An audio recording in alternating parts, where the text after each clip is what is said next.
Of Indian publishers द्वारा young publishers पुरस्कार से सम्मानित किया गया। आप लंदन, सूरीनाम और भोपाल में आयोजित विश्व हिंदी कांग्रेस के लिए भारत सरकार के ऑफिशियल डेलीगेशन के सदस्य रह चुके हैं।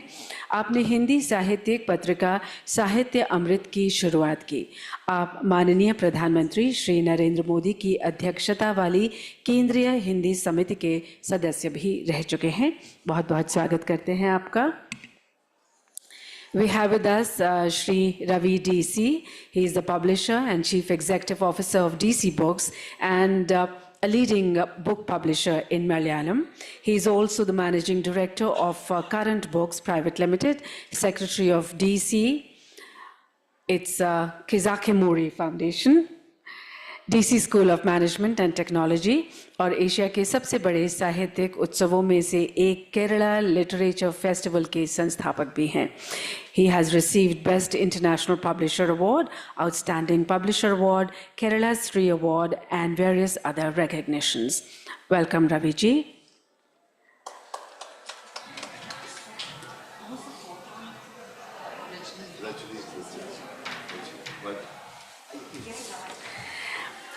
I'd like to welcome Rajni Singh ji on stage. प्रख्यात अंग्रेज़ी लेखिका और समालोचक हैं। वर्तमान में आप IIT धनबाद में अंग्रेज़ी की एसोसिएट प्रोफेसर के रूप में कार्यरत हैं। आपकी विशेषज्ञता का क्षेत्र विक्टोरियन और आधुनिक कविता तथा महिलाओं द्वारा भारतीय अंग्रेज़ी कविता है। She is a recipient of faculty research award by careers 360 IIT and Canara bank best research publication award, scroll of honour, Aparajita award by Prabhat Khabar and many such more. So we request our panelists to kindly begin the session. I request the chair to kindly begin the program. Thank you.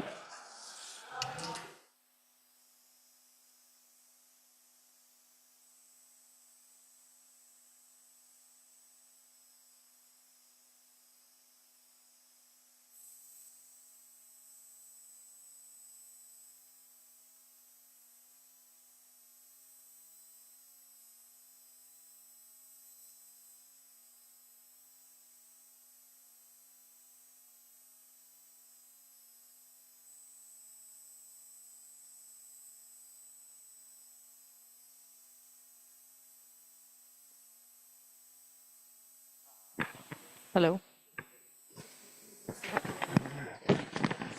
Yeah, we'll share this then. They can share that and we can share this.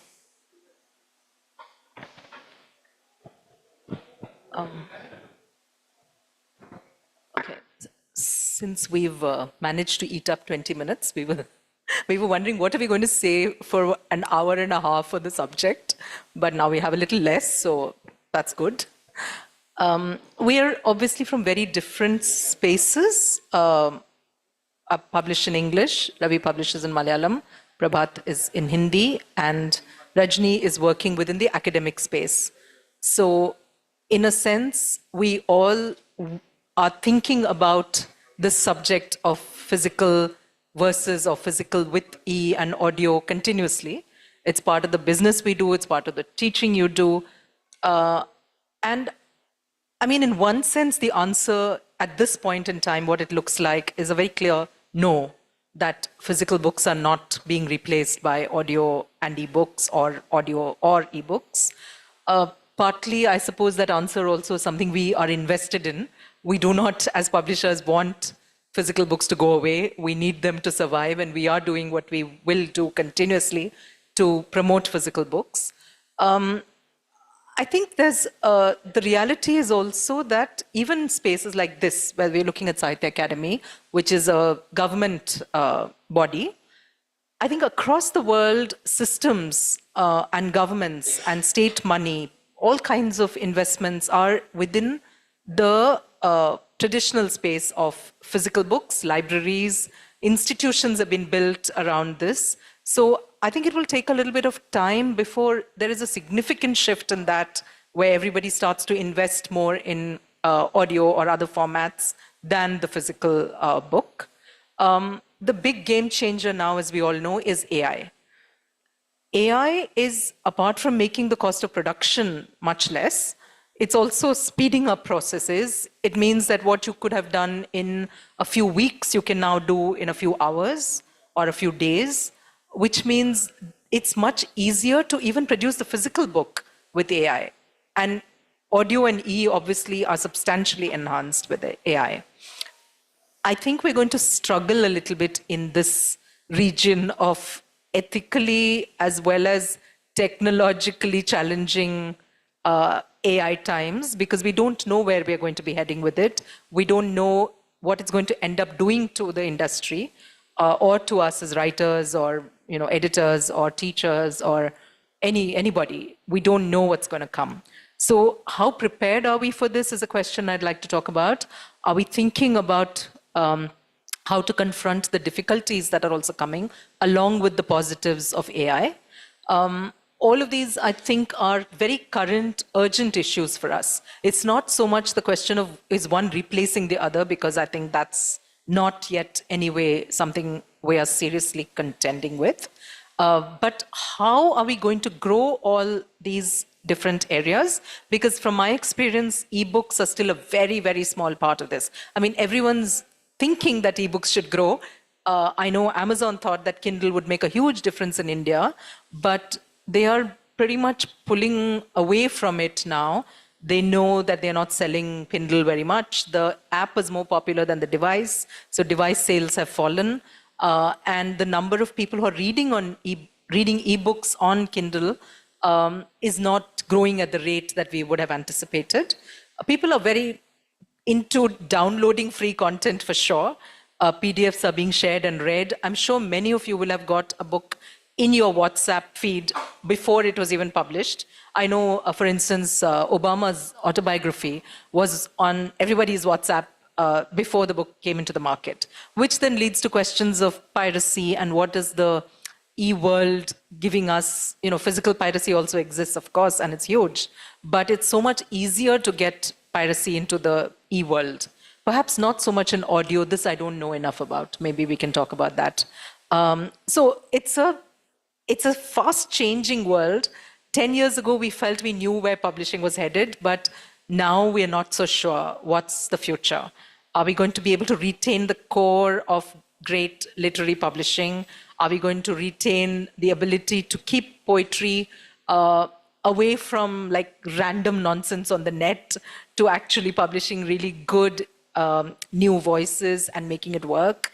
Are we going to keep all the languages sort of working alongside the state's ruling on what languages have to be taught where in school and so on? So what's going to happen to the mother tongue, English, Hindi? I mean, we know that the state likes to push Hindi. So what does that do to other languages? So there are so many things that influence publishing. It's never a case of, I've got a writer who's written a great book and I'm going to publish it, but what's happening in the world around us, what's happening in the economy, what's happening with the business of retail. GST is a big issue for us for all kinds of reasons which are not necessarily relevant unless you wish to talk about it. So what I'm trying to say is publishing is so embedded in all the factors that make the world go around for us in every other way that it's difficult to talk about it in isolation as format or print or or audio. It's all combined. And the last thing I'll just leave this with before asking everyone else to speak is that we've seen a whole new growth recently of private funding and investor funding in audiobooks, audio content, not necessarily books, audio content. And that seems to be taking off a lot more than we expected in the languages. Like for some reason, everybody expected audiobooks, I think in the beginning, to be very English-led, and books-led. But what is happening is Hindi, Malayalam, I think Marathi, all of these languages, Kuku FM, for instance, seems to be doing a lot of business in those and doing well. So is the private funding, is the investor money going to go into supporting that kind of business? If they are, then I have no doubt that will grow even more and exponentially. Because finally, where the money is where that's going to be. And it takes a lot of money to print books and distribute them and sell them around the world.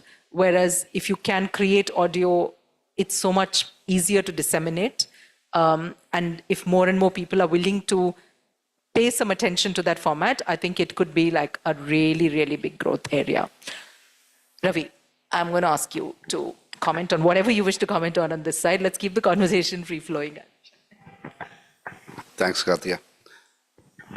I think, I don't know how many of you know, we skipped actually the beepers year when the mobile came actually, because when the US had beepers as a telecommunication device, the pagers for about 15, 20 years. But by the time the technology came to India, we never saw the pagers in India actually, except for a period of 6 months. 6 months, that's about it actually. So, I mean, I was in US during that time, so I used to carry a pager for other reasons actually, because my work also, while I was studying, my work also demanded pagers. When I came here, there was no pagers. Then, after a few years, the pagers came. Within about 3 to 6 months, the mobile came. So I think the ebook has such a thing, probably with the AI. So we may skip the real growth of ebook as such as an ebook into a new format actually. So ebook may not be the format in total with the print book supported by the AI. So I think that there's a good chance that the revolution may be in such a way that, so we may shift from a print to a AI-based and audio kind of thing. That's what it's happening across, the research is happening across. So are you saying physical books will phase out? No, I mean, along with the physical actually, I mean, the E may phase out actually, or E will converge into something different with the print along supplemented by the AI into audio and others actually. So the print, my guess is actually with the technology, the print will stay intact along with technologies to help to read the print into different formats. I mean, that's what at least for the next 15 years. Why I said that is actually, 1996 is when the first ebook came out in mass, the Riding the Bullet by Stephen King. And that sold probably a few 100,000 copies in a day. But what happened after that is actually US picked up with the ebook market quite a bit. And a lot of people are reading on the devices, the tablets. But we so far had only an average of less than 3% growth. So India, usually when a new industry or the new business comes, actually usually the growth is like 100%, 200% a year. So if you look at Indian market, they say it's about 9% of the total book industry turnover, which is about $500 million US. But I doubt actually that includes some of the books being downloaded from abroad actually. I mean, I don't think it's totally from India and the Indian text. So the 3% growth is not enough actually for a country like India for with a lot of smartphones actually across. Again, when it comes to audio, that's a different thing. I mean, audio has a decent 20%, 23% growth so far. In fact, US as a figure, last year, 45% more people, the adults, read audiobooks than the previous year. So that is a big thing. So audio probably is there to stay. The simple reason is actually, I mean, a typical example actually is, I know a person actually based out of Bangalore who is happens to be a Keralite, and he can understand Malayalam, but he is not able to read Malayalam. But he started listening to some of the best literary fictions in Malayalam actually, like Urideshinte Katha, Kasakkan Idiyasam and all, and he quite enjoyed it. So the thing is actually he can't read Malayalam, but he understands. So I mean, like, he was born and brought up there. Actually, he was doing a civil service examination. So I think audio is one area. I think it can probably lead others also to reading as well. Whereas I doubt actually it's the kind of growth India predicts actually. Even in the next 4 years, they are saying that India will witness a growth of 12.3% in the next 4 years. Again, it amounts to about 3% per year. So print definitely has a good future. And during the pandemic is one time India had a major surge of growth in ebooks. We all did very well. A book which is priced at 500 rupees, we are selling at 50 rupees. So we don't make any money, that's one thing.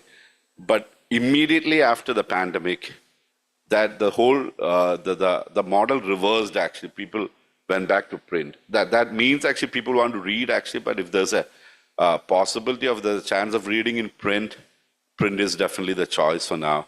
I'm not trying to be a evangelist of the print book actually, but that's how it's shown actually. I mean, the last 2 years. That's it.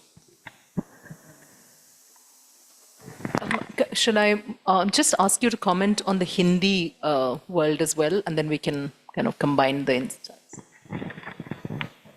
धन्यवाद। सबसे पहले साहित्य अकादमी का आभार कि उन्होंने ये परिचर्चा का आयोजन किया और इतने हमारी इंडस्ट्री के दो बड़े दिग्गज यहाँ बैठे हैं, उनके साथ बैठने का मुझे अवसर दिया। मैं सच में हृदय से आभार व्यक्त करता हूँ साहित्य अकादमी का। जहाँ तक हिंदी की बात है, हिंदी में हम एक पुस्तक संस्कृति विकसित करने के क्रम में हैं।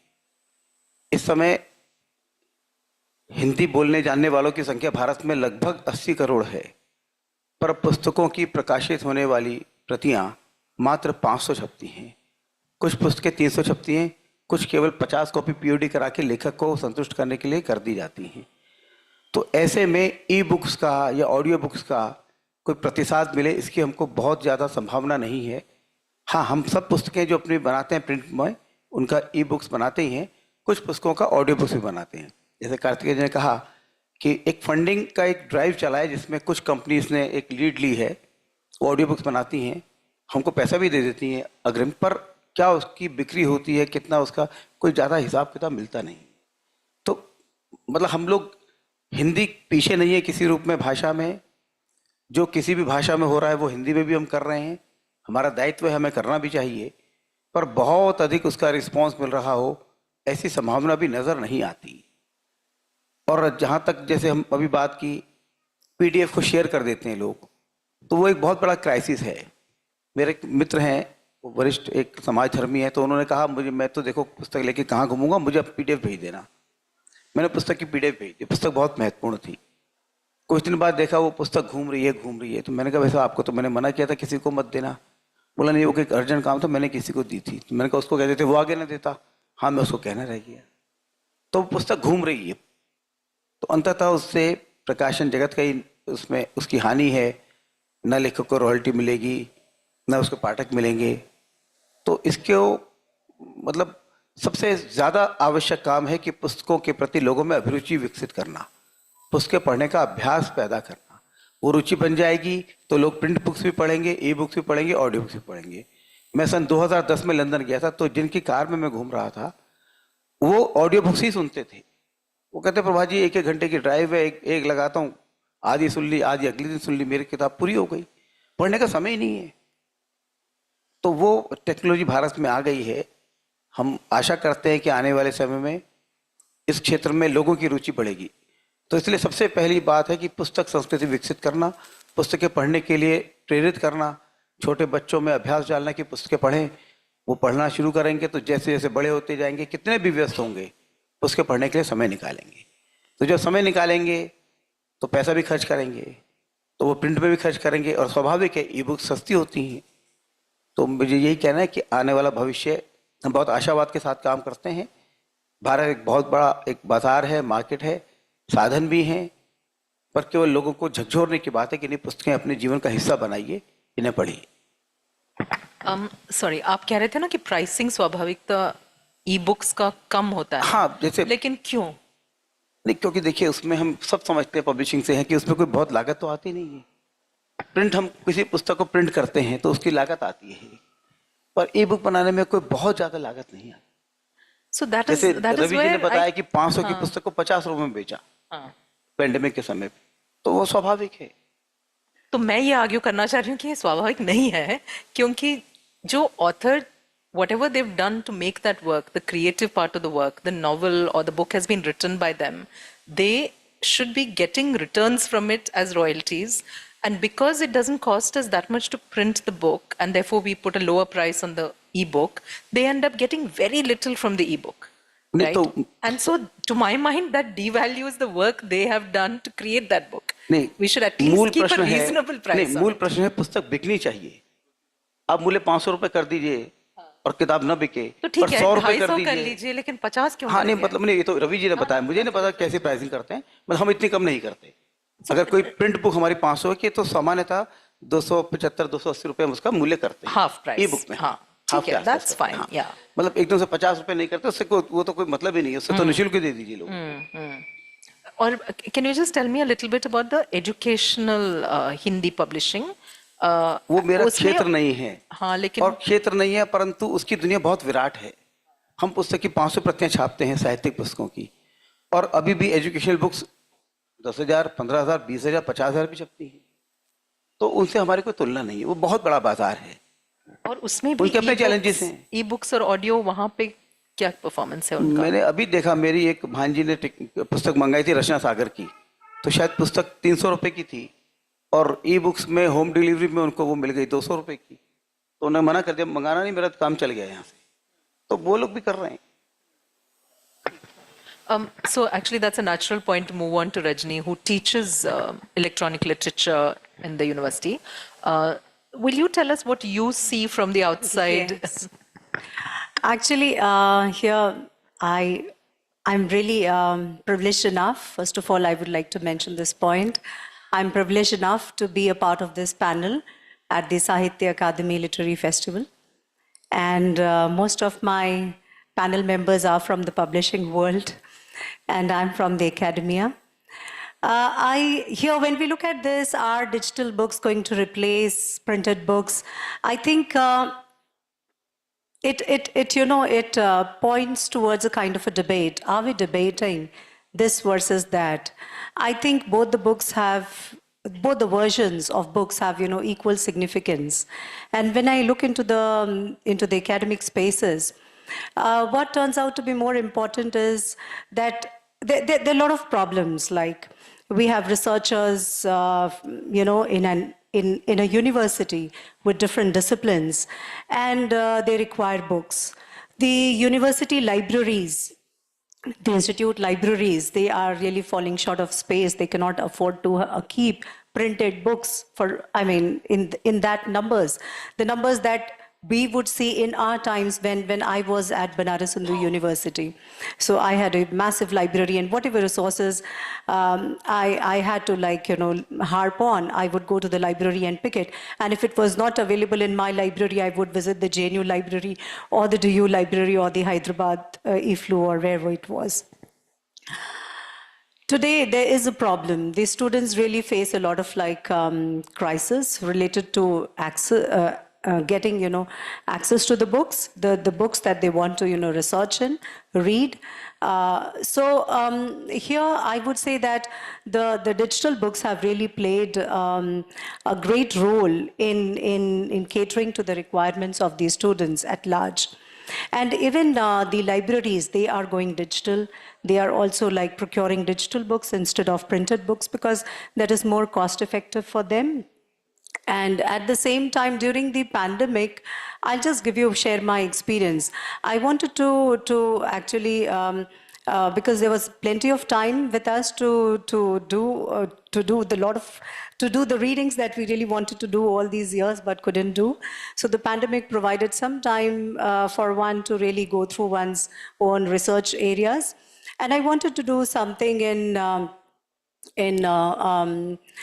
feminism and feminist epistemologies, and I was not getting the right books that I really wanted. I did an extensive search. Then I had a friend at MIT, and perhaps with the help of this friend that I could get the books. So here actually, yes, digital books really help one, particularly the ones who are in the research field and really want to have an access to the right book. Here, the digital books really play an important role. And I would say that the Western universities, the American universities, the Gutenberg Project, etc., they have really done a huge, they have made, a huge, development in the field of digitizing the texts. There are so many universities, scholars, together they come and they have been digitizing and archiving the classics as well. So if I remember the Elliotton, studies scholars, they have digitized all the private letters of Emily Hale and so on, and now it is in digitized form. And the ones who are really interested to do something in Elliotton studies can now have an access to it. So that way, of course, I mean, the digital books are definitely of great help to the readers of the current time. And at the same time, the printed books do have their value. But I would say that the digital books have come in a new way, have descended in a new way, arrived in a new way on the platform. So it's like now we have the entire, T.S. Eliot poetry, the Tennysonian poetry in audio forms. And it's really a delight. So one can always play it and listen to it. If one hasn't got enough time to really go back and read the love song of J. Alfred Prufrock, one can just click onto it, and then, the lines, keep humming up, and then along that, one can, go back, simultaneously carry on with one's driving or whatever it is, okay, and listen to the literary piece. So that's how I see. So it's a beauty, and technology is in, and we cannot do away with it. So where we have ChatGPT today, becoming the author, taking the position of the author and writing books. So how do we look at the digital books really, I mean, not being with us? So this is what I feel. And for the researchers in the academic spaces, I think one book, it's like earlier, I remember, I would like to say this, that earlier we would borrow a book and then we would forget. And then there would be a reminder from the other that you have not returned my book. But today it's borrowing a book is like owning a book.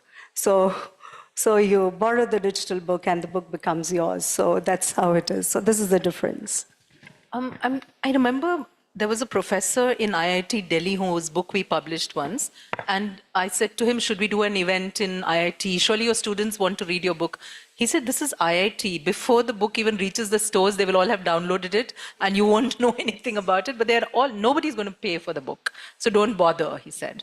Now, this is a problem, right? I mean, obviously there's access to technology, but do you feel that students are sort of moving away from the legitimate way of acquiring content? Are they just like constantly downloading free content? You're very true.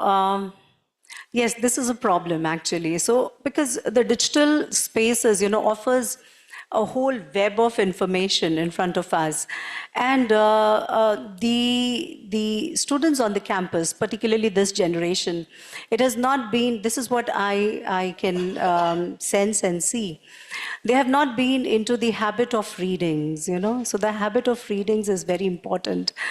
And it's like they are guided by information. So anything, a chunk of information from here, a chunk of information from there, and bundled with, and then that leads to, like, whatever they are a little interested in at that point. So it's just, picking that piece of information from here and there. So without any focus as such. So that's true. That's true. Do you worry about all of this technology taking away the business from legitimately printed and sold books? Is it a concern for you, or it's just one of the things we हम adapt? सबकी चिंता है. हम सबकी चिंता है. दुर्भाग्य से हिंदी में पुस्तकों की पायरेसी नहीं होती. खुशी होती है. हमने पुस्तक छापी थी अग्नि की उड़ान, डॉक्टर कलाम की आत्मकथा थी. जितनी हम बेचते थे उससे ज्यादा वो फुटपाथ पे बिकती थी. अभी रिसेंटली एक पुस्तक हमने छापी है द हिडन हिंदू, अक्षत गुप्ता की, 3 खंडों में है, वो ट्रायोलॉजी है. तो वो पता नहीं क्या तंत्र है कि एक व्यक्ति अभी पुस्तक मेले में पुस्तक लेके आए और साइन कराने के लिए देखते हमने कहा तो हमारी किताब ही नहीं है. हमारी किताब के कवर के ऊपर यूवी है, हाइब्रिड है, पेपर की क्वालिटी अलग है, पर वो पुस्तक लेके आए. बोले मैंने तो अमेजोन से मंगाई. तो चिंता का विषय कि ये अमेजोन के पास से पायरेटेड बुक्स कहाँ सप्लाई हो रही है. हमने एक बहुत स्ट्रॉन्ग वहाँ पर लिखी है, एक कंप्लेंट लिखी है कि ये क्या हो रहा है. ऐसे तो पूरा व्यवसाय चरमरा जाएगा. पाठक वैसे नहीं है हमारे पास. कोई पुस्तक बिकती है तो वो पायरेट होनी शुरू हो जाती है. तो इसलिए ये टेक्नोलॉजी का तो नुकसान है ही। दिल्ली विश्वविद्यालय में पहले वहाँ पे फोटोकॉपी मशीन्स की शॉप्स थी, अब वो कम हो गई। अब बच्चे एक पुस्तक को एक लेते हैं, वो सब मोबाइल पे उसकी फोटो की पीडीएफ बना लेते हैं, शेयर कर लेते हैं। तो टेक्नोलॉजी का लाभ भी है, पर अब हानि हमको सामने ज़्यादा दिख रही है। जैसे एआई की बात कर रहे हैं हम लोग, या जैसे हम गूगल ट्रांसलेशन की बात कर रहे हैं, तो इतना हास्यास्पद अनुवाद होता है कि हमको लगता है इसे क्यों करवाया। मैंने एक बालिका को कहा कि ये कुछ मुझे कहीं बोलना है, तुम कुछ लिख दो। मैंने इसको लिख के दिया, तो विषय था there should be active engagement between the centre and the state, और अनुवाद होके आया केंद्र और राज्य के बीच में स्थायी सगाई होनी चाहिए। तो ये जो एआई और ये सब चीज़ें हमारे लिए बहुत घातक है। एआई के नाम पे कोई हमें कंटेंट दे रहा है, हमें क्या पता कि वो कहाँ से लिया है उसने। पहले लेखक हमको सामान्यतः हाथ के लिखे मैन्युस्क्रिप्ट देते थे, वो तो चलो युग बीत गया। अब पुस्तकें हमें ईमेल से प्राप्त होती हैं, तो मन में हमेशा संदेह रहता है, संशय रहता है। अब रहने लगा है कि पता नहीं इन्होंने किसी और की कहीं से लेके लगा दी या क्या किया। तो ये संशय है मन में, इसका रोकथाम कैसे होगा, क्या प्रिवेंटिव मेजर्स होंगे, ये धीरे धीरे विकसित होगी बातें, पर चिंता का विषय निश्चित रूप से है ये। Ravi, what he's saying is that these days, I mean, in the old days, you got manuscripts by hand, so you knew it was the authors. Then you got typed up stuff which you still believed was the authors. But now you're getting content where you don't know whether ChatGPT has done stuff or is it original. So how do we go about dealing with this as publishers? I'll tell you one thing we have done in the contracts. Actually, I'm sure you must have done that with the no, contract. we haven't actually. What have you done? We have done 2 clauses on the contract on the machine learning and the AI. And what we have done is, so while submitting the manuscripts, actually, these, I mean, like if they do it actually copying other thing, I mean, we have put a clause as far as the contractual thing is concerned. Okay. Second is actually, we have had instances in the past, actually, some of the best-selling books done by good translators, which they have done in the past, actually. For the recent books, actually, they have, some of them have actually do the translation. So the Google, the softwares, actually. So that's a challenge.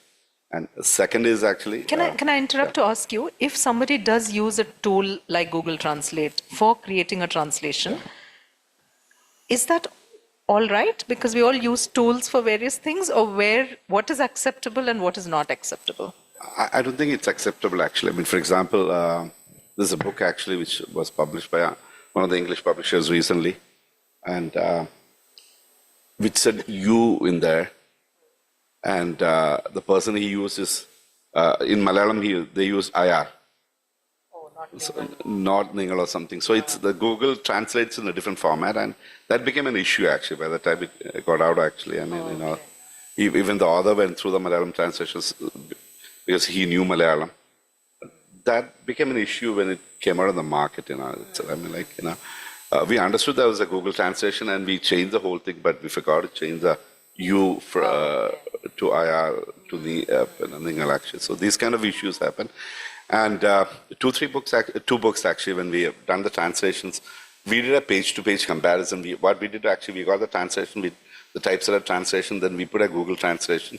So wherever we find similarities, actually, we are given the books back. So every manuscript that we are now going to get, we are going to have to do this with, right? So that this goes with the original content also. I mean, the text actually. I mean, that's, so it's a major challenge, and I think that's going to be one of the key challenges actually when we're going to face more than the ebooks or the other things. Actually. There is conversation about being transparent about this and actually saying assisted by AI and then putting out content. Yeah. So I know people who do self-publishing, for instance, and they tell me now that they're getting manuscripts. So somebody got a proposal for a book. They had sent a 2-page proposal.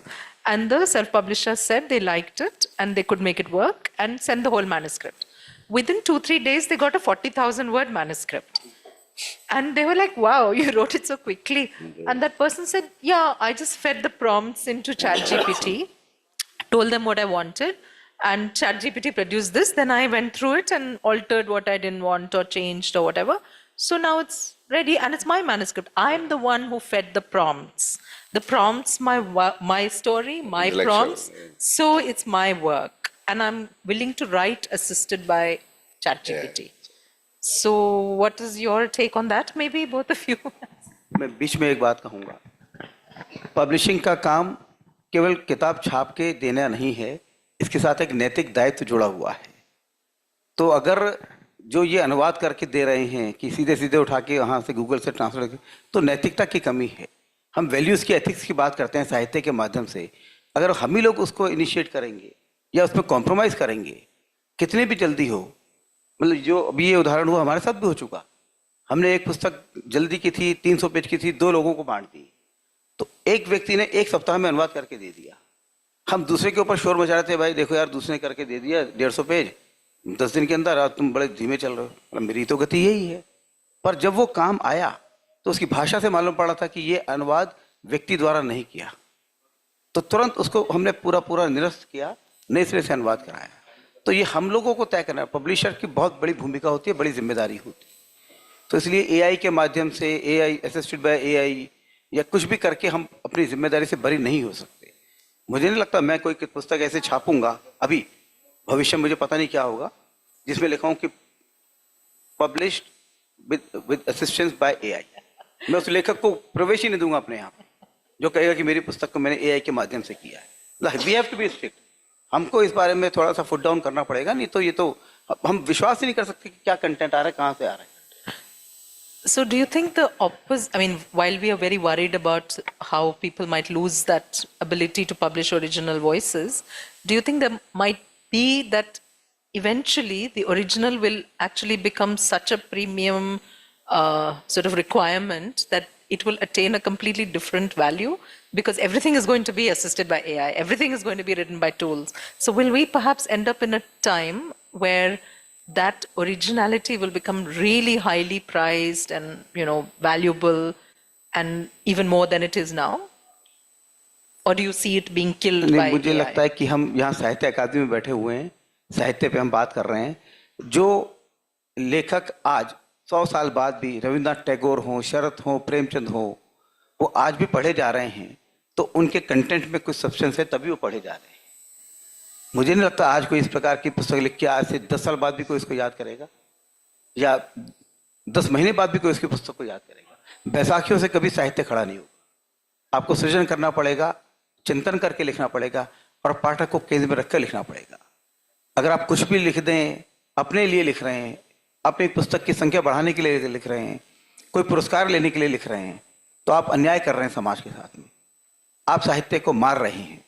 तो इसलिए लेखकों का दायित्व है, प्रकाशकीय नैतिक दायित्व के ऊपर बहुत बात होती है, पर लेखकों का भी अपना नैतिक दायित्व है, उनको इस बारे में चिंतन करना चाहिए। जी। So, yeah, okay. For those who, I presume everyone understood, but basically he was making a plea for being ethical and strong about it. You're teaching electronic literature, so do these concerns come up? Do your students and you have conversations about the future? And I'm curious to know what this Gen Z makes of all of this technology in their life, and what do they see as a good future for writing and reading? Of course, when we look at electronic literature, the literature which is produced with computational aids in the digital spaces, of course, I mean, such literary pieces are already there. The way, you know, we have the Sultana's Dream, and it continues, adding up pages where the reader is also contributing to the book itself as an author contributing. So the reader as the author contributing to the book. But at the same time, when we were talking about the authentic voices, and publication ethics is one very important thing that has to be really looked into. And the authentic voices, authentic writers, authenticity in literary writings comes only through the piece of work. And when the piece of work, you know, stands with time and transcends, you know, the boundaries of time and space, that makes, that has a different quality in itself, embodies a different quality. And when the reader approaches that particular text, you know, reads it with, and reaches the level of sublimity, it's a different kind of, you know, joy that one gets reading such text. So definitely, when we look at visual poetry and the kind of, the graphic, the way, literature is produced graphically on the electronic platforms, those are there. But then the kind of, because I have, I'm a lover of English literature, and when I read English poetry right from the Romantics to the present times, a piece of art which has sustained all times, and all spaces. Has its own, intrinsic value, and that is not going to be equated to that of any graphic narrative which comes out on the electronic spaces. I don't think so. It doesn't carry the same aesthetic value.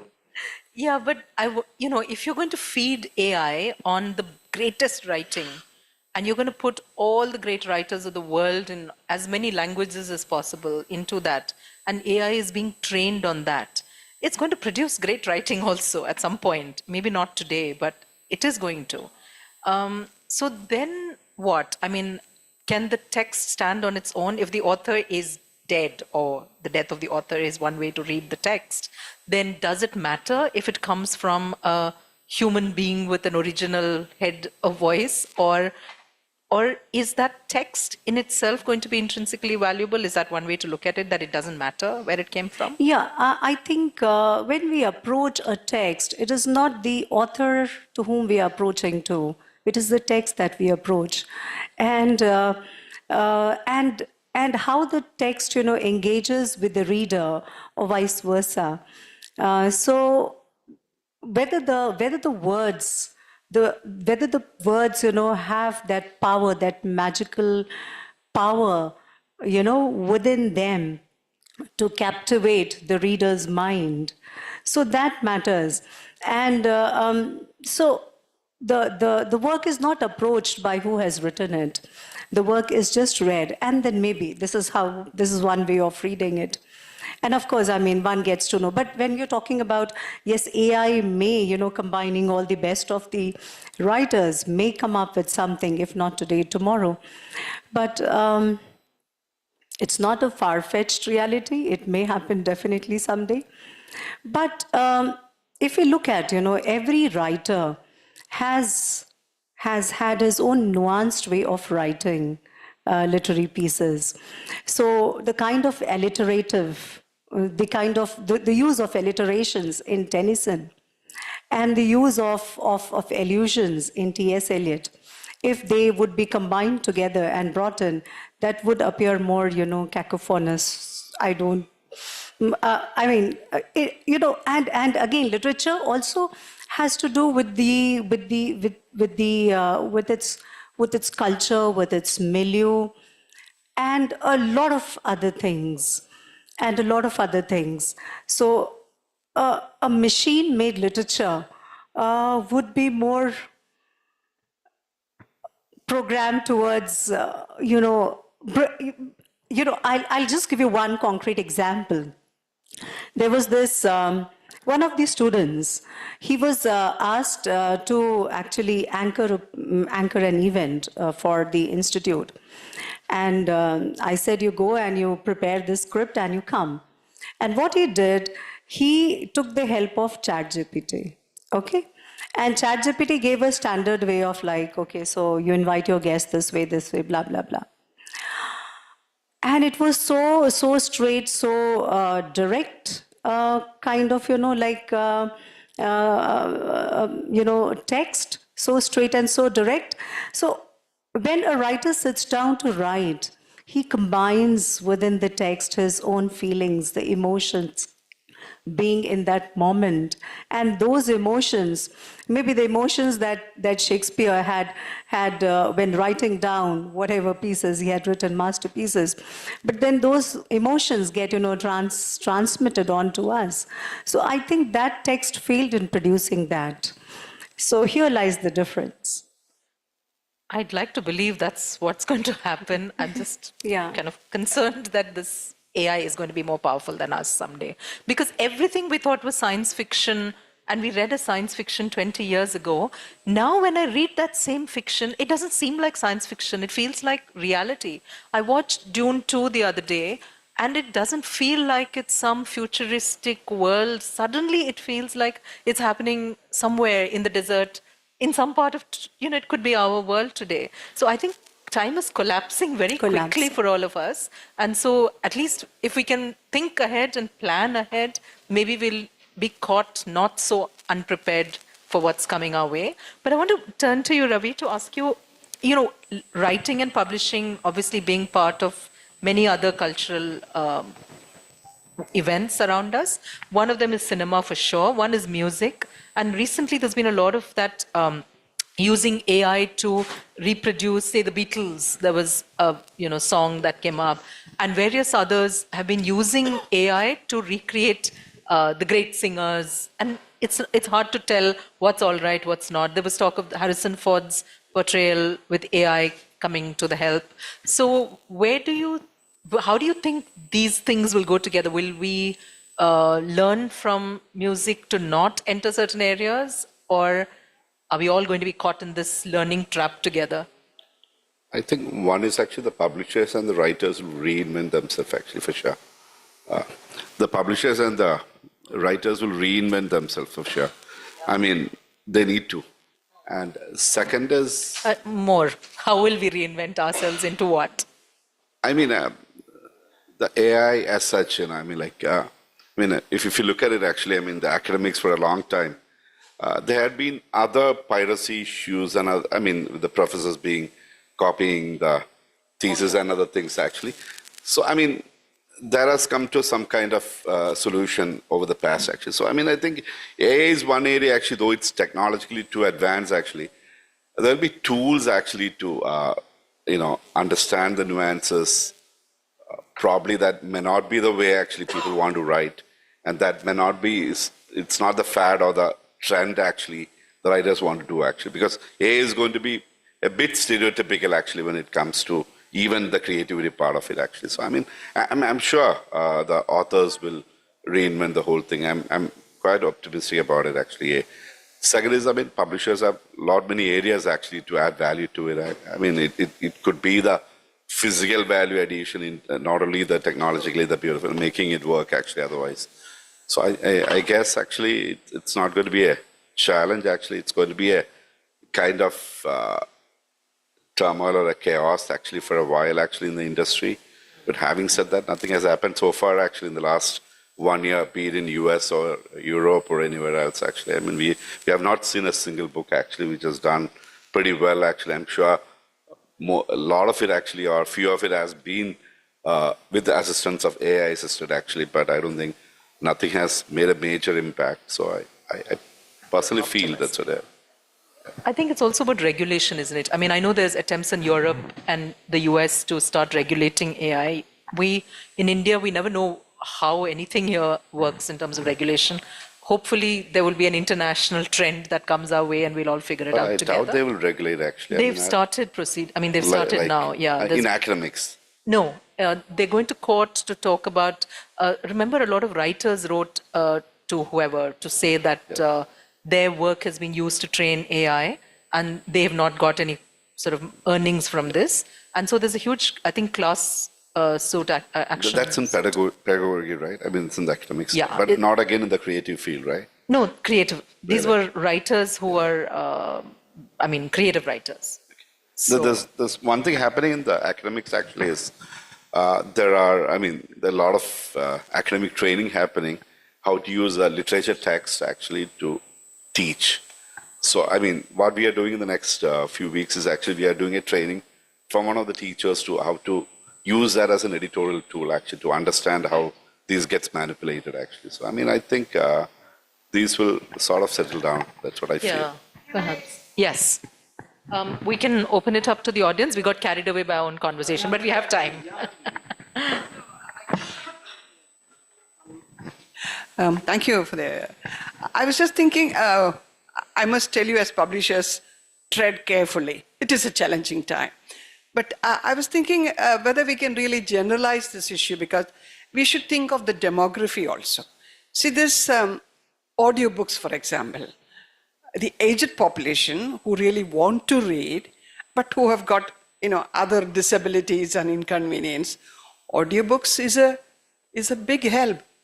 Verghese book, the Covenant of Water, he himself went through the audition, and it's selling. And I know many people, for example, my friend who had this kidney issue and laid up bedridden, he said, I finished it in 2 days reading. So think of the demography, and also this familiarity with the e-resources, that is spreading. So I think the youth, you should think of the youth. My own son, who happened to author 2 novels, and see, they have work from home and they're always on, online working and all that. For them to take a printed book from the shelf, or even to keep books, easily, they go to ebooks, and particularly good readers, those who really think that apart from their food, they also need some books, as part of their nourishment. So for them, ebooks is a great convenience. The other thing is that AI, there will come a time when, AI will have to admit that, it is inferior. But then the publishers also have to be careful that you come out with quality books, and, it is a challenge. And as an academician, wonderful. The e-world is wonderful. As she rightly said, during the pandemic, I wrote much more than I did at any other time because of the access. And the students, maybe there is an element of plagiarism, there is an element of inauthenticity, dishonesty, etc. But still,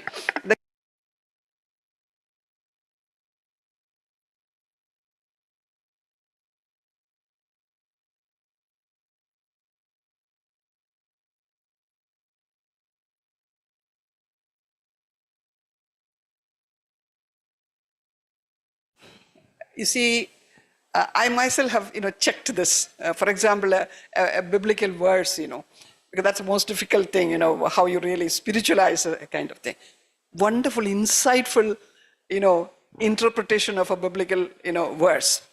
But at the same time, there is what is wrong and what is troublesome about the AI-supported material is that something psychologically, you just get into a kind of complacency. You think, this much is available, a little more and that's enough. Whereas if you didn't have any kind of a supportive mechanism, you would have created something, really original, something, really fantastic. I think there is something to students, this event manager whom you appointed, whoever it may be, there is something which actually makes them satisfied with what is available. But I'm sure this part, that God has given us is much stronger than any AI.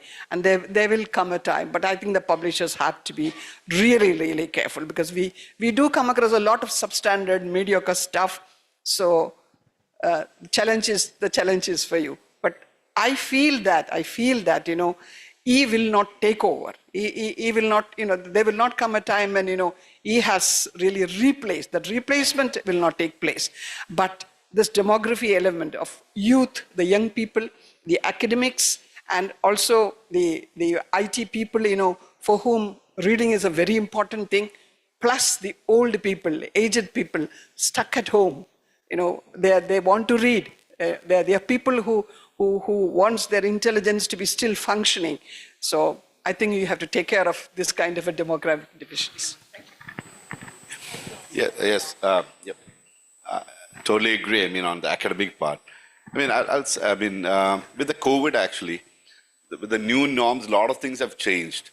It's surprisingly, one of those changes doesn't include that E didn't become the thing after the COVID actually. It should have taken over the print books. That's what I meant actually. Usually in all the other scenarios, actually the new norm came and a lot of things vanished. But the print book, we all thought it will vanish because, for almost a year, we all read in E. The print was not available in major thing. Amazon was not allowed to deliver for about 6 months. The E became the kind of thing. But immediately when the print came, it sort of vanished. Or even the percentage of growth in US and Europe and all were actually either zero or less single digit actually post a thing. Actually, that's what I meant. Actually, that's the only thing. Having said that, the academic part, I think it has completely or literally moved on to the E part. Definitely, that's two things to it actually. Because academic definitely needs that, the research needs that kind of environment. Actually, the ecosystem has to be based on a lot of other things actually, where the digital is the thing. I mean, the hyperlinks to access to the videos, the simulators, to all the other things actually. So academic has, even the newspapers have. I mean, if you look at the major newspapers of India, from 25 or 30 lakhs, it has gone to 18 lakhs or 15 and 12 lakhs. Actually, the news has, the magazines have, again, the academics has almost, actually, like she said, I mean, the libraries may not have enough space. It's not the space alone, actually. Only a few people enter the library. I mean, like, we do e-journals and e-books, actually, in our library where we have the academic institution. So we make it a point, actually, how we even make people read is actually that we have the same challenges as the print book. So people don't go to the library often. So what we do is actually we have an hour every week per batch. They go to the library. Faculty is giving they give a subject actually to, or a topic to read in the e-journal and the magazine. That's the only way you can make the people read unless you're a researcher, you know. So the challenge is still there, whether it's e or the digital or the print. The challenge is there actually, but the whole thing will definitely, the academic part will definitely move the thing. And for the youngsters, as you said, the key thing is, I don't know how many of them are reading actually. If they're reading, I mean, I'm sure he reads actually, because I know, I mean, both your daughter also reads quite a bit. But having said that, the issue is actually either that's not getting logged in the 3% growth. I mean, E is an area which should have grown at least 25% or 40% a year. Audio has grown 24% from last year. Cuckoo FM's turnover has gone more than 40 crores or something in the last 1 year. They're anticipating probably 80 crores this year. So the kind of turnovers are happening. But E, it's not happening in the E area actually. It's only 9.8% of the total sale of books in India is only E. And we are looking at only another 12% in the next 4 years. So that's still a challenge. That's either they're reading, I mean, the WhatsApp groups, actually, they are getting the text like the IITs, or they're not buying it actually, or it's getting shared. So I don't know what the reason is actually. Somewhere actually, as you said, the natives was the immigrants. We are all immigrants to the whole digital area, but the natives are, probably they're not reading. That's why the 3% growth is, we are only logging the 3% growth actually. I would quickly add to that demographic part as well. If you look at the National Education Policy 2020, it aims at increasing the gross enrollment ratio by 50%, 50% by 2030. So definitely here the universities need to offer more programs in online mode, and the digital books will really play a very pivotal role in helping the students take their education. Yeah, I'm Dr. Bharati from Hyderabad. Yeah, it's a very good topic that Sahitya Academy has taken up about whether e-books, audiobooks are going to replace the printed books. So what I feel is we are in a changing world. Technologies, emerging technologies are coming up. New and new tools are coming up. There is no doubt about it. Every tool or every coin will have two faces, two sides, pros and cons. I think we are more worried about the disadvantages or negative effects of these e-books and audiobooks. But in contrary, I feel there are many advantages over printed books for e-books and audiobooks. As we are in the platform of Sahitya Academy, I think original writers are all available at this platform. So I feel that the original written content, as we all are feeling that the reading habits in the younger generation is coming down. And they are very much interested in the digital tools and technologies, devices. So I feel that if we can promote e-books and audiobooks, I think we can inculcate the culture as well as the reading habits in the younger generation.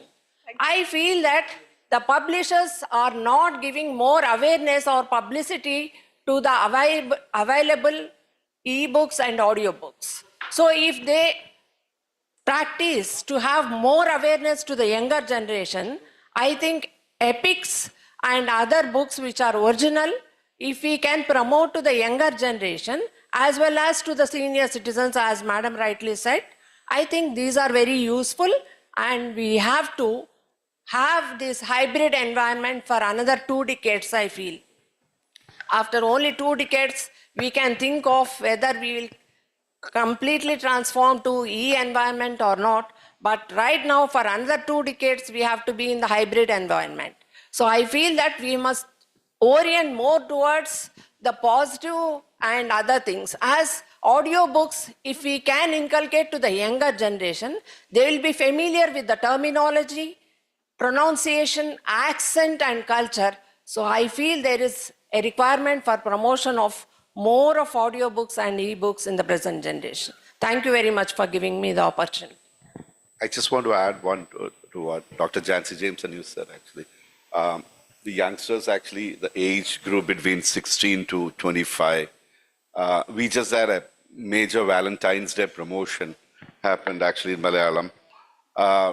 These people who are very technologically advanced, actually, I'm telling you, the print books, we sold 70,000 copies. I mean, which is nothing small, actually, for a print book. So I think, and this age group who bought was actually below 24. And 70 is never a small figure in any print, otherwise it's like an amateur. So, I mean, I think people, maybe the publishers across India and elsewhere are pushing for a lot more print, actually. That's also yielding result that people prefer to possess something, own something in a print format, actually. I mean, so I think that's also yielding some result. That's it. No, this actually, I mean, it started with a book in romance called, because it's a Valentine's Day, it's called Ram Care of Ananthi, and it's a new author.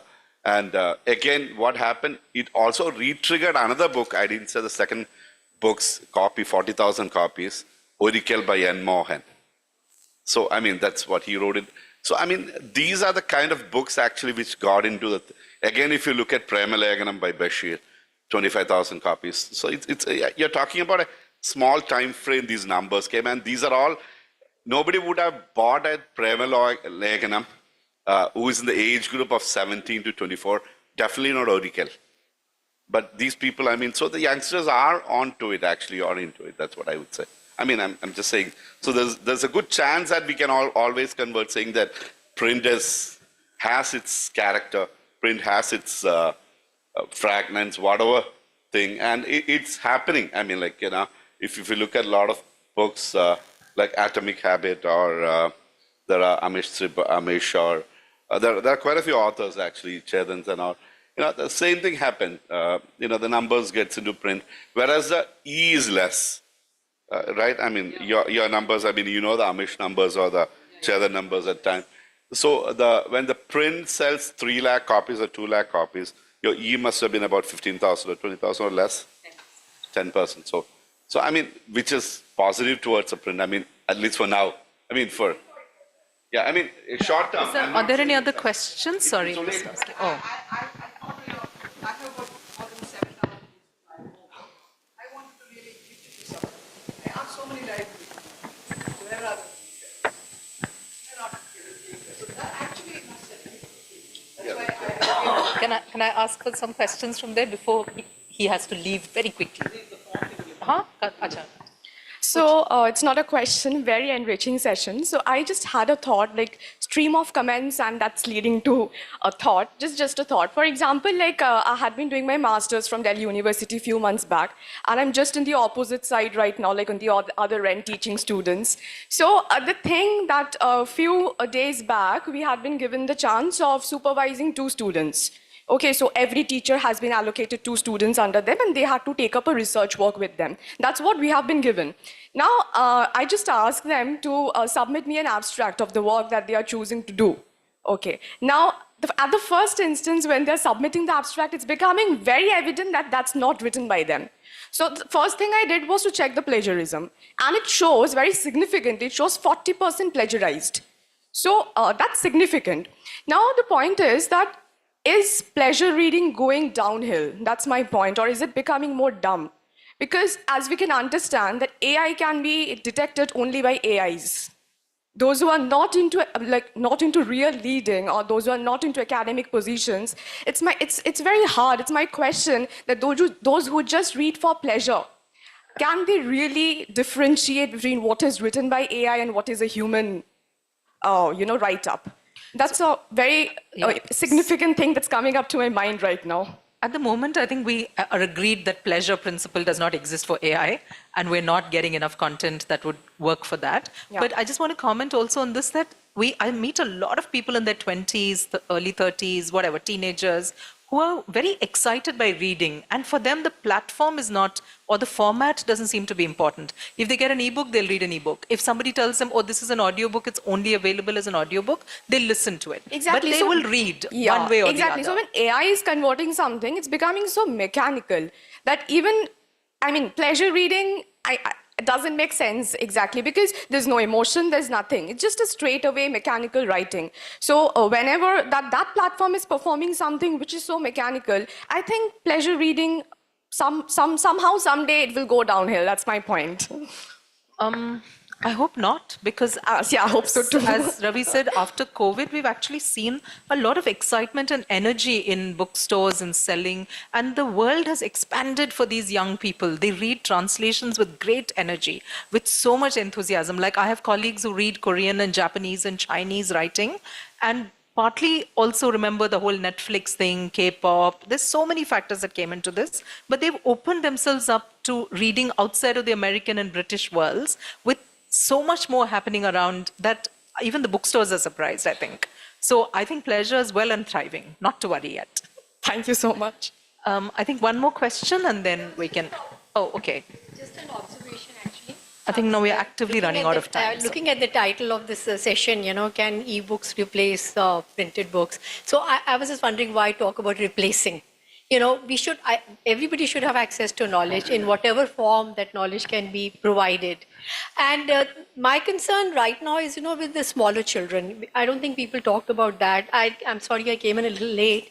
But, children who are reading, and if they have access to audiobooks, will they continue reading? They'll probably just shift to listening and or watching, like the visual books. And somewhere they would be losing some skills, basic skills like maybe spellings, for example, and one can say, of course, AI is, taking care of all that. You don't even have to know your spellings or know your basic maths. But reading, I think, just enhances those basic learning skills amongst children. And I've seen that children, let's say between the age of 5 and 11, those who are reading are developing, if I can use that word, very differently from those who are not reading the printed page. And for children, the printed page has everything in it. It has the written word, it has the illustrations, and it has sometimes, a medium who's reading out for them. So let's not, I'm very wary of replacing the printed books with audiobooks. Let them go parallel. And as has been pointed out by a friend before me regarding the plagiarism. That is really creating a lot of problems. The originality is going. And if you detect plagiarism, despite that, it continues. And this is happening at, the higher I think level. what the panel was saying was that there is no question of replacement at the moment. We are definitely looking at an hybrid environment where everything will probably work alongside, some more than the others. And if the market figures are anything to go by, children's publishing, especially little children's books, early readers, etc., those have been going up year on year. That is usually, for many years now, I think that's been the fastest growing part of any bookstore. So I think so far so good. Parents do value the book and they are making sure that their children get access to physical books. So I think we're all right at the moment. What will happen next, we don't know. Yeah. Last question, last comment. Yeah.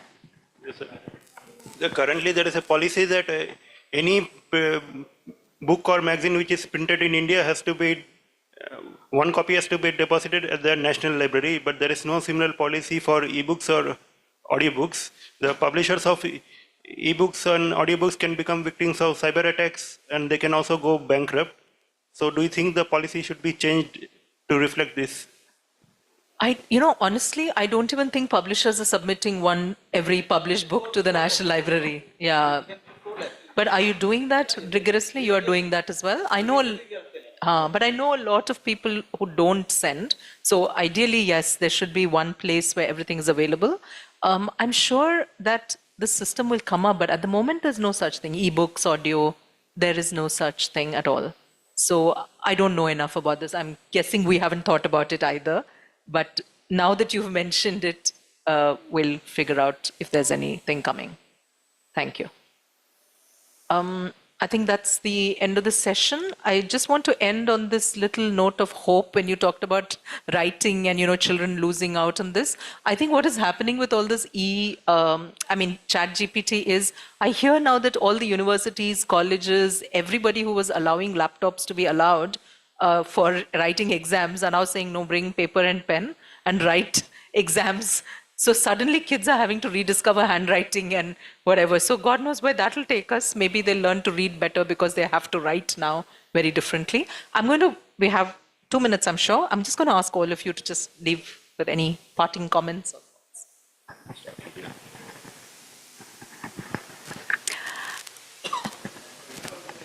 I would like to say that yes, with the current requirements of the nation as well, we require more digital books so as to cater to the requirements of the needs of the learners across the country, maybe in the remote areas.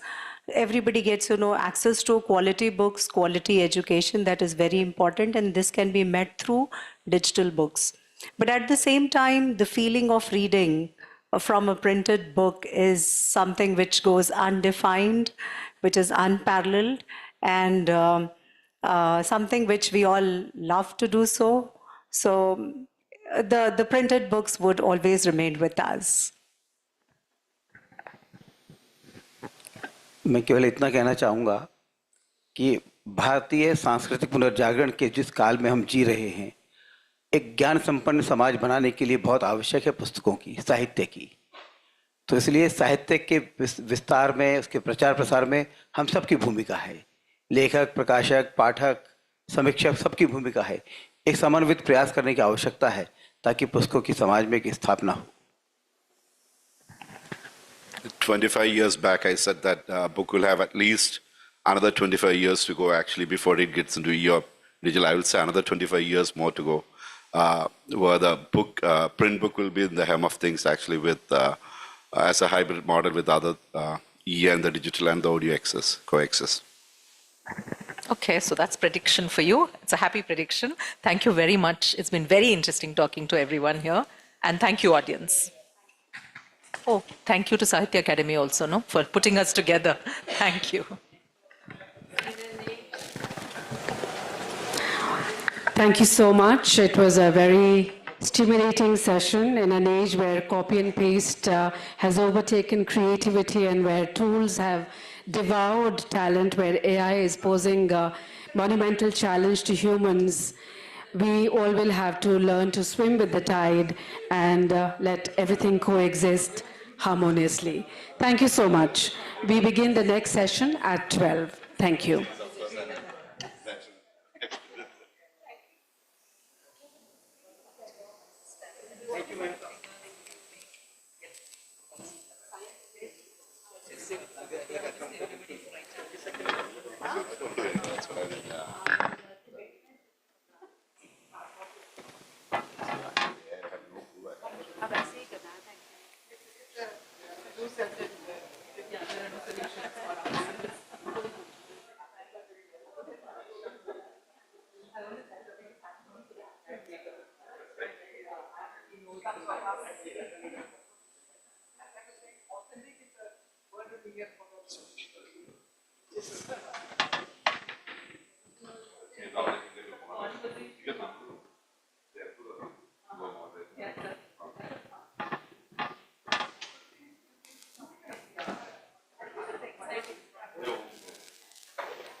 How can we get the pictures?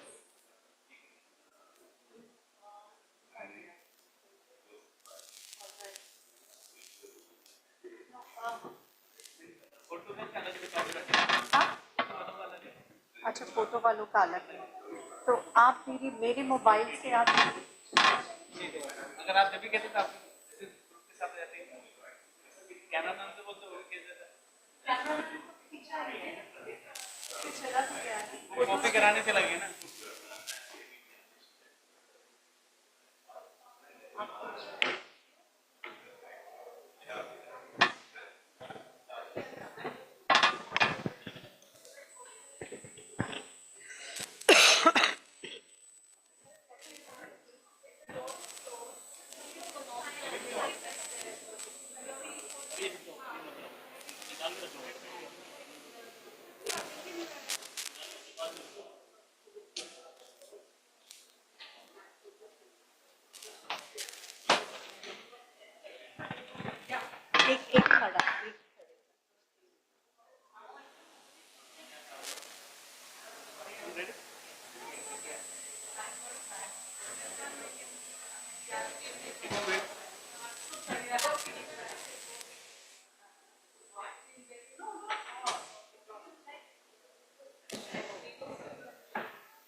नमस्कार।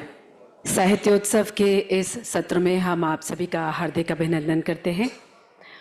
Authors, publishers, and copyright issues are intricately connected in the world of literature. This session provides a platform for participants to gain deeper insights of the challenges and opportunities concerning all the three, as we have our eminent panelists who will be deliberating on this. It's a great honor to introduce all our esteemed panelists. Chairing the session is Shri Ramesh Mittal, President of the Federation of Indian Publishers, Vice President of KEPEXIL. He has earlier served as President KEPEXIL, Secretary General, Afro-Asian Book Council, ex-member, General Counsel, Sahitya Academy, EC member of Indian Reprographic Rights Organization, and on the board of a few other trade bodies. Mr. Mittal, I request you to kindly please join us on stage.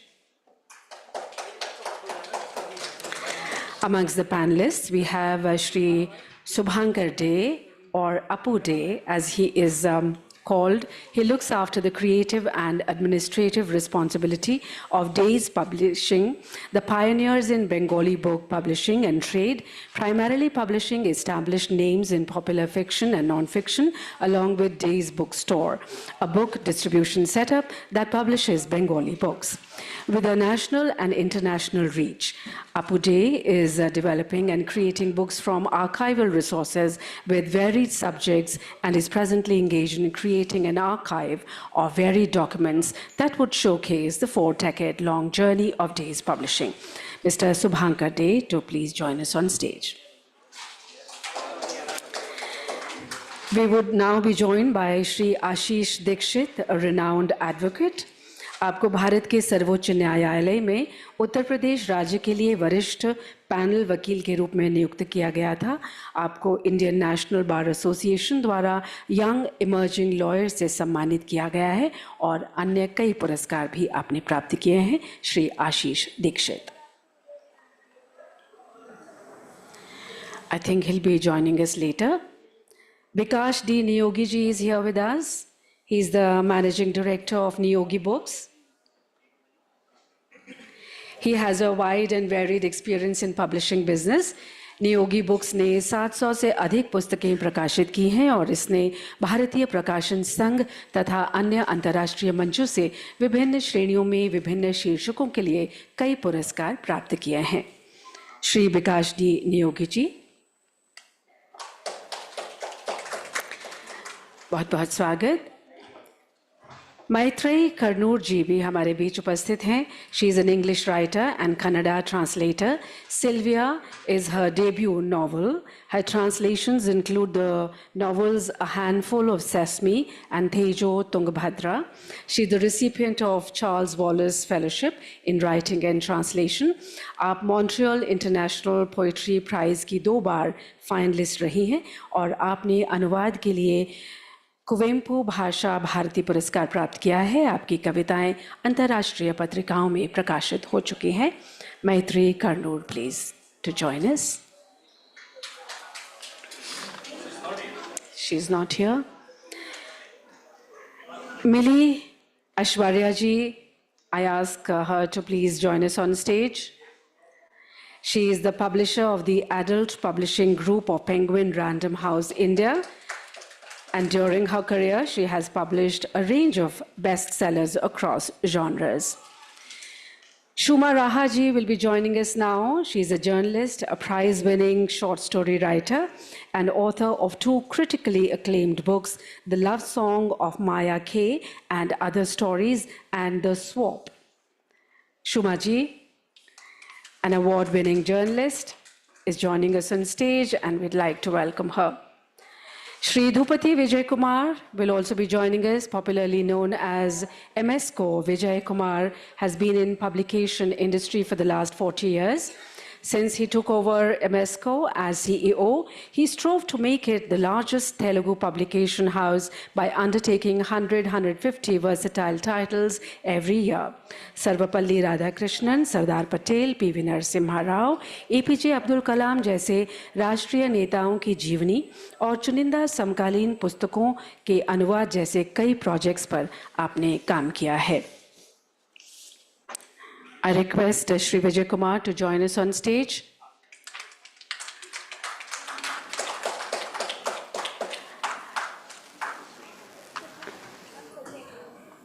Is Jayapriya Vasudevanji with us?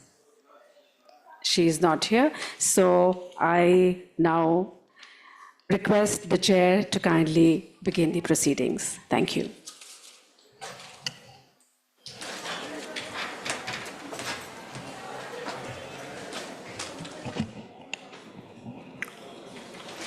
A very good afternoon, friends.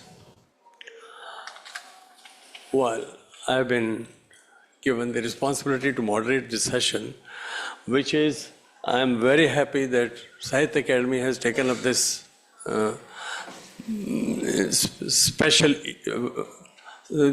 special session on authors, publishers, and copyright issues. In fact, what happens, authors create a lot of things, publishers publish them, and then at the end of it, copyright troubles do come in. I have with me a sessionists here are publishers, authors, even one lawyer is also there. He has not joined so far. So I must say it will be an interesting session, I believe, in all. See, authors do creative writings, they create things. Even authors do researches, a lot of researches, and their research inputs are put together in the form of books. Teachers also put in a lot of effort throughout their life in understanding their own subjects and creating books for use by students of different levels.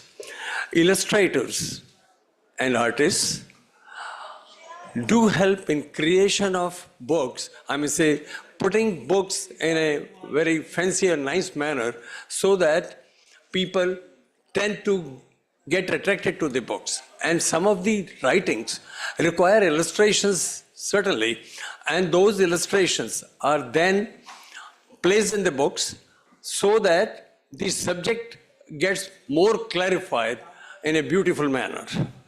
Publishers, when they sign up with the author, after that, they add to the creativity of the authors, arrange edits, give suggestions to authors to add some chapter or to, I may say, reframe some chapter or something. They arrange for illustrations or suggest the author to add illustrations to the book. Then the entire book, once edited, approved by the author, and everything is complete, they arrange for its proper layout. Page layouts are done. Cover designing is arranged by the publishers normally. Authors also help in that. And then the cover comes up. Finally, the book goes to printing. And of course, it carries a lot of investment. Each book carries a lot of investment by the publisher, not in terms of time only. Authors also invest a lot of time. Publishers also invest a lot of time and money on those. And then publishers proceed further to market them throughout the world, as the subject may be. If it is a school book, to the schools. If it's a higher learning, higher education books, to the higher education institutions. And then if it is trade books or all that, then it is offered to the market in the world. Copyright is a burning issue because copying is rampant at the moment. And what happens is, it's not that the book is copied by way of only photocopying. Photocopying is done. Soft copies are created by IT specialists and all that. Even students do create these days. make the books available as PDF, and they are available freely in the market. And plagiarism also comes into the picture a lot. A lot of publishing happens by way of picking up the stuff from the internet, putting it together, and just publishing it. A sort of fake publishing. That's also happening rampantly. So all these issues are really disturbing, right from the authors to the publishers to the entire market. The entire publishing ecosystem gets disturbed by way of these, copyright infringements. There is an institution, or there is, I would say, an association, Indian Reprographic Rights Organization, which works side by side with Federation of Indian Publishers, where authors' interests are also taken care of, and publishers' interests are also taken care of, in the sense that if the institutions or anybody is willing to photocopy anything or copy anything, takes a license and then pays the license fee, and the copying is done to that level only, whatever is prescribed or allowed. So the share of that money paid will be distributed to the copyright holder. So that arrangement is there. That arrangement has been happening pretty well as far as countries outside India are concerned.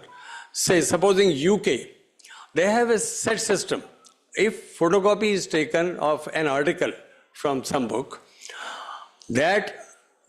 and some amount is paid, say 10 pounds is paid, out of to that institution or library where the photocopy takes place.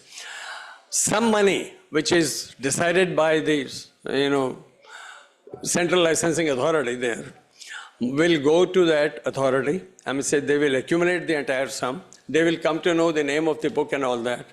And then they will share the money out of it to the such copyright organizations world over, so that with the list of books, that this money is being sent, and this is the list of books which represents this money, so that the money is further distributed to the rights holders.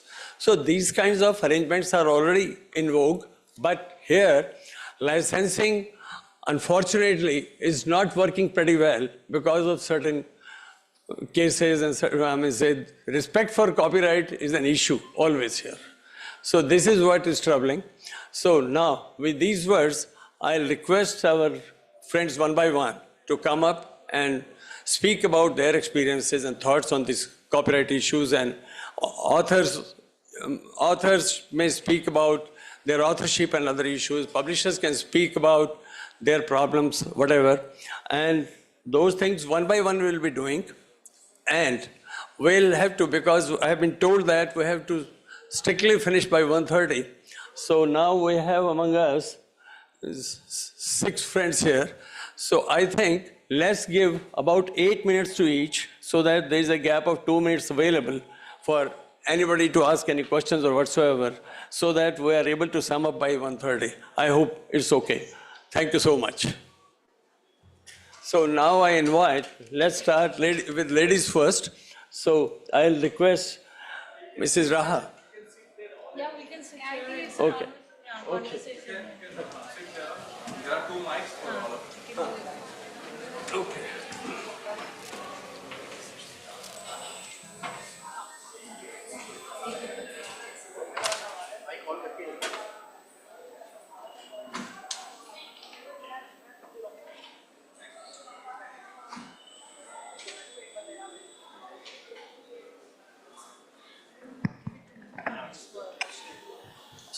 I'll now request Suma Rahaji to speak about her experiences and thoughts. Thank you, Mr. Mittal. Good afternoon, friends.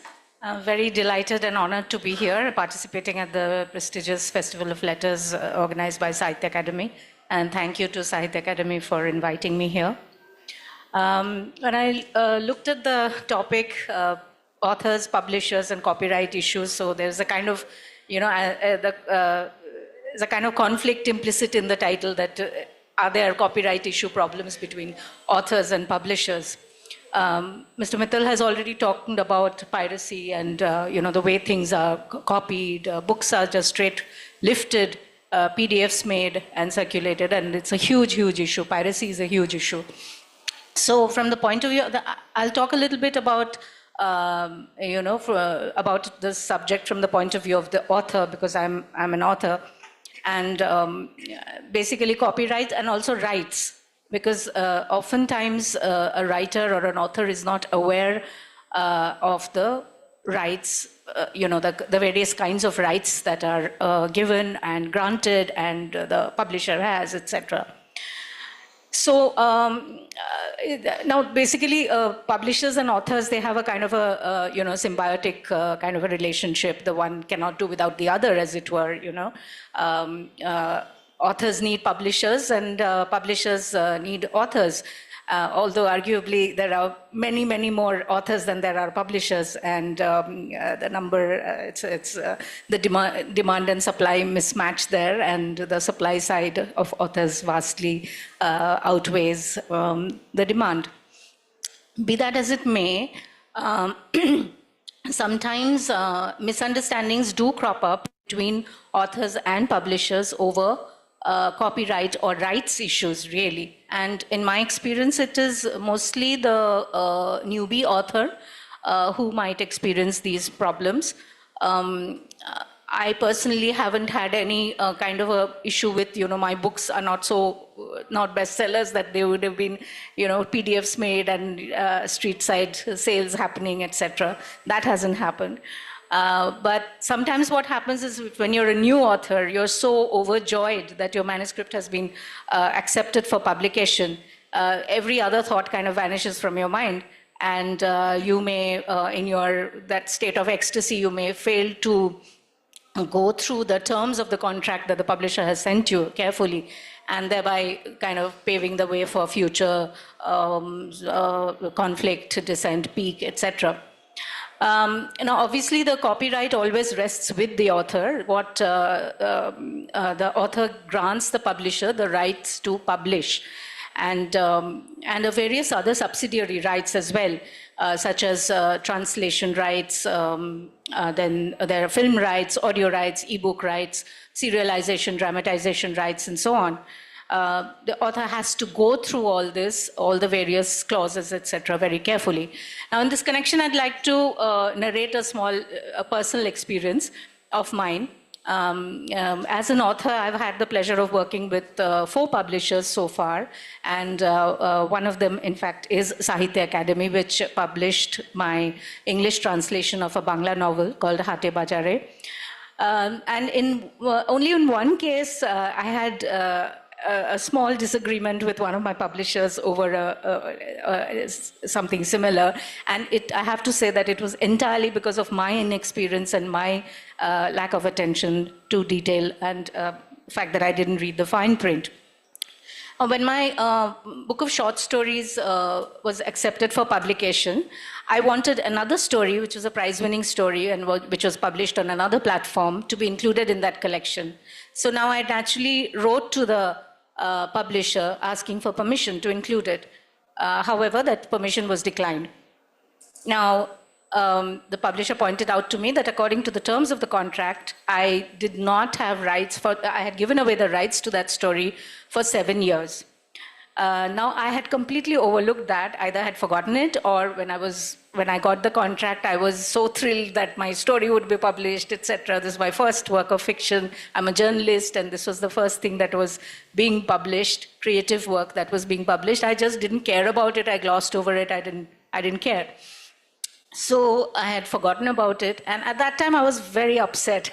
I thought, why should I not get this, include this, not be able to include it? But then later I realized that, it was, the publisher was completely justified in the fact that, that she did not give me permission, and I really had no business feeling aggrieved about it because it was my fault. So basically, I would say that, you have to be very, very careful. Copyright, of course, piracy, it's one issue, but an author has to be very careful about the contract that he or she is signing. You have to go through it with a fine-tooth comb, as it were. You have to take the long view. You have to take a kind of a 360-degree view. You shouldn't be so overjoyed and so kind of grateful that the thing is being published that you take every condition lying down. So you need to go through them and basically see that, what are the rights that you're giving, what are the clauses, and ask questions till you understand what it is. Because, say, supposing, does your book have film potential, OTT potential, and do you then want to keep the rights, the film rights to yourself, so that you can independently maybe work out a deal later, independent of the publisher, and so on and so forth. So basically, you have to be very, very careful. And if you have an agent, that agent will, of course, help you understand all these copyright issues. And it's like a minefield, because you become a little intellectually lazy when you finally get that contract, because you a kind of complacency sets in. So you don't really bother with the other things, but it might come to bite you later. I mean, who knows? Your book might become a bestseller. Unlikely, but it happens, I guess. So that's basically it. That is what I would like to say. That copyright, the piracy part is one part, but the author also has to be very, very vigilant about the terms of his or her contract, and especially a new author, because by the time you've had a few books published, you are already you're conversant with all the terms and conditions, all the jargon and the legalese and so on and so forth. Thank you. Thank you, Suma Rahaji. And thank you for mentioning that authors and publishers complement each other, help each other to bring things forward. And secondly, it's really important that first, the publisher should create a proper agreement. I have heard about publishers having only about, 100 words agreement without any details whatsoever, and later on claiming, well, this should be with us, this right also should be with us and all that. Similarly, like she said, well, authors have to carefully study each of the pointers of the agreement so that things go very well between them. So I agree to the points raised by, or mentioned by Suma Rahaji. Thank you so much. Now I'll request Millie Aishwarya. She wants to be called as Millie only, so to give her thoughts to the audience. Thank you so much, Mr. Dixit. Good afternoon, everyone. Thank you for coming for our session. As you can see, we are a mix of people here, from writers, publishers, and we have a lawyer in our mix as well. I think at the outset, we might feel that the topic is technical. Copyright is not something that, writers, creative people want to engage with too much. But the fact of the matter is that it is critical. It is very, very important, because it has a huge impact on what, your book can achieve and various forms that it can take. So it's the first thing with copyright is to create more awareness that it's not something too difficult or something that you don't need to know about. It is important to know your rights as a writer. And I think a lot of it is covered in contracts, especially with Penguin. We have a detailed contract where we mention all the rights and subsidiary rights. So for new time writers, my suggestion is that, you should ask as many questions as possible. You should try to understand it once and for all, and it'll really help you in future as well as you go along from book to book. So that is one, that this is not something to run away from, not something technical. It is very important to understand the basics and then go on. My friends here on the panel have already referred to most of the key aspects of copyright. I just wanted to touch upon 2-3 things that we come across a lot, and I think about and we deal with on a day-to-day basis. The first, of course, is piracy, which, we did a campaign in Penguin as well, because we feel very strongly about piracy. And this is rampant in a country like India. And whether it is in digital form, like Mr. Dixit mentioned, through WhatsApp forwards and groups that, any book which becomes popular or becomes a bestseller or is topical starts getting circulated in digital format. So we also have to be a part as publishers and writers to stop this or report this and do whatever we can do at our level, because we all lose together. Publishers are losing money, so this is not beneficial for any of us. So that is something that I really feel strongly about, because what happens then is that you also don't know the actual sales of your books. Because if, let's say, the publisher sells and publish 5,000, for example, you don't know how many more are bought and sold as pirated versions, and you don't get any benefit from those sales. So that is a big problem, I think, in a big diverse country like India, and the various centers for it. We've tried to sort of stop it and do raids, but in this, I feel our government also needs to play a role, and Sahitya Academy is a great platform to raise these issues here. The second aspect of publishing, which Shubha also mentioned, is plagiarism, which is also very, very important.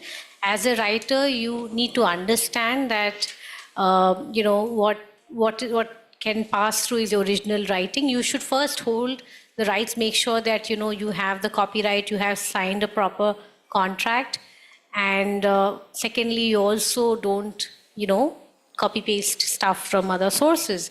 There are rules for fair use, and you can use some material with permission, with written permission, and those should be followed. They are followed across the world, and I think there is no reason that in India we don't need to follow. We should also follow those fair practices, because what goes around comes around. Others might also plagiarize, and it is not legal. We have to follow the laws of copyright. So that is again a problem. And what we do now in Penguin is we have a plagiarism software, so we run all our manuscripts through that. So it gives a sense of the original content, and if anything is lifted from anywhere. For nonfiction, I feel it's really important not only to write a well-researched and interesting book, but also to make sure that you have all your sources and citations included.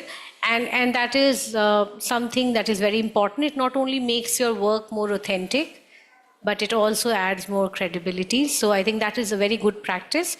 And I see actually a lot of our writers, when they submit the manuscript to us in the first round, they include their citations and notes. So I think this is something that in academic writing and publishing is very, very acceptable and rampant, but in popular and general trade publishing also, people are now being more careful about. The third thing, which I feel, do you have a question?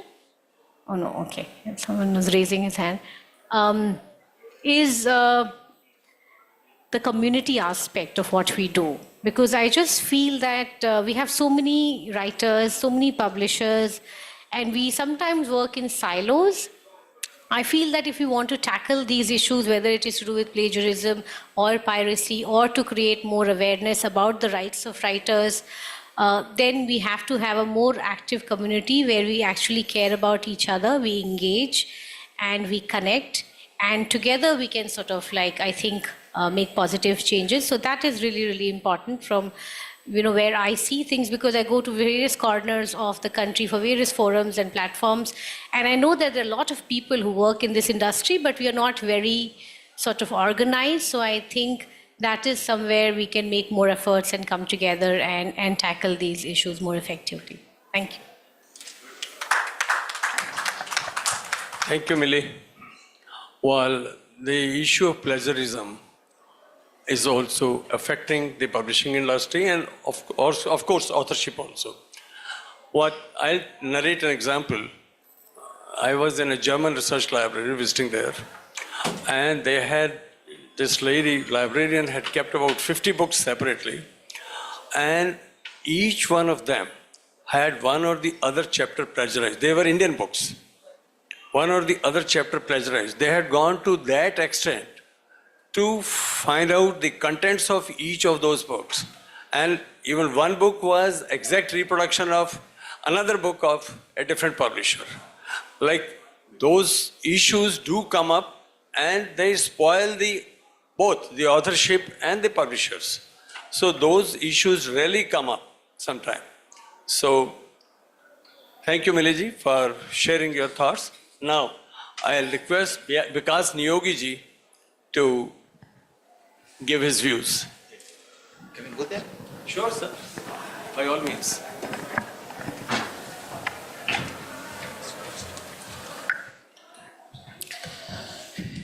Publishing rights is a big issue. And I'm really not sure how much we are accepting these rights issues in our work or day-to-day life or in our dealings.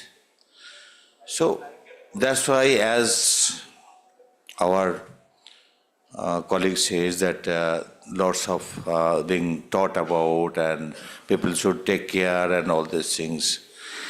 But I question myself, are we, the publisher, taking it seriously? I don't think so much, other than the big publishers or reputed publishers. There are thousands of publishers. I don't think they're that much serious. Author writes a book, it's their intellectual property. They spend time, energy, everything. They sacrifice their personal life to create something, create content. It goes to the publisher. Publisher publish it. Then what happened? What he gets today, the authors, the money they get, the return they get, their honorarium they get, is it sufficient? I don't think so. Barring a few publishers like maybe Penguin, HarperCollins, Oxford, you name a few, Rupa and all these people. How many publishers are paying them? There are lakhs and lakhs of writers. Everybody has a story to tell, and they are coming up. Now, that's why that means we the publisher, are not at all serious about these contents. Methods of IRRO was started in about 10 years back, or maybe more than that. 24 years back. 24 years back. And we hope that time that things will be taken care of. But I know you can probably help us to know more about the effectiveness of IRRO in India. Because there are at rampant things are going on, photocopies and plagiarism and everything is going on. Now, if you take about this, books are selling, author is getting maybe few hundred or thousands or rupees of royalty, but there are lakhs of copies are selling. If you go to the neighborhood community, as my colleague Asmeli has said, that there are huge quantity of pirated books in India as well as our neighboring countries. I'll not name it. There is no law to stop the piracy. They said as long, you should be happy, as long your books are sold, that your publishing house name is being popularized and the author is being read, so author is popularized. So next time you can probably encash. I don't know, Penguin has lakhs of authors. How many of them are, encouraged by this way of writing? Or I being a publisher of more than 800 books, how much recognition I got in Bangladesh, I don't know. But the things are going on like that. There is I don't think there is any particular authority whom we can complain or they can look it or are serious about it. There are whole lots of, you go to the College Street area, Calcutta Book Bazaar, there are whole lots of pirated books are selling on the footpath and open market. So now, the authors are not getting anything out of it. So where is this rights? Where are these so-called, intellectual property being used by others while making money, and authors or publishers are deprived of? So there is no particular authority who can take care of that. Mithal Sahab, I'll request you are being the chairman of Capex Shield and our Publishers Association Chief, so naturally we all request you, and you are also involved in IRRO, so you have lots of approach and we have lots of hope on you that Mittal Sahib, you can definitely take it very seriously and do something. At least you can do something. If you can do even 5% of it, you will achieve something. And once it starts, the movement starts, and it will continue. But getting the rights, and as Mary has said, or Suma has said, that all these authors, they should get the properly checked, the agreement, MOU. They should check it, 100%. And once they check it, they go through that, then they should honor that one. They should stick to this. But before signing that MOU, before signing the agreement, they must go through the each and every clause of it. And there are a number of clauses, 30 clause, 40 clause are there. And if he or she author is not happy with any clause, he can definitely talk to the editor or publisher that these are the clause, explain me, or I want this clause to be added, this clause could be. At this stage, negotiate whatever you can. And once it is done, sign it, then do not expect anything else from the publisher, because publisher is having lots of responsibility to the book as well as to that particular author. Because there are certain things that author can't see, market can't see, but publisher can visualize. Yes, this is what is going to happen. So we have to take this route, we have to take this course. Selling of a book is not an easy thing. It's a very, very tough job. We know very well. We live in a small house, but we all maintain a very big warehouse. You can't imagine how much stocks that you all are holding. Or are the readers? Because we have to sell each and every book. And that's a tough job, which the author cannot predict what goes through the publishers. So therefore, take your step and go accordingly. Join hands with the publisher, authors and publishers should join and create a positive vibe, and then book will have a positive vibe. It will sell. Some book doesn't sell immediately, maybe after 6 months. I have seen it in my own life. For 1 year, I couldn't sell a book. But after a year, when the book was recognized it's a good book, it sold huge copies. So it happens. This is also some kind of magic is there. So I don't know what else I can say, but as I said, getting the permission of the copyright is also a tough job. Even in India, even in the government organization, I wanted to do a book on maps of India. Our National Archive, National Library in Calcutta was holding huge stock. Me and my author, Manashi, we all took the turn and visiting them, asking them, requesting them, meeting the director numerous times. And ultimately our author said, no, because I cannot do it, they are not giving it. I said, I also cannot do it. Ultimately, I said, let me take a last chance. So I went over there. I asked the director, tell me the reason why you don't want to give these maps from your archive for the book, for this book. I was carrying a dummy to show him the book. He said, listen, I don't want our things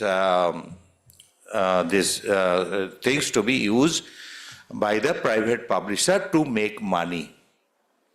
I know him personally, and his son was a high official in a big multinational bank and driving a very big car. Naturally, you can imagine what kind of salary he was drawing. I said, your son is in a very good position and huge money he is having. So do you think that he will spend 5,000 rupees, 4,000 rupees to buy this book? No. He will wait. In case he wants, he will wait. Somebody should present him the book, gift him the book. And he will not spend his money to buy this book. But we haven't got it. Ultimately, I had to do the book without those maps, which is very unfortunate. I am still missing those maps. whereas I got from National Archive and all other sources I got, and it's beautifully done. So that was the tragedy. Another book I did with the National Archive, lots of pictures were there on Daniels. When the book was ready, it went to the market. I got a big legal notice from Victoria Memorial, Calcutta. How can we use this map without our permission? I had to write them. So this is I got the permission from National Archive, and you may be having this, but they also have these pictures. So I have taken it from them. What is wrong with that? Afterwards, there was no correspondence at all, and it stopped automatically. Something like that. But getting permission also tough. That's why I'm telling. I went to British Library.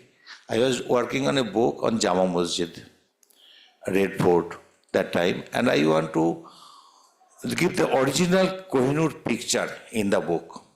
I went to the British Library, Royal Collection. I said, there was one lady who was in charge. She was Mehta.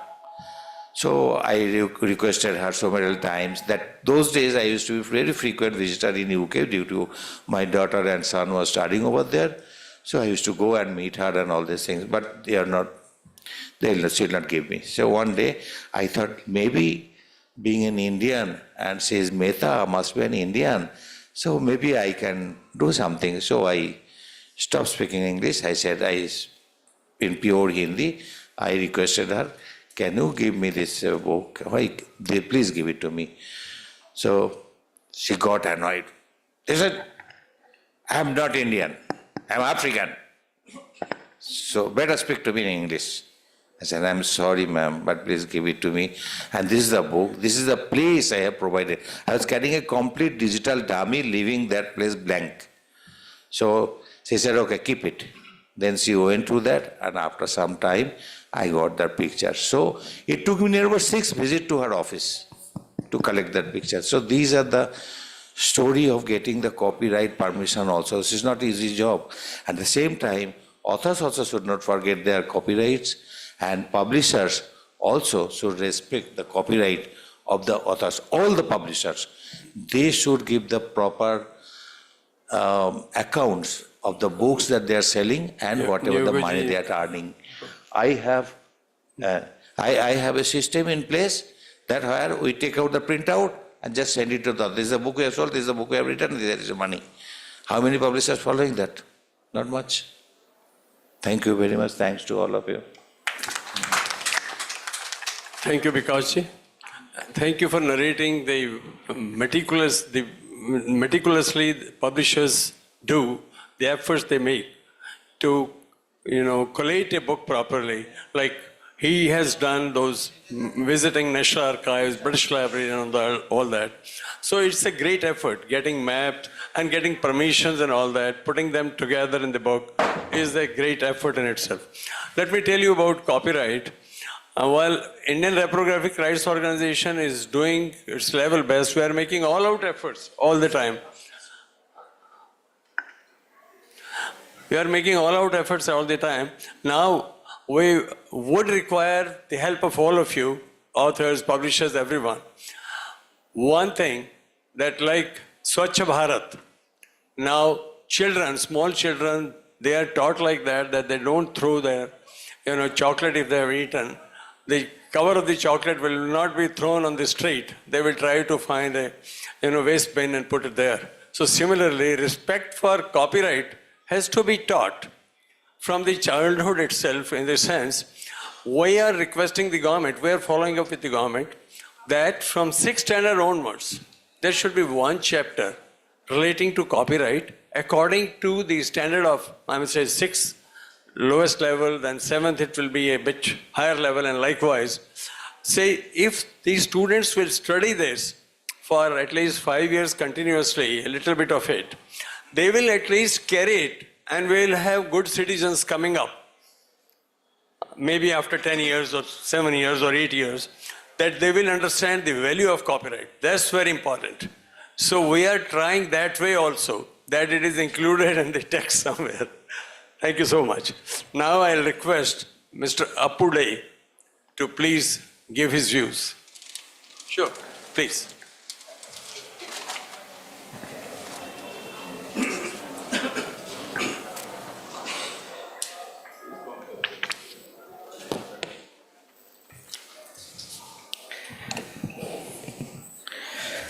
नमस्कार. Copyright issue is big issue. मैं उसके बारे में कुछ नहीं बोलूँगा क्योंकि एक बार जब कलकत्ता बुक फेयर में बांग्लादेश थीम था तो उसी में शेख हसीना जी आए थे इनॉग्रेशन करने के लिए. तो उनको हम पब्लिशर का एक टीम गए थे उनके पास. बोला है कि देखिए आपके वहाँ पे तो हमारा सारे किताब ऐसे ही पायरेटेड होता है. तो उन्होंने बोला थे कि हम एक छोटा देश है, हम लोग को इतना बदनाम कर रहे हो. तो ये कभी रुकेगा नहीं. कैसे रुकेगा वो भी मुझे पता नहीं. और बंगाली लैंग्वेज एक छोटा रीजनल लैंग्वेज है मगर नेशनल लैंग्वेज भी है. तो इसके बारे में जो पब्लिशर एंड ऑथर्स है इसके जो केमिस्ट्री है उस बारे में मैं आपको कुछ बताऊंगा. मैंने जो लिख कर ले आए वो बंगाली में है और वो ट्रांसलेट करके मैंने दिया है. अगर किसी को अंग्रेजी में चाहिए तो बाद में मैं दे दूंगा. मैं बंगाली में आप लोगों को बताता हूँ. ভারতের সংবিধানে 22টি স্বীকৃত ভাষা. সেই ভাষাগুলির মধ্যে বাংলা অন্যতম ভাষা. বাংলা ভাষার বয়স মাত্র 1300 বছর. সেই ভাষা চর্চার মধ্যে দিয়ে কত লেখক এসেছেন, কত প্রকাশনা তৈরি হয়ে কালের নিয়মে হারিয়ে গেছে তার ঠিক নেই. বাংলা প্রকাশনা জগতে দেশ পাবলিশিং কোভিডের সময় অর্ধশতক পার করেছে. দেশের এই 50 বছরে অনুষ্ঠানের নানান রকমের ভাবনা ছিল, কিন্তু সেই ইতিহাসের যে সম্পর্কটা প্রকাশক এবং লেখকের যে সম্পর্ক সেই সম্পর্কটাকেই তুলে ধরার একটা এক্সিবিশনের মধ্যে দিয়ে তুলে ধরার একটা চেষ্টা করেছিলাম, কিন্তু সেটা কোভিডের সময় হয়ে ওঠেনি.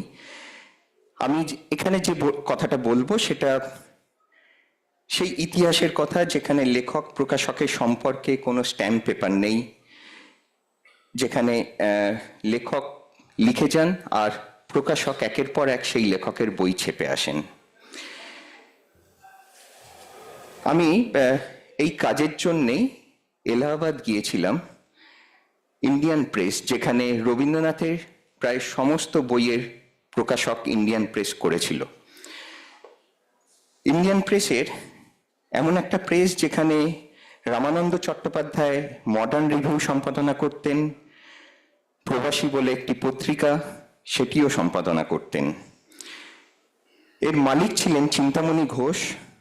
1913 সালে রবীন্দ্রনাথ যখন নোবেল পুরস্কার পান তার 6 বছর বাদে চিন্তামণি ঘোষ রবীন্দ্রনাথকে একটি পত্র লেখেন এবং রবীন্দ্রনাথ তখন বিশ্বভারতী গড়ে তুলেছেন এবং তারও একটা চিন্তার বিষয়, যে চিন্তার বিষয়টা হচ্ছে তার লেখা যে বইপত্র বেরিয়েছে সেগুলোকে এক জায়গায় নিয়ে আসার চিন্তা. রবীন্দ্রনাথকে চিন্তামণি ঘোষ চিঠি লিখছেন 1919 সালের. শ্রদ্ধাস্পদেষু বহু সম্মানপূর্বক বিনীত নিবেদন বোধহয় অবগত আছেন, আমার স্বাস্থ্যভঙ্গ ও দৃষ্টিশক্তি প্রায় লুপ্ত হওয়ায় আমি প্রেসের কার্যভার হইতে অবসর লইয়াছি. আমার অবর্তমানে ইন্ডিয়ান প্রেসের ভবিষ্যৎ সম্বন্ধে আমার একটা চিন্তার কারণ হইয়াছে. হইতে পারে ভবিষ্যতে আমার পুত্রগণ আমা অপেক্ষা অধিকতর শক্তি লইয়া আমার এই প্রেসটি পরিচালনা করিবে, কিন্তু পুত্রগণের প্রতি সেন্দ্র দৃষ্টিতেই হোক অথবা অন্য কারণেই হোক ইন্ডিয়ান প্রেসের অনুজ্জ্বল ভবিষ্যৎ কল্পনা করিয়া আমার জীবদ্দশায় এটিকে একটি প্রাইভেট জয়েন্ট স্ট্যাক কোম্পানি করিয়া দিয়াছি. জানি না এই ব্যবস্থা তাহার স্থায়িত্ব সম্বন্ধে যথোচিত কিনা. আপনাকে আমার এই পত্র লিখবার উদ্দেশ্য এই যে ইন্ডিয়ান প্রেসের স্বত্বাধিকারী এখন এক ব্যক্তি নহেন, একটি কোম্পানির হস্তে ইয়া এখন হইতে পরিচালিত হইতেছে। সুতরাং অতঃপর কোন পুস্তকাদি প্রকাশ করিবার সময় কোম্পানি তাহার লাভালাভ হিসাব করিয়া দেখা আবশ্যক হইবে, কার্যত তাহাই হইতেছে। এরপরে যে কথাটি লিখছেন এটি খুব উল্লেখযোগ্য এই কারণেই লিখছেন, এ পর্যন্ত আপনার সমস্ত পুস্তক লাভ লোকসান বিচার না করিয়াই আমি সানন্দে প্রকাশ করিয়াছি, কিন্তু এখন হইতে আপনার কোনো বই ছাপিতে হইলে কোম্পানি তাহার লাভালাভ দেখিবেন। সেই জন্য আপনার নিকট আমার বিনীত নিবেদন এই যে আপনার নবলিখিত কোনো পুস্তক প্রকাশ করিবার আবশ্যক হইলে তা ছাপিবার পূর্বে অনুগ্রহ করিয়া একবার ইন্ডিয়ান প্রেসের বর্তমান পরিচালকগণকে তাহার লাভ লোকসান হিসাব করিয়া দেখিবার সুযোগ করিয়া দিবেন। আশা করি এই ব্যবস্থায় আপনার কোনো অসুবিধে হইবে না। ইতি চিন্তামণি ঘোষ। এর উত্তরে রবীন্দ্রনাথ একটি চিঠি লিখেছিলেন, সেটিও খুব ইন্টারেস্টিং একটি চিঠি। রবীন্দ্রনাথ লিখছেন, বিনয় সম্ভাষণপূর্বক নিবেদন, শান্তিনিকেতন বিশ্বভারতী প্রতিষ্ঠানটিকে যথাবিধি সর্বসাধারণের হস্তে সমর্পণ করিয়াছি। আমার সমস্ত বাংলা বইগুলি সত্য লেখাপড়া করিয়া বিশ্বভারতীর হাতে দিয়া আমি সম্পূর্ণ নিষ্কৃতি লইয়াছি। এক্ষণে এই অধিকারের হস্তান্তর উপলক্ষে আমার গ্রন্থ প্রকাশের কোনো একটি সন্তোষজনক ব্যবস্থা হইতে পারিলে আমি অত্যন্ত নিশ্চিন্ত হইতে পারিব। আশা করি বিশ্বভারতীর মঙ্গলের প্রতি দৃষ্টি রাখিয়া আপনি যথবিধ বিধান করিয়া দিবেন। এই কাজের জন্য আমার ও বিশ্বভারতীর পক্ষ হইতে শ্রীযুক্ত নেপালচন্দ্র রায়, সুরেন্দ্রনাথ ঠাকুর, রতীন্দ্রনাথ ঠাকুর ও প্রশান্তচন্দ্র মহালানবিশ আপনার নিকট যাইতেছেন। ইহাদের সহযোগে আপনি যেরূপ ব্যবস্থা করিবেন তাহাতেই আমি সম্পূর্ণ সম্মত হইব। 1 আশ্বিন 1929 সালে লিখছেন। এখানে চিন্তামণি ঘোষ এক জায়গায় লিখছেন যে আপনার সমস্ত পুস্তক তিনি ছাপছেন, রবীন্দ্রনাথ যা পাঠাচ্ছেন, এবং সেটা কিন্তু লাভ লোকসান কোনো বিচার না করেই তিনি ছাপছেন। আবার রবীন্দ্রনাথ চিন্তিত যে তার বইগুলো তিনি সেখান থেকে তুলে নিয়ে বিশ্বভারতীতে আনবেন। এর যে চিঠির পরে, রবীন্দ্রনাথ এই চিঠি দেওয়ার পরে চিন্তামণি ঘোষ সমস্ত কপিরাইট বিশ্বভারতীকে ফিরিয়ে দিয়েছিলেন, রবীন্দ্রনাথকে ফিরিয়ে দিয়েছিলেন, এবং তারপরে বিশ্বভারতী রবীন্দ্রনাথের একের পর এক বই প্রকাশ করেন। দ্বিতীয় চিঠিটি হচ্ছে বুদ্ধদেব বসু একাডেমি অ্যাওয়ার্ড পেয়েছিলেন। তিনি তার বয়স যখন 20 বছর, সেই সময় বিষ্ণুদে, কবি বিষ্ণুদেকে লিখছেন, তিনি একটি পত্রিকা সম্পাদনা করতেন বুদ্ধদেব বসু, প্রগতি। 1928 সালে লিখছেন, তখন বুদ্ধদেব বসুর বয়স হচ্ছে 20 বছর। লিখছেন, প্রীতিভাজনেশু, আপনার চিঠি ও গল্প পেয়ে খুশি হলাম। গল্পটি কিন্তু মোটেও ভালো হয়নি। এই সূত্রে আপনাকে কয়েকটি কথা বলার আবশ্যকতা বোধ করছি। ছোট গল্পকে সবসময় একটা অর্গানিক হোল হতে হবে এ কথা ঠিক নয়। কেবলমাত্র বিশেষ একটা মুড বা অ্যাটিটিউড পরিস্ফুট হবে একটি ইনসিডেন্টের আবশ্যম্ভাবিতা আপনাকে মানতেই হবে। কিন্তু রবীন্দ্রনাথের লিপিকা দেখুন, শুধু একটি অ্যাটমসফিয়ার সৃষ্টির মধ্যে কি অনির্বচনীয় গভীরতা ও সৌন্দর্য। আপনাকে এত কথা বললাম কেন জানেন? কারণ আপনার সত্যি লিখবার শক্তি আছে, আপনাকে দিয়ে অনেক আশা রাখি। তাই যদি কোনোভাবে আপনাকে সাহায্য করা সম্ভব হয় তাহলে সেটা গৌরব ও আনন্দের কথা বলেই বিবেচনা করব। আশা করি ভবিষ্যতে আপনি সত্যি সত্যি ভালো গল্প লেখক হয়ে উঠবেন। এরপরে লিখছেন, যদি আর বিজ্ঞাপন না জোটে তো উপায় হবে কি? প্রগতি ছাপা আরম্ভ হয়ে গেছে, দয়া করে 20 টাকা শীঘ্রই পাঠাবার ব্যবস্থা করবেন। জবা কুসুমের বিজ্ঞাপনটা হলো। এখানে দেখুন, মানে 20 টাকার জন্য কিন্তু বিষ্ণুদেব যে গল্পটি পাঠিয়েছেন সেই গল্পটি কিন্তু তিনি ছাপছেন না, কিন্তু 20 টাকাটাও চেয়ে পাঠাচ্ছেন। যে পত্রিকার সম্পাদনা করতে চাইছেন তিনি, তার মধ্যে যে জেদ আছে সেই জেদটাকে ফুটিয়ে তুলছেন বুদ্ধদেব বসু। তারাশঙ্কর একটি স্মৃতিচারণায় লিখছেন, একবার বড় মেয়ের হঠাৎ অসুস্থতায় আচমকা টাকার প্রয়োজন হয়। এক বড় কাগজের অফিস থেকে পাওনা টাকায় আদায় করতে গিয়েছিলাম, কিন্তু খালি হাতেই ফিরতে হয়। এরপরে তার সাহিত্য জীবনে লিখছেন, 1 আনার মুড়ি 2 পয়সার ছোলা কিনে চিবোতে চিবোতে এসে পৌঁছলাম কাত্যায়নী বুক স্টলে গিরিনবাবুর কাছে। গিরিনবাবু প্রশ্ন করলেন, কি হয়েছে তারাশঙ্কর? এমন চেহারা কেন শুনে গিরিনবাবু কিন্তু লেখককে ফিরিয়ে দেননি। জল মিষ্টি দিয়ে বললেন আগে খান, তারপর কালিন্দী বইয়ের জন্য রয়্যালটি বাবদ 100 টাকা দিয়ে বলেছিলেন বাড়ি যান, মেয়ে কেমন থাকে খবর দেবেন। ভাগ্যবশে সেদিন আমি টাকা পেয়েছিলাম, মেয়ে বেঁচে ছিল। তারাশঙ্কর আমার কথায় আরেকটি জায়গায় লিখছেন, একদিন বাড়িতে কিছু না বলে কাশি চলে যাব ঠিক করেছি।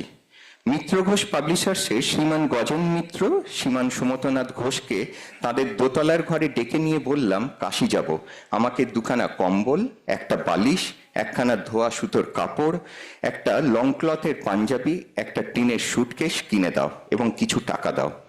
গজেনবাবু বলেছিলেন চলুন আপনি, আমি সব কিনে ব্যবস্থা করে দিচ্ছি। এখান থেকেই বোঝা যায় একজন লেখক এবং একজন প্রকাশকের কেমন সম্পর্ক তৈরি হয়ে ওঠে। মিত্র ঘোষের সবিতেন্দ্রনাথ তার স্মৃতিকথায় এক জায়গায় লিখছেন, বিভূতিভূষণ হেসে বলছেন সিগনেট প্রেসের আমাটির ভেপুর ফার্স্ট এডিশন শেষ করেছে, একটা হিসেবের খরচও দিয়েছেন, বলছে আমি যা বলবো তাই রয়্যালটি দেবেন। সমস্ত বই বিক্রি করে 550 টাকা লোকসান, খরচের হিসেবে কোথাও ভুল ধরেননি, আসলে বইয়ের দামই কম ফেলেছেন। বিভূতিভূষণ বললেন এর ওপর আর রয়্যালটি চাওয়া যায় না, লিখে দিই পরের এডিশনে না হয় দেবেন। এরকমও ঘটনা আছে যেখানে লেখক তার রয়্যালটি টাকাটাও প্রকাশককে দিয়ে দিচ্ছেন, কেননা সেইখানে ওই বইটি ছেপে প্রকাশক লস করেছেন। 1951 সালের 17 মার্চ জীবানন্দ দাস তার একটি চিঠিতে, Jibanananda Das first Bengali academy winner,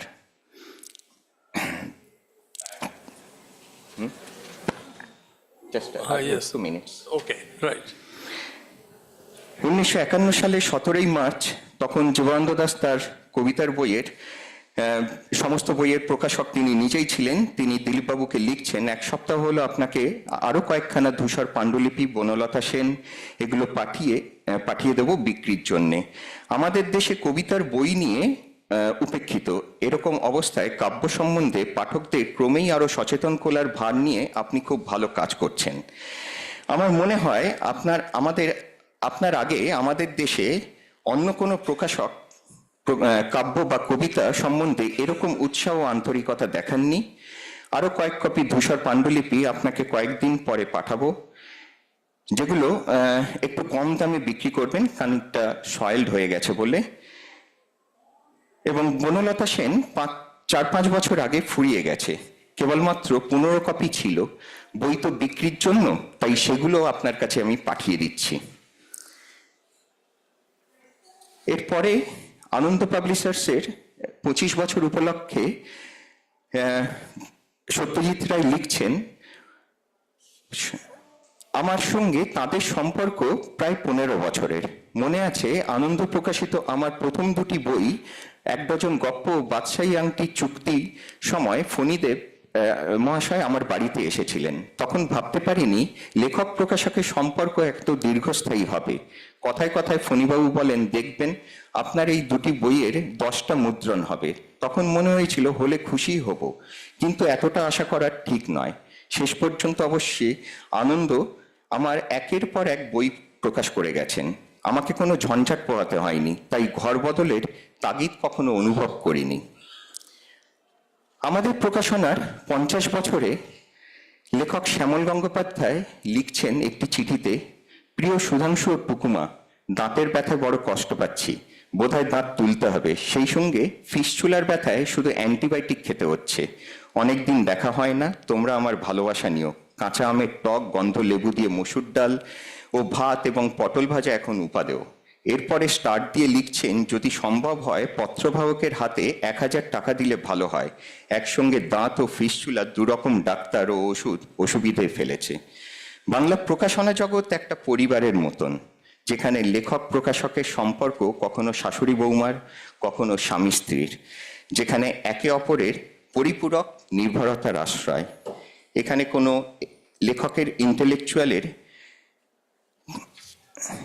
property প্রকাশকের হাতে তুলে দেন, প্রকাশক উচিত সময় এবং অসময়ে লেখকের পাশে থাকেন।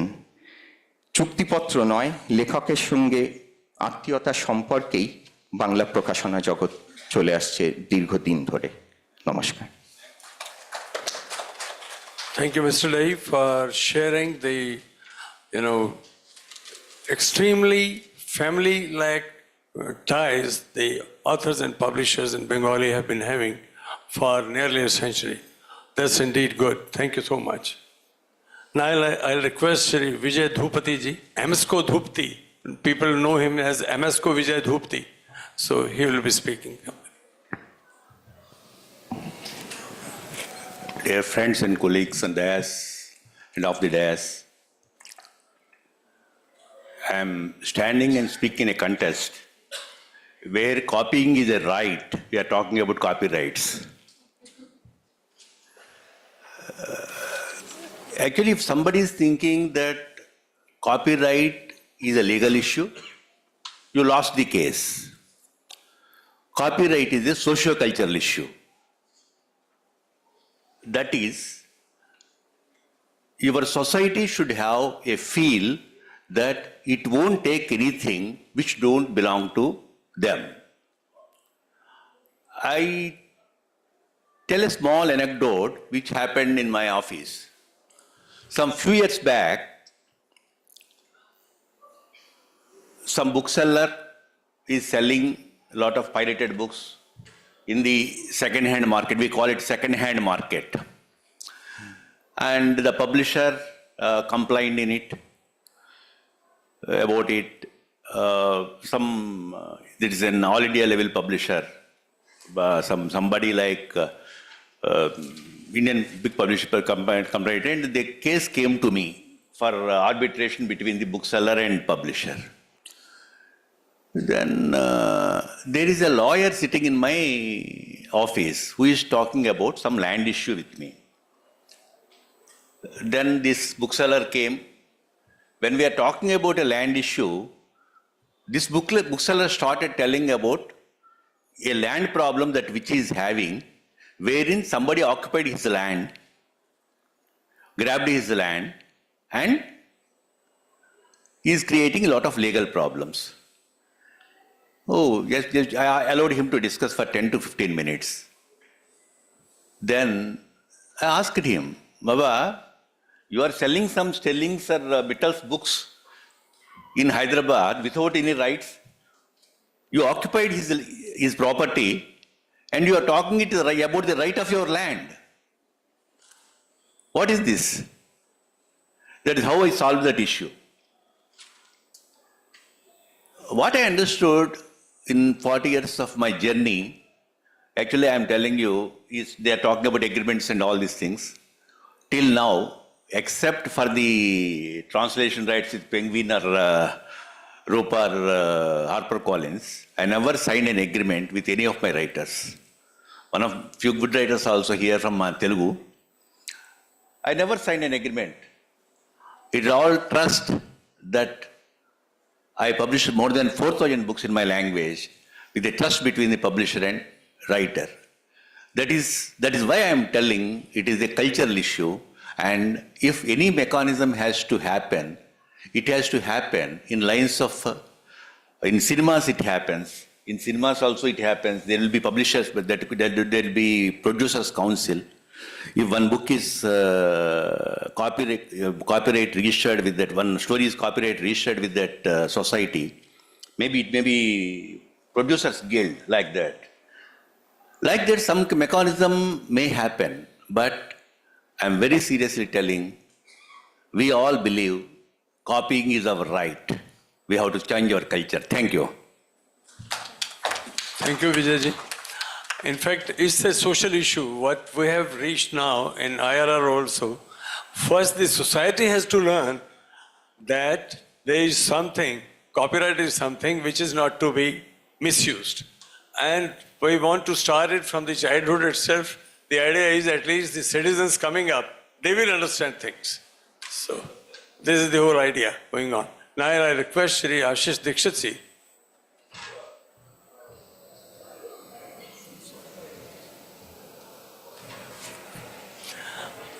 He is a lawyer, and especially we will learn a lot from him on the copyright and all that. So I'll request you, sir, to please speak. Hi. Good afternoon, everybody. Good afternoon to the people on the panel with me. And with Sir's experience of 40 years, I have very little experience compared to him. He has published so many books. And I also find myself in two difficult situations as of now. I am the only one who is standing between you and your lunch. And I am the seventh speaker. And I feel like someone who's married 7 times. He knows what has to be done, but he doesn't know how it has to be made exciting. So I'll try my best and I'll deal with the situation that how the authors and the publishers are people who are interconnected even legally. But in my experience, what I have noted that the publishers have a larger responsibility. As the first speaker, ma'am, itself said, that if there is some author whose first book is getting published or second book is published, his biggest achievement is getting a publisher to publish his book. He won't worry about any of the rights or responsibilities, whatever will happen. So the initial onus, in my understanding, is on the publisher to be fair, which sadly we don't see much because publishers are into business. It's a commercial activity for them. For an author, it's like their own baby. They create a work, they give their time, energy, their resources. Sometimes even their personal lives get affected because of the amount of time which they have to invest. And the publishers have a reason that we are the ones who publish and sell the books. But my response to that is, if your product is not good, you will not be able to sell it. So the idea and the person who's writing something should always be given more priority, should be the one who should be given more rights. What we see that as soon as something is published, the authors are left with very limited rights, and this happens in too many cases. Most of these cases don't even come to courts because we know what the system in our country is. Now, as the speaker who was preceding me, he said the right thing, that in our country, copying is considered to be the right which is available to everyone. Most of the people are not even aware about the existence and the extent of copyright. For them, it is a natural thing which has to be done. Getting a book copied is a normal thing which is done in every place. From my legal background, I can tell you one thing. I have PDF copies of books which were published in 1900, 1800, because what people have done, because these books are not getting republished or there is lack of copies of those books, all PDF copies are made available, and the people are forwarding it on WhatsApp. You look at the example of newspapers. Every morning you will find newspapers of that particular day on your WhatsApp. Most of the newspaper companies have to go to the court to take injunctions against WhatsApp, telegrams, and all those things. So it is something which is beyond our imagination, that what is happening in reality. And when it comes to enforcing it, what is the remedy which is available to enforce a copyright violation? We misunderstand that it is only a civil wrong. The authors only think that if my copyright is getting violated or piracy is getting done, it is only a civil wrong which is being done to me. Whereas after 1992, it has also become a criminal wrong. There is an amendment in the Copyright Act, section 64, which makes it a cognizable offense. But when someone approaches us that my books which are pirated are being sold in open market, and even if we go to the police to enforce that there is a complaint which we want to file, for them it is a very small issue. They say, you look at the things which are on our docket. We are dealing with, I should say, critical offenses, and now you want us to go and raid, get your books done. They will say, aap civil court jaiye na, wahan se jaake aap nikalwa lijiye, aap stay le lijiye. And this is what the reality is. Whereas the law requirement is that there should be a FIR registered and all those books should be seized, and it's a cognizable offense, which means you don't even need warrant from the judge. Now, after this, what becomes very important is this: how an author and a publisher protect their rights in comparison to each other. I have seen that when the agreements are drafted, publishers, because for them it's a routine thing, they have their set drafts ready, they protect their own interests to the best of their ability. But when it comes to authors kind of overlook everything. They would simply say, okay, you know best, you are the person in the field, you get my book published, I'm more than happy with that. This is something which is a possible handicap, initial handicap with the authors, which has created a lot of problems for them. I sincerely feel, services of, like ma'am said, agents can be employed. Even you can engage lawyers at that stage to see that your rights are protected, because agent will also have some lack of understanding that how it has to be properly done. A watertight agreement is the requirement. And another thing is that when you get into an agreement, as Mr. Mittal had stated, that most of the publishers are only executing a less than 100-page agreement. We must understand that till the time our rights are expressly given to the publisher, he does not possess that right. So he cannot say that in the absence of something in writing, you do not have that right. Maybe it's television rights, OTT rights, and other rights also. But we have to understand that if something is not in black and white, publisher cannot claim that because you have an agreement with me, I have all rights in perpetuity with me. Another very important right is there is a concept of moral rights with the publication. When an author publishes something, there is a concept called moral rights. You may give your publishing right and copyright to that person, but that publishing cannot be in a manner which is detrimental to the actual publication. You cannot mutilate the work which has been done. And this right can also be executed, or it can be enforced by the legal heirs. So we must specify that moral rights are not given to the publisher. Another very important aspect is that there is a clause in which they would write that you need to waive your moral right. So suppose if I am executing my some publication agreement today, maybe my book, as I had heard that after 1 year, 2 years, 5 years, maybe that book gets circulated more in that market, or someone wants to do something and someone wants to modify as per him. But if in your opinion that modification is interfering with the basic purpose or the basic intent of creating that publication or that book, then you can invoke that moral right in that book, and you can get it stopped.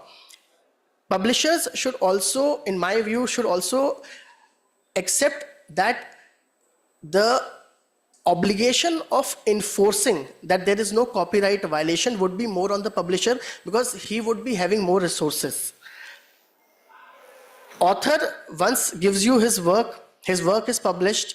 A publisher, on the other hand, has the task of marketing it, making it reach to the right people. And if a pirated copy is sold in the market, losses of both. Maybe there are some cases where we have seen that less copies are shown and more copies are sold. But in that case also, if that more copies are sold, but if in addition to that pirated copies are being sold, publisher as well as author is under the loss. And the mechanism should be with the publisher, because author, as we have seen, there is a huge gap of demand and supply. We have more authors, publishers are less. So I think authors lack that mechanism with them to enforce whatever their legal rights are. And as I have said, as it was said in the beginning, ask as many questions you want to ask, have everything in writing, and please make sure that just because it is your first or second or third book, don't give up your rights, stand with it. You'll get some publisher, and because it's something which is mutually beneficial. So don't give up a right which is there just because this is something new, and you will think that it may not get published. So with this, I'll close my comments. Thank you. Thank you, Ashish. Well, he has very well explained that moral rights remain with the author as always. Plus, pirated copies, generally what we say is both are at loss, author as well as publisher. But I would also add one, that is exchequer is also at loss, because the amount of taxes that will go if the book is officially properly published and all that, do not compare with the pirated version at all. So this is another loss to the government also. That's what we have been representing, that the government also loses a lot of money when books are pirated Well, and we also notice certain things. Even if a case is lost and the copies are seized by the police and all that, things continue to lie as they are for years together, and the publisher then gets discouraged altogether. That's what I have noticed several times. Now, it's the time for question answer. So anybody from the audience, if has any question, please come forward.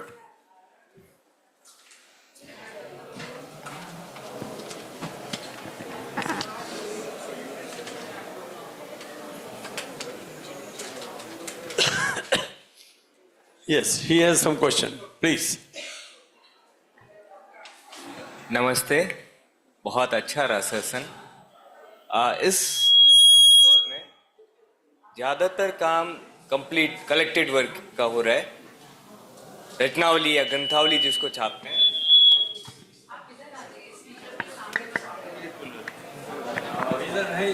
कोई बात नहीं। इस दौर में बहुत सी रचनावलियाँ या ग्रंथावलियाँ प्रकाशित हो रही हैं। एक ही लेखक की जब 1 से 2 या 3 रचनावलियाँ संपादित होती है, तो ऐसे में कॉपीराइट वाला मुद्दा किस तरफ जाता है? एक राइटर है जिसकी एक रचनावली प्रकाशित हो चुकी, अब उसकी दूसरी रचनावली भी आ रही है, ऐसी स्थिति में क्या होगा? कॉपीराइट किसके पास रहेगा? आशीष जी, नहीं, रचनावली of that author means collected works of that author published by publisher X and then later on published by publisher Y. Some are repeated, some are new stories, added stories to that. But say 60% is repeated when it is published for the second time. What do you suggest? Where the copyright goes? जो first publication है वही सही रहेगा, वो second में आप 60% करें या 20% करें, जो जिस एक्सटेंट तक आपने वायलेशन करा वो तो रहेगा, क्योंकि विद द राइटर। हाँ, पब्लिकेशन से सिर्फ आपके राइट आप डेलीगेट करते हो, हमेशा के लिए हैंडओवर नहीं कर देते। Copyright doesn't change.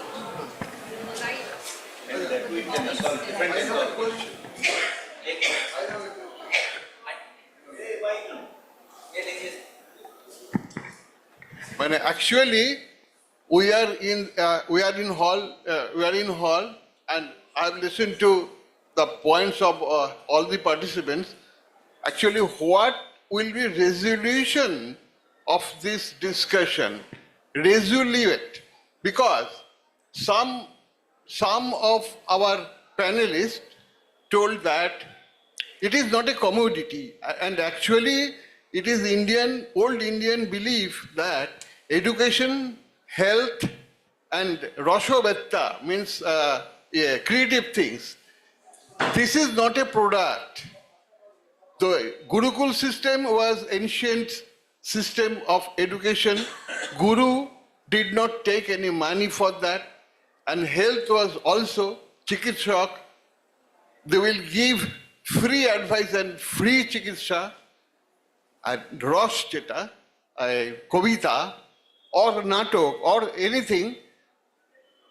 It was believed that they are blessed person of Saraswati. Saraswati का बर पुत्र है, समस्त जो लेखक है. तो in Indian tradition, it was not believed that we can get money in lieu of this creation. Of course, there are many kings and other जो माने ये पृष्ठपोषक जो हिंदी में बोलते हैं patron. The king and other people, those who have money, they patroned and this Lekhak, Sahitya, Kobi, etc. Now, what will we do? We will consider this writing and this creation as a product, and it is in lieu of this creation we will take money.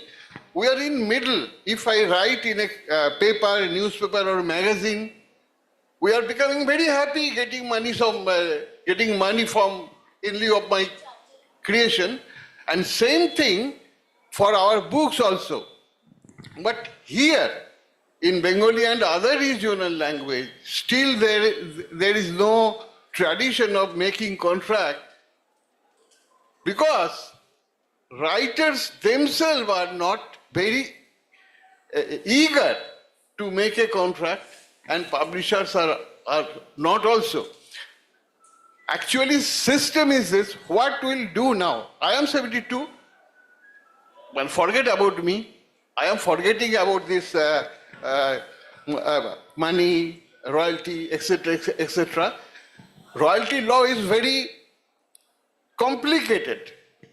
I never gone through the whole contract. It is not possible for a creator. Now, what we should do, in which way we should go? Actually, resolute. Make a resolution here. What should we do?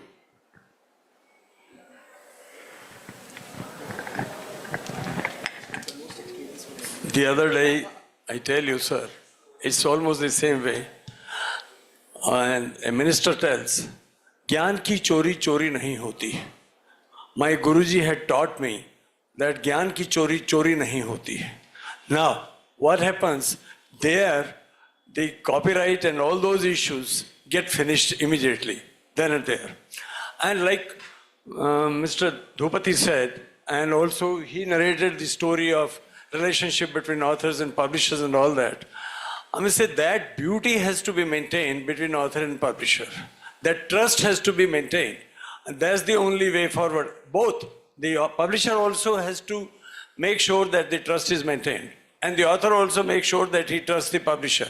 Because what happens, author creates, but publisher adds a lot of value to it finally and invests money in it and expects money in return.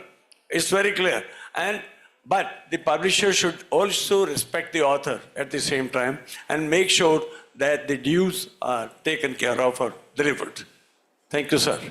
Is it possible in very ideal I just wanted to add something, which we have also seen in our...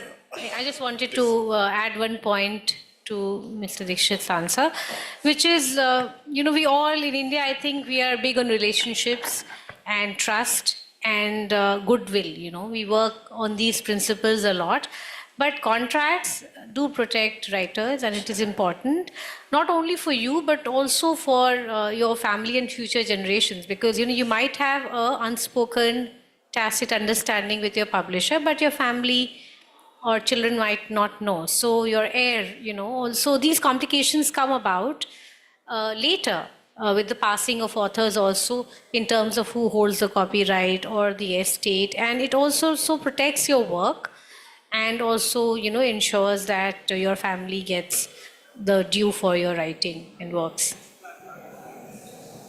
I'm glad actually, Miliji, you exactly said what I wanted to say. I think faith, trust, relationship, very good. I think they are actually moral values to be kept for a long time. But what Ashish briefed us actually, we need to have a proper legal framework. So I have been a bureaucrat with a law background and an author also. So what I realize is that these are the times, these are commercial times, competitive times, and these are not the old times. So an author has to take care of his actually product right from the beginning. Right from the moment he is going for publisher shopping actually, there should be some kind of protection, some kind of MOU when you are giving the manuscript. I published my book, which is the first translation of Ramcharitmanas into Hindi poetry, and Mithal Sahab knows about it. So I was going for its layout designing, and I got a very good layout designer with me. So the first copy, manuscript I provided to him, he did a beautiful job 6 months later actually. But his wife actually sold out that manuscript to Kabaddi. And that Kabaddi actually, the second-hand market thing, it so happened that my driver saw it actually on a some portal actually, that somebody is selling it at 200 rupees. Oh, I immediately jumped upon him, called him, procured it back. I said, this bugger doesn't know the value of this actually. 200 rupees. 300 rupees, purchase it back. I mean, of course, we didn't pay anything actually, I mean, with the grace of God. So the short point is, I mean, with everyone you are sharing your manuscript, protect yourself. And then coming to agreement part, I think, why? Because after that, lots of people do come up to me actually for advice, bureaucrats and doctors, etc. The thing is, you have to ask the publisher to explain me the agreement in simple English, simple Hindi, simple Bengali, whatever I mean. What is it that you want to do it? You say 10% of gross MRP. You say 8% of net MRP. What is gross? What is net? What kind of expenditure are you going to debit? Should be very clear. A printed book, if you are giving it, say, 10% of MRP, ebook doesn't involve that kind of expenses which a printed book require. Paper is not required, printing is not required. There are other expenses which are required. Audiobook would have, you may ask for maybe higher royalty, I think. Publishers may not be very happy about that. Get into your actually rights. So it is very, very essential, and I would suggest that here the publishers have a role to play besides this relationship and trust and faith, to share with them actually what are their rights, what are their liabilities, etc.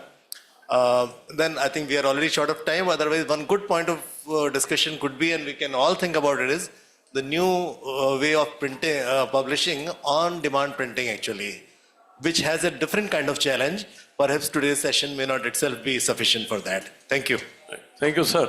Yes, there should definitely be an agreement. That's there. Thank you. And now, because the time is up and I am being told to finish it off, thank you all. Thank you all for being on this session, the panelists, and then thanks to the audience for being with us and hearing our thoughts. So on behalf of Sahitya Academy, I'd like to thank Honorable Chair and all our respected panelists for this very engaging session. Well, the relationship between publisher and author is very symbiotic, and if they work harmoniously with sincerity with each other, things will be good, beneficial for everyone, including the readers. Thank you so much, and please do join us after lunch at 2:30 for the third session of the day here. Thank you.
नमस्कार।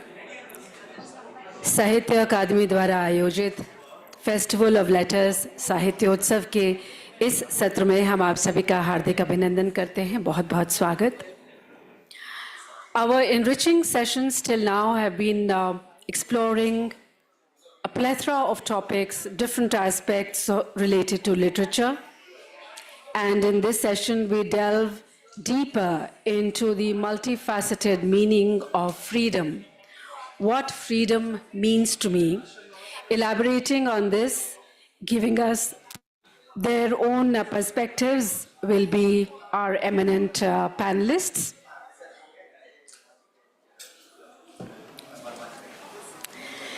May I have the honor of inviting on stage first the chair of this session, Shri Sitanshu Yashas Chandraji. He is an eminent Gujarati poet, playwright, and critical theorist.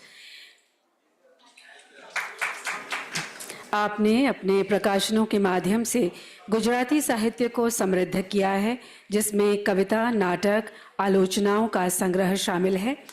अपने कविता संग्रह जटायु के लिए साहित्य अकादमी पुरस्कार से आपको सम्मानित किया गया।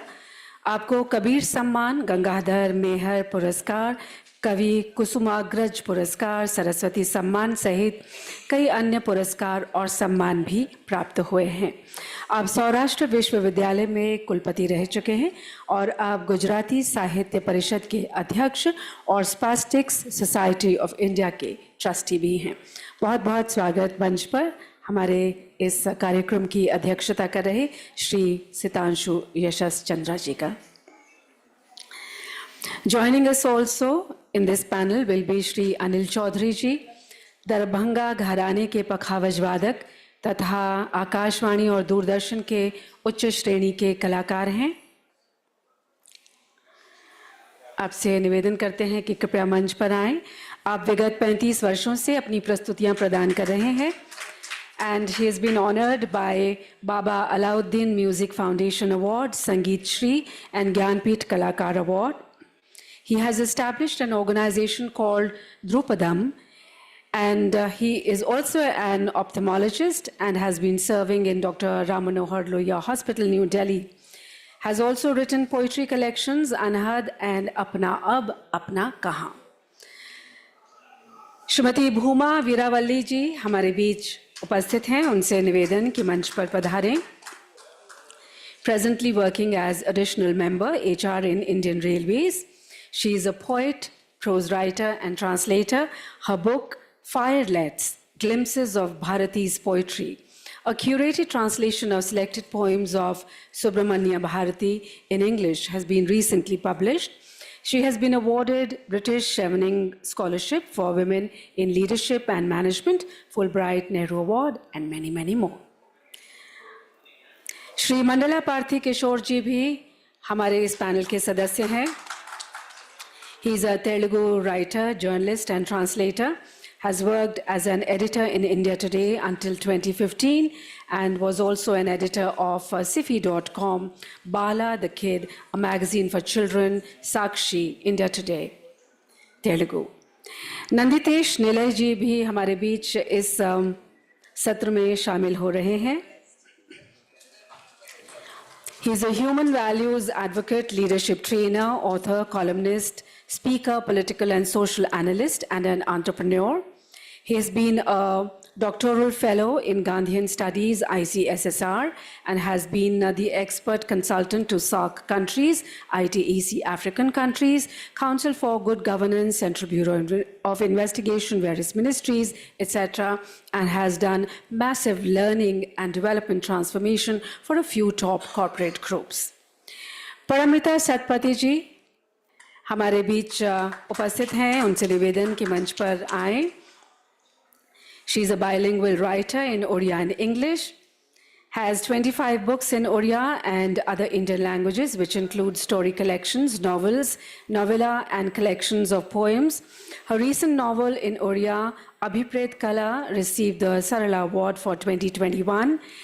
She has also received the Sahitya Academy Award for her collection of stories and many other awards.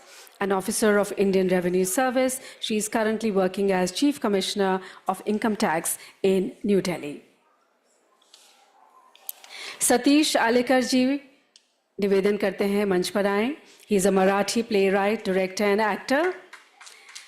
One of the founder members of theatre group, Theatre Academy, Pune. Many of his plays have been translated and produced in several regional languages all over India.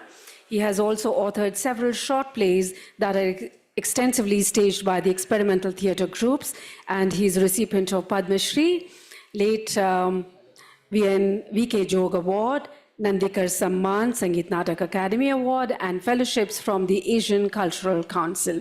Has written scripts for Marathi feature films and Hindi TV serials. Last but not the least, we have Shrimati Sudeshna Bhattacharya joining us. एक प्रसिद्ध हिंदी लेखिका हैं. आप गुवाहाटी विश्वविद्यालय में संस्कृत विभाग की professor और एचओडी हैं. आप प्रसिद्ध संस्कृत लेखिका हैं.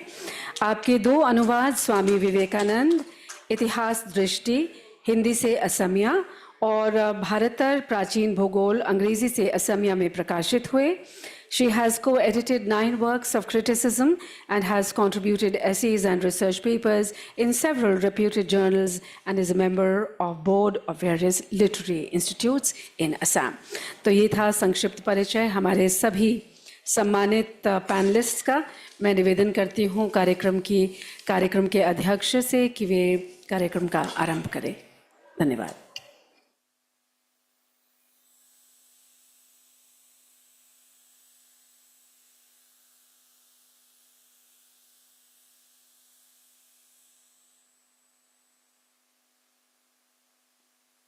नमस्कार.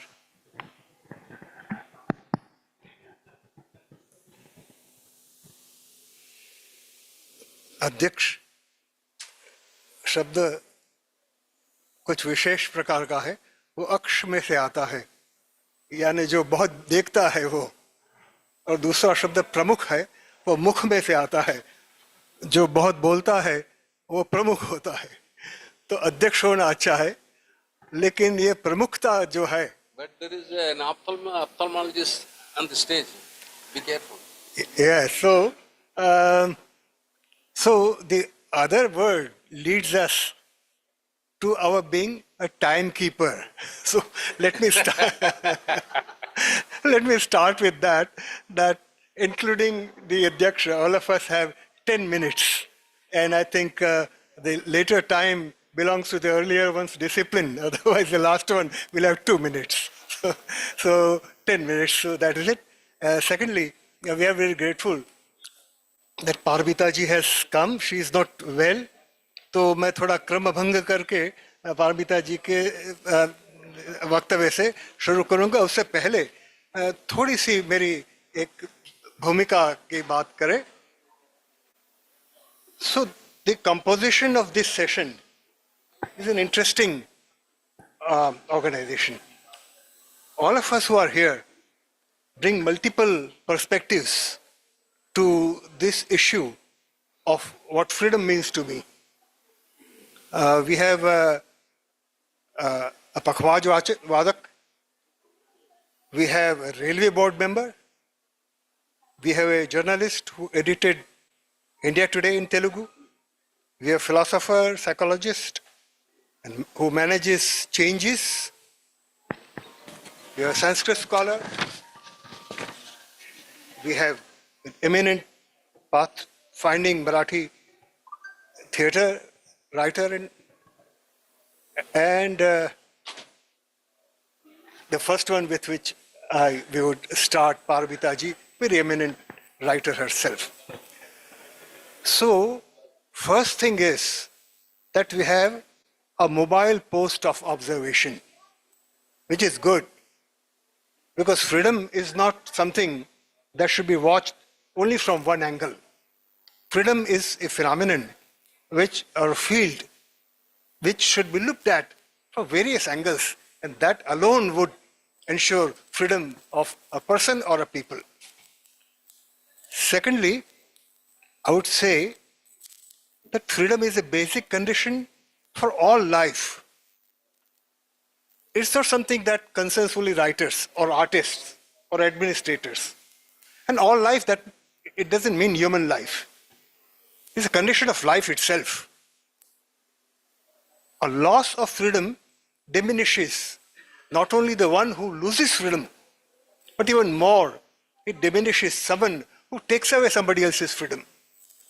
And this, in our times, is a thing that every human being should be aware of and should express himself or herself in such a way that both those who lose freedom and those who take freedom from others, both are aware that there's a group of people in India who know this, who witness this, and who speak out if necessary.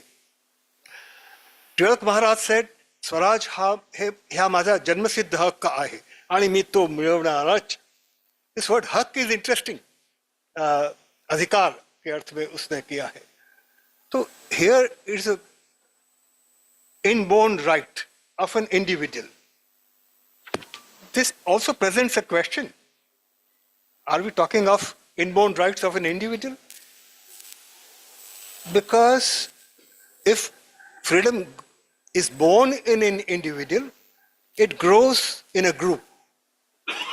And we are here to talk not only of the birth of freedom, but also growth, decay, and death, unfortunately, at times. So it was Gandhi who pointed out at a great personal risk the second point. In Hind Swaraj, when he was meeting some revolutionaries in London, they said that, okay, we want to throw these Britishers out violently. Then what will you do then? Gandhi asked. So he said, we'll rule as well as they did. And Gandhi, in a very famous, very articulate way, he said in Gujarati, Tamare વાઘ નથી જોતો, પણ વાઘના સ્વભાવનો વાંધો નથી. You don't want a tiger, but you don't mind the nature of a tiger. So Tilak Maharaj and Mahatma Gandhi, they both unite together in enlightening us. One more point, is freedom of a society really an obstruction to efficiency, productivity, and prosperity of a nation? Globally, this illusion or this truth, we do not know. Who are we to say whether it is true or not? But globally, this argument is being forwarded that you should give up freedom to be prosperous. And this also is something that we'll discuss. So with this, and we are grateful to Sahitya Academy, this autonomous institution in which the president is elected by authors, and it is only in such a free institution with minimum intrusion from other powers that such a group can come together and such a topic could be discussed. Thank you. May I now request Paramita ji to kindly start.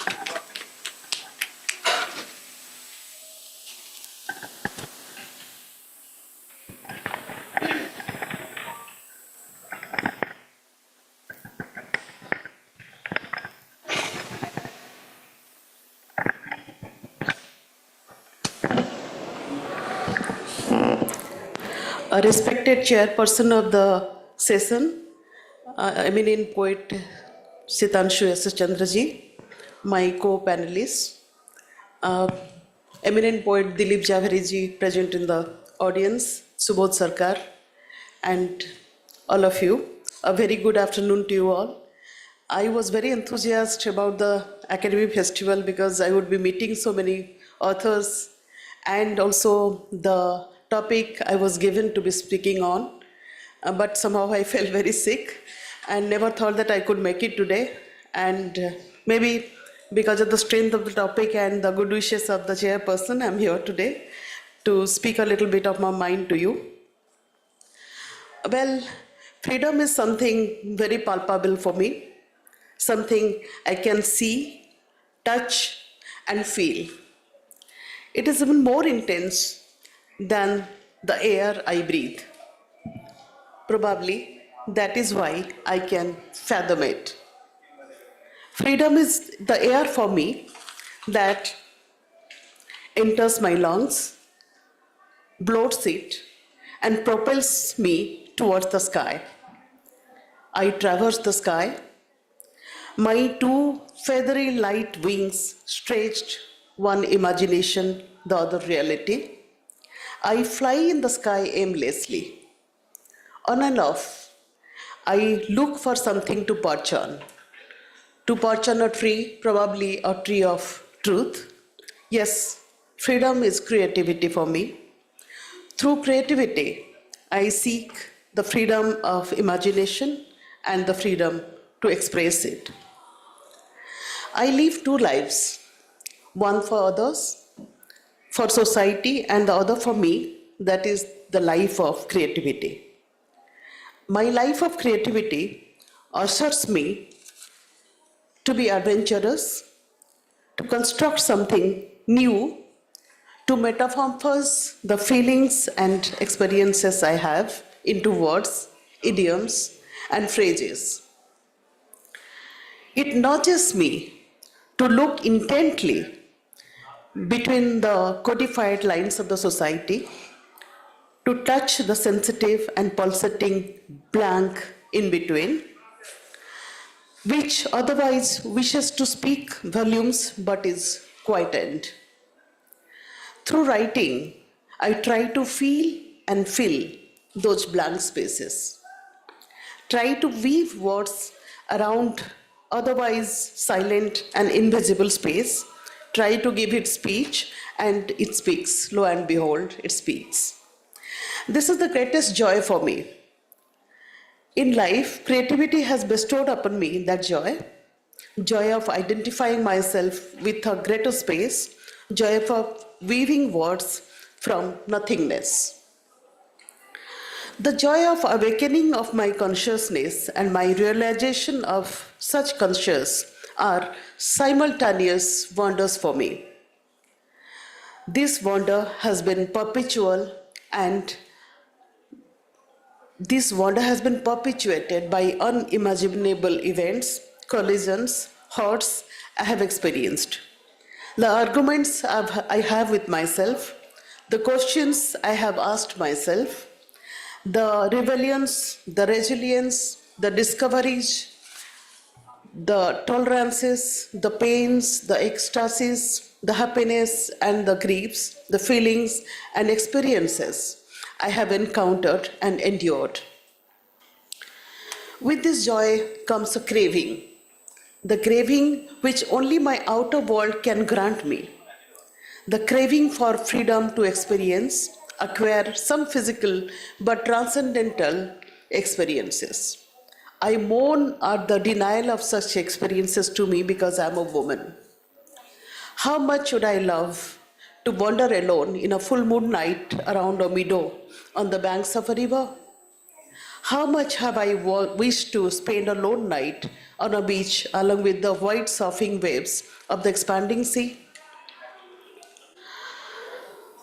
How much I have wished in a lone night when the rains are torrential to go and get drenched in the middle of the night in the road highway, on the mid highway. But I know that most of these experiences cannot come true for me because I am banned to some kind of security has not been given to me, though my mind is free to have those. But I believe that the real freedom is to be able to be alone with oneself, irrespective of time and space. Most of the experiences I feel through imagination, that through physical senses. It's like a blind man touching a flower. He could sense the softness and the fragrance of the flower maybe in a more intense way than a normal man, though he cannot see the color and dazzle of the flower. Yes, my urge for freedom has taught me to walk alone with the intangibles, words, feelings, experiences, idioms, themes, and characters. This lonely journey is endowed with a kind of completeness which the ability to write has bestowed upon me. As a human being and as a woman, I do feel inhibited on many occasions. But writing has opened an arena for me where I feel free to vent my agonies, ecstasies, dreams, frustrations, hopes, expectations, and so on. Freedom for me is the right to exercise choices, to live a life that my mind and heart approve of and want. Freedom for me is not to accept the stereotypes, rather find and infuse meaning in what I do. Freedom for me is a space where my dreams and realities converge. The dark divide between them blurs. Freedom also means to restrict myself from indulgence in grosstake, from slavery, from maligning others, and from being the run of the mill type. I think it is freedom only that I have been writing so far, trying to infuse my convictions and perceptions into my work. Would like to share a few with you. In my novel, I have written 3 novels. In my novel titled The Untrodden Path, the protagonist, a doctor, gynecologist, chooses the life of an unwed single mother. My other novel, Illusion Man, describes the bizarre fate of a man who lacked freedom to lead his life as per his choice, became a puppet in the hands of others and of circumstances, and how his chapter of glory ended.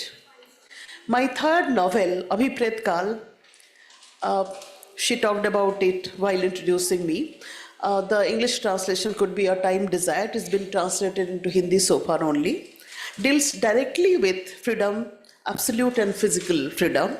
The book is a historical fiction set in the backdrop of freedom struggle, mostly in Odisha, particularly between 1920 to 47. There are protagonists who dedicated their lives for independence of the country, and it is a description of struggle to wriggle out of the fetters of body and mind. There are different types of protagonists. Some are followers of Gandhi. Of course, Gandhi has predominantly came into my book, A Fun One, because it's a historical novel. He has first visited Odisha in 1921, so it started with that. The protagonist of the story is seeing him for the first time in a meeting, and then it starts like that. My collection of novellas, Prapti, in Odia and Hindi, and A Boundless Moment in English, the book chosen for the Academy Award, I narrated 10 different stories about the journeys of women of different strata and time who have crossed over, and the boundlessness in the real sense of the term. All through the time that I was writing the stories, I was absolutely floating in boundlessness. While writing numerous stories and poems over time, I experienced this feeling of boundlessness, being unlimited.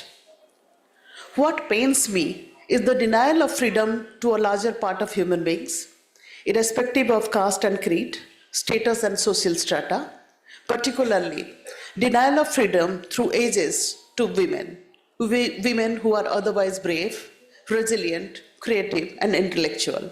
Sometimes they deny such freedom to themselves, ignore and avoid the calling of heart, and live lives arch-directed.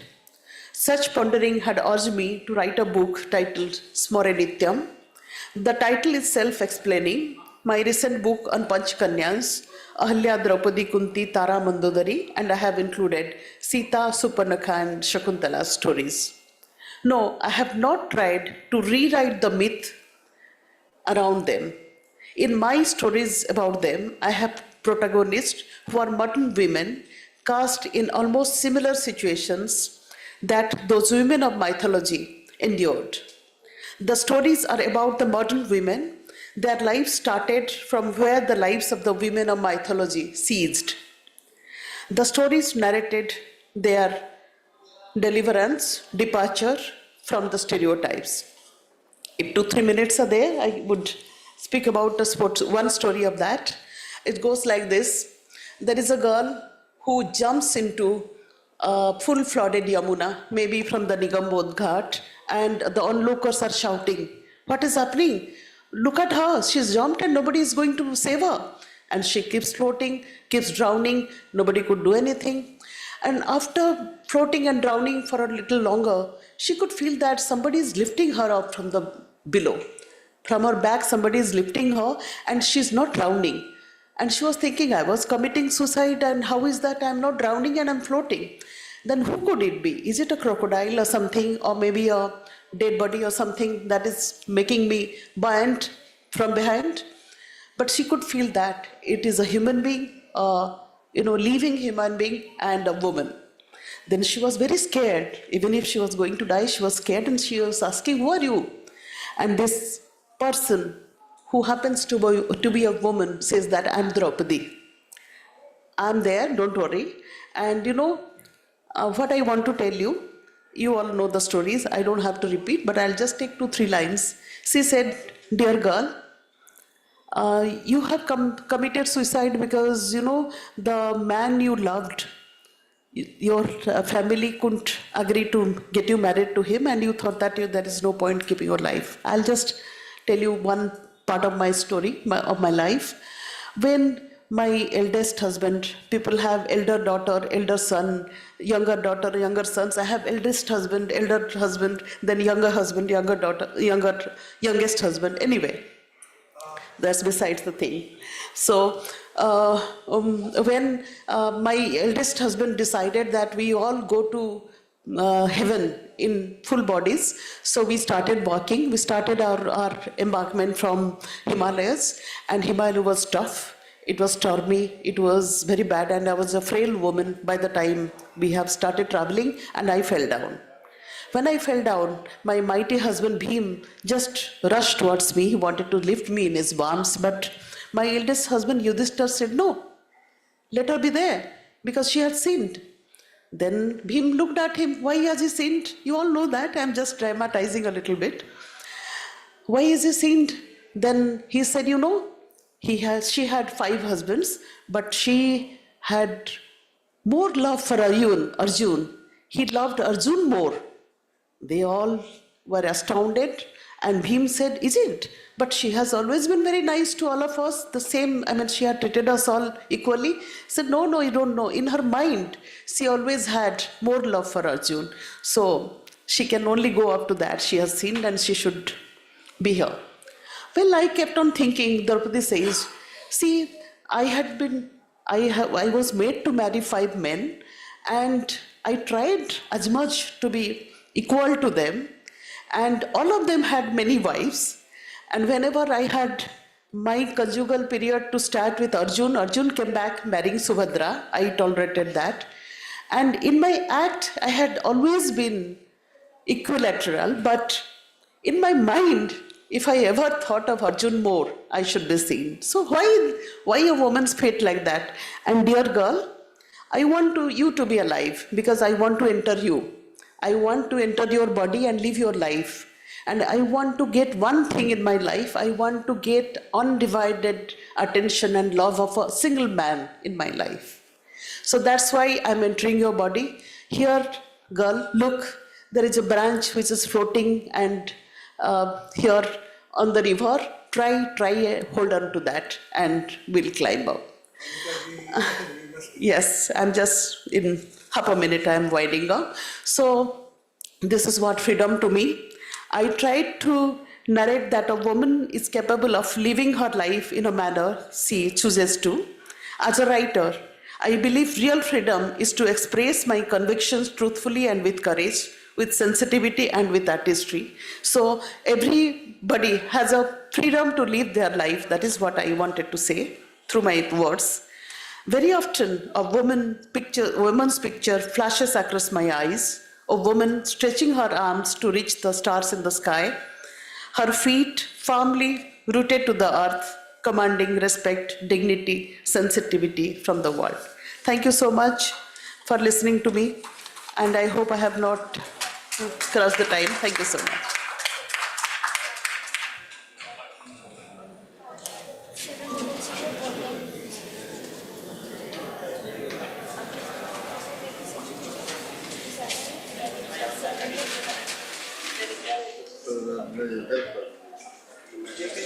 Your mic is not working.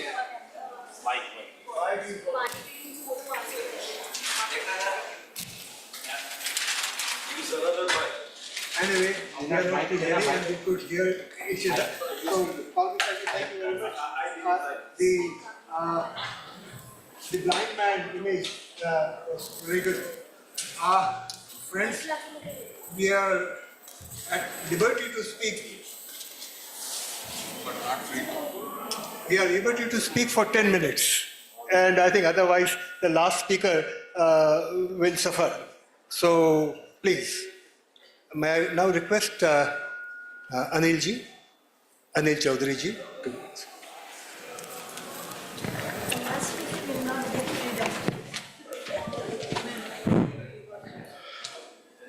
सभी को प्रणाम। मैं वक्ता नहीं हूँ, शायद दूसरी बार या तीसरी बार मैं आया हूँ माइक पे। मैंने स्वतंत्रता को 3 स्तर पर लिया है कि एक तो अपने सामान्य नागरिक होने के सामान्य नागरिक के रूप में, दूसरा भावात्मक और तीसरा आध्यात्मिक। तो मैं शुरू करता हूं। मैं आजाद जन्मा हूं, कोई बंधन न था, मैंने अपना देश नहीं चुना, पर एक देश में हूं। यह देश गुलाम रहा और जिस आजादी के लिए देशवासियों ने संघर्ष किया वो मुझे चाहिए। स्वतंत्र मनुष्य के सपनों की आजादी। मेरा कोई धर्म नहीं, मैंने अब कोई धर्म नहीं मांगा। जब पैदा हुआ तो प्रकृति के धर्म में था और मैं हूं। हवा और पानी की तरह बहने की आजादी, बहना मनपसंद धर्मों और समाजों में।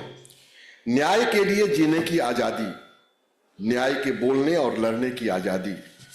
आजादी जो तुलसी, कबीर, मीरा और नानक की थी, जो गांधी, भगत सिंह की थी, जिसका संवैधानिक सपना डॉक्टर राजेंद्र प्रसाद, डॉक्टर अंबेडकर ने का था, जिसमें सभी सार्थक विचारधाराओं के साथ रहने का विचार दिया गया था।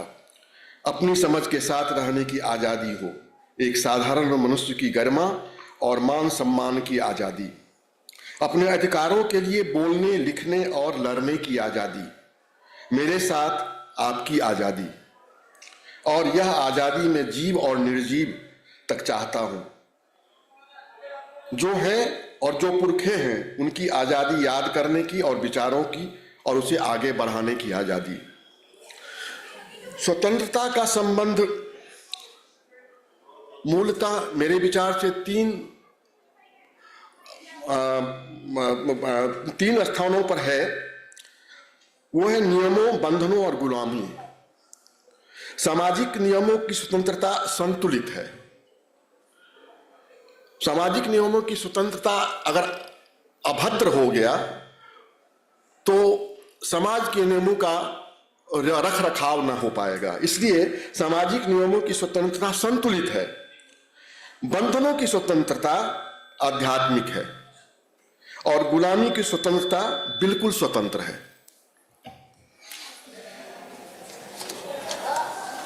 भावात्मक परिप्रेक्ष्य में दूसरे स्तर पर मैं कहना चाहूंगा कि स्वतंत्रता असीम है, अनंत है। नहीं किया जाए परिभाषित, इसे नहीं हो सकता परिभाषित। हम प्रकृति के हैं और जीवन के नियम क्षितिज जैसा और विपरीत इसके स्वतंत्रता सर्वत्र। हम प्रकृति के हैं और जीवन के नियम क्षितिज जैसा और विपरीत इसके स्वतंत्रता सर्वत्र। अधिकारों की स्वतंत्रता, सामाजिक नियमों की स्वतंत्रता, सृजनता की स्वतंत्रता, स्वतंत्रता संसारिकता की, आध्यात्मिक स्वतंत्रता, विचारों की स्वतंत्रता विचारों को पकड़ने और छोड़ने की स्वतंत्रता, मानसिक शारीरिक स्वतंत्रता, स्वीकारने और अस्वीकारने की स्वतंत्रता, जीने मरने की स्वतंत्रता, न जाने क्या क्या, असीमित, विस्तृत। इसकी व्याख्या कैसे हो? आवारगी है यह, बिन पंख के, बिन आसमान के उड़ जाना होता है।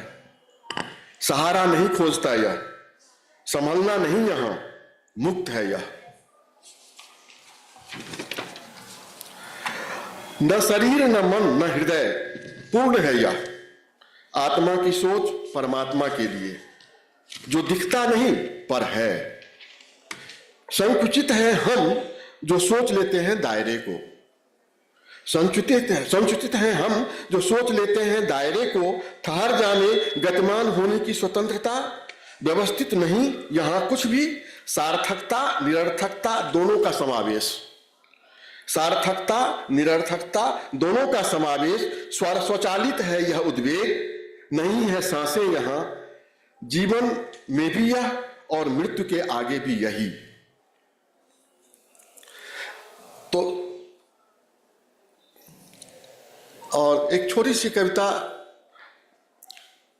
इसका शीर्षक ही मुक्त है कि कहां चला गया वो जो मेरे जैसा था। स्वयंवर से वनवास तक का साथ लिए, विलय की क्षमता को प्रमाणित कर निःशब्द छलांग लगा गया शून्य में। स्वतंत्रता की परिभाषा इस तरह से यहां दी गई है कि स्वयंवर से वनवास तक का साथ लिए, विलय की क्षमता को प्रमाणित कर निःशब्द छलांग लगा गया शून्य में। सेवता रहा धैर्य को, अंतहीन कथाओं के सुख में अंत की आशा लिए। करता रहा कर्म परिभाषित प्रेम सा, लिपटा रहा अश्रुधार से काल की ढलान पर। सूर्य का ओज चंद्रमा का हाथ लिए, थकता रहा हंसता रहा। दो ही दिन का संग था, दो ही दिन का संग था, लग गया पंख उसकी चिरअस्थायी मुस्कान में। दो ही दिन का संग था, लग गया पंख उसकी चिरअस्थायी मुस्कान में। सब यही थे पर वो अब कहीं न था, मुक्त। इसके बाद तीसरा स्तर जो मेरे अल्प बुद्धि में आया वो है आध्यात्मिक। और अध्यात्म में आदि शंकराचार्य शिवोहम शिवोहम जो उन्होंने कहा वो उच्चतम स्तर रहा स्वतंत्रता के बारे में कि मनोबुद्धि अहंकार चित्तानि न चौस्त्रोत्र जिव्ये न चाघ्राण नेत्रे न चौव्योम भूमि न तेजो न वायु चितानंद रूप शिवोहम शिवोहम।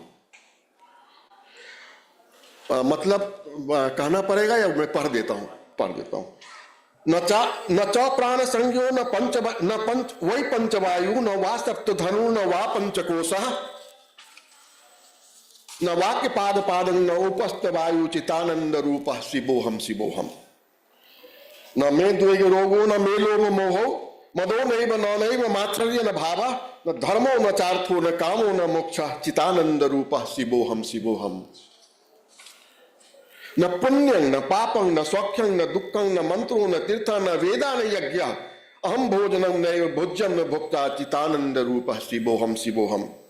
न मृत्यु न शंका न मे जाति भेद पिता नैव नैव माता न जन्म न बंधु न मित्रं गुरु नैव शिष्य चितानंद रूप शिवोहम शिवोहम।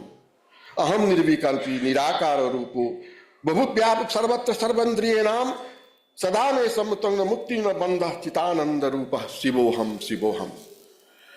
उच्चतम परिभाषा या उच्चतम व्यवस्थित कथन जो आदि शंकराचार्य की ये कृति है वो पूर्ण है स्वतंत्रता के बारे में। धन्यवाद।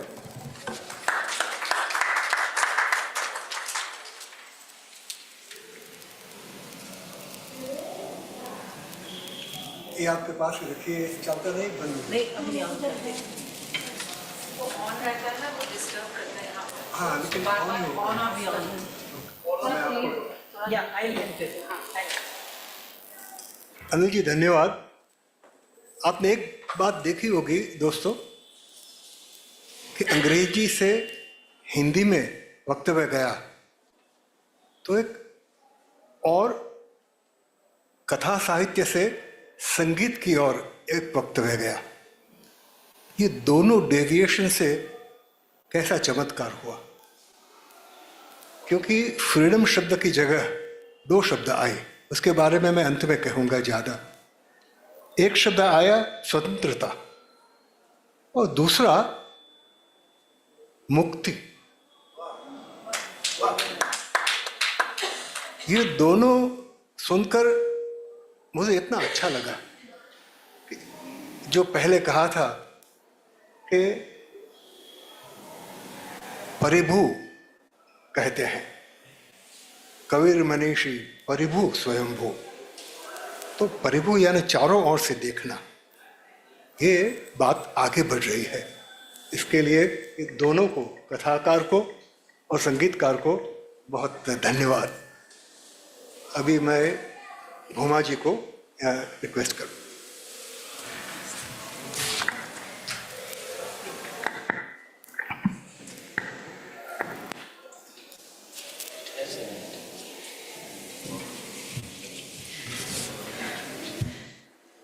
Leaders of letters, language, literature, on the stage and off the stage, leaders of art, theatre, and classrooms. Namaskar and Vanakkam. 6 simple words. What does freedom mean to me? Very simple. Freedom that we have all taken for granted. But when this question was asked, it started a whole trail of experiment, experience, and search inside me. I began thinking, obviously, the beginning point. Etymologically, what does freedom mean? I run to a dictionary and I find that there is no clear definition of this term called freedom. It just says the state of being free. Not much to go on. So my mind moves to philosophy. What is being free? Who is free? Am I free? My solar system, my planet, the cosmos? Well, even the solar system travels in its orbit. The cosmos is constantly moving in and out with the single law that it has to survive. It expands in it. Black hole and you know everything. So, not really clear. Then I move to Constitution. A little more clarity. Constitution gives us a lot of freedom. Freedom of speech, freedom to assemble, freedom of association, freedom of movement, freedom to reside, all professional, social, economic freedoms. Is that all? Not sure. So I move next to literature. On one end we have Bharati, Vittu Vidudalayagi Nirpayin, the Chittu Kuruvi Pole. Let go and feel free like this little sparrow. Take to the sky and glide with the wind. Fly in all directions and roam as per your will. Tasting the limitless nectar of light abounding all around you in the sky. Complete unfettered freedom. On the other end is Sri Gundappa, who says, natural it is for the wind to flow, using the same analogy. Freedom is looked at in 2 different dimensions. Sri Gundappa, in his Manku Timma Kagga, says, natural it is for the wind to flow, not faced by obstruction, but wind, uncontrolled in its way, destroys all that lies in its way. So it is individual freedom, good to all in moderation. Try to limit your freedom. Mankutimma. Now, these are the 2 ends of freedom, and that sharpened my search. Then I realized freedom as such, the word itself has not much meaning. It's very abstract unless There's something added to it. Freedom is relative. So there are two types of freedom, freedom to and freedom from. Freedom to, something that is external. That's what our constitution assures us. And that's where there's a mechanism to ensure this freedom to us. The freedom to move and the freedom to reside and all of them. And there is a freedom from. This is what Tagore talks about.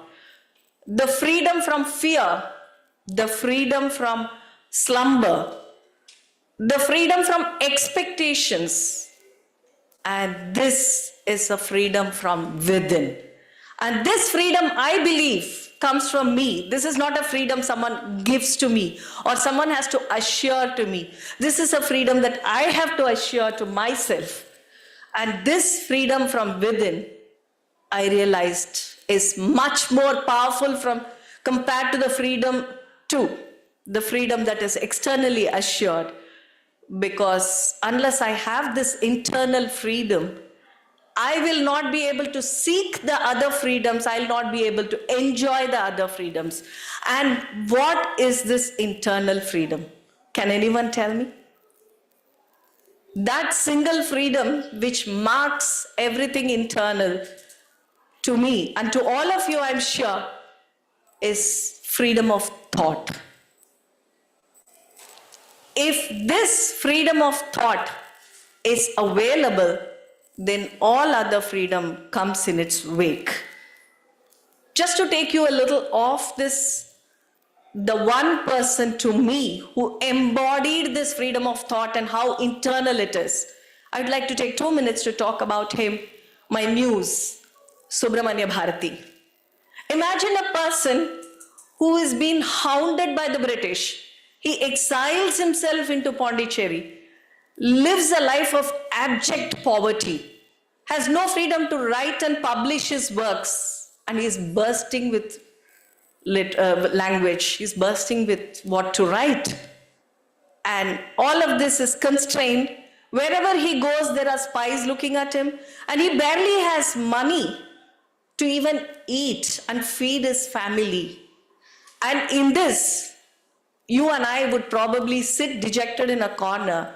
And in this stage, he comes, gives wings to his thought, and expresses Achamillai, Achamillai, Achamin Badillaye, Uchimid, Vanidin, the Virgin Rabodilum, Achamillai, Achamillai, Achamin Badile. Even if the sky falls on my head, I have no fear. I'm completely free. And this is the man who embodies freedom to me. And this is the man who made me realize how internal it is to have freedom. He barely had a coat to keep himself cool, and he sings about the freedom of the quail in the garden. He is the man who sings about Panchali and her quest for her identity and freedom. And he's the man who sings all these verses about Krishna and the multidimensional perspective when he barely had a meal a day.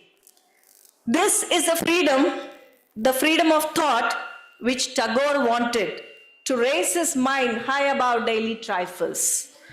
This is the freedom he expressed in his poetry, freedom from fear, freedom from what he calls as shackles of slumber. This is the freedom which helps your mind be without fear and your head held high. And this is the freedom that comes from your ability to keep your thoughts free of what is under the pressure from outside. And this was my inspiration to write my firelets, the little drops of fire, the words that Bharati wrote. The threats, the obvious next question is, are there threats to this freedom? Obviously. The one threat again comes from inside, from our own inactivity, our own laziness, that we don't want to protect our freedom. The next, this is what Tagore describes in his poetry, but more important is what he calls the burden of ages. The freedom that disturbs your thought from flowing freely and mired by the a dreary desert sand of dead habits, as he calls. And today's freedom, the disruption of technology.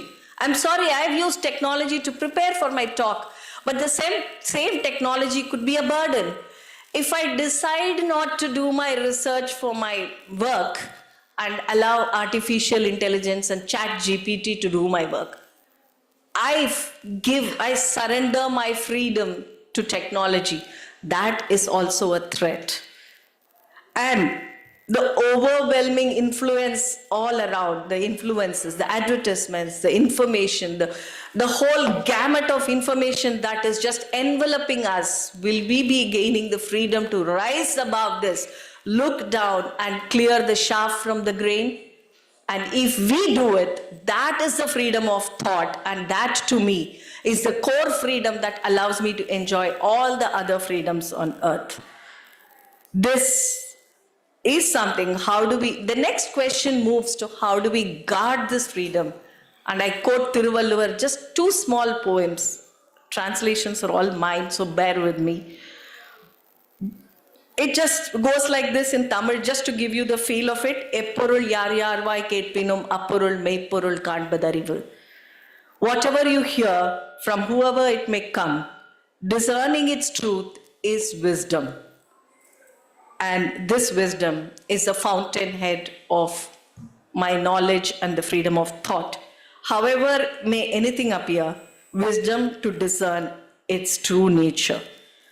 I just want to end with the thought that this freedom of thought, freedom of expression, whatever we do, it's not just a Western thought that has come into us in the 20th century or 19th century with René Descartes saying, je pense que je suis. No, it's very much a core Indian thought. This freedom of thought was given to us by none less than Sri Rama. In Tulsidasa's Ramcharitmanas, in Uttarakhanda, he says, whatever I say, the advice I've given you is neither incorrect nor coercive.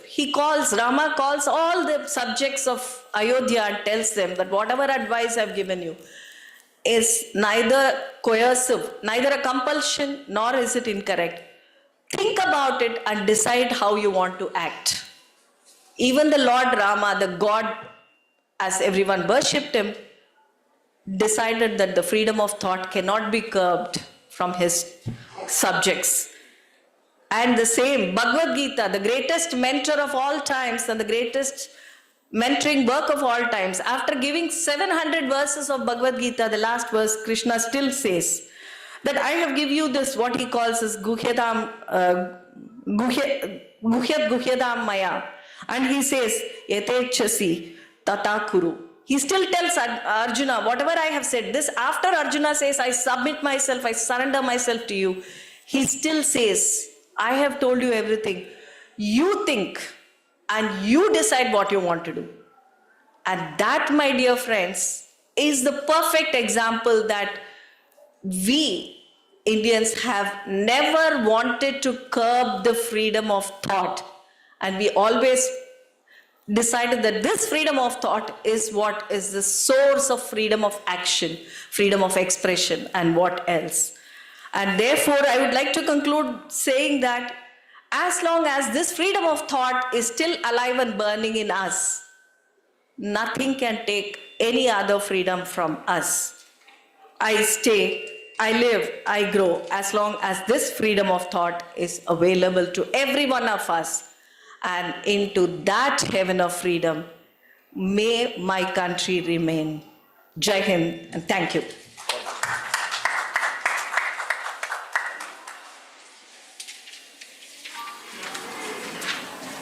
Thank you, Bhumaji.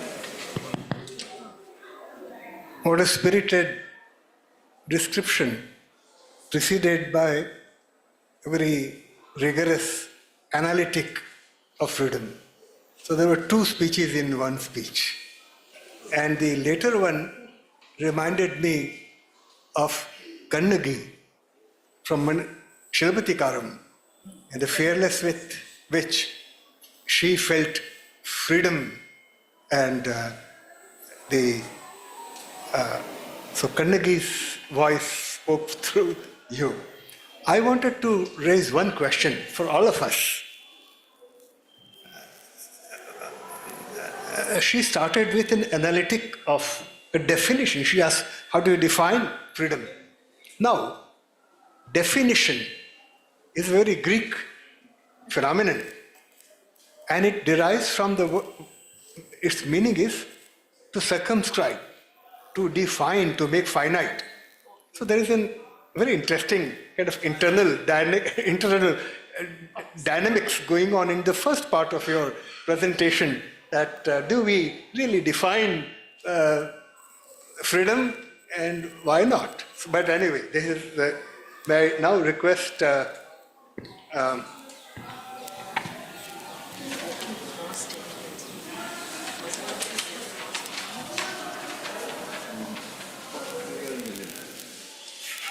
very fearless journalist, Mandala Parthi Kishore, editor of Telugu India Today, and Saki,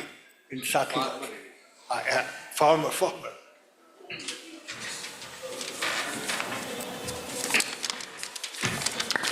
Thank you, sir.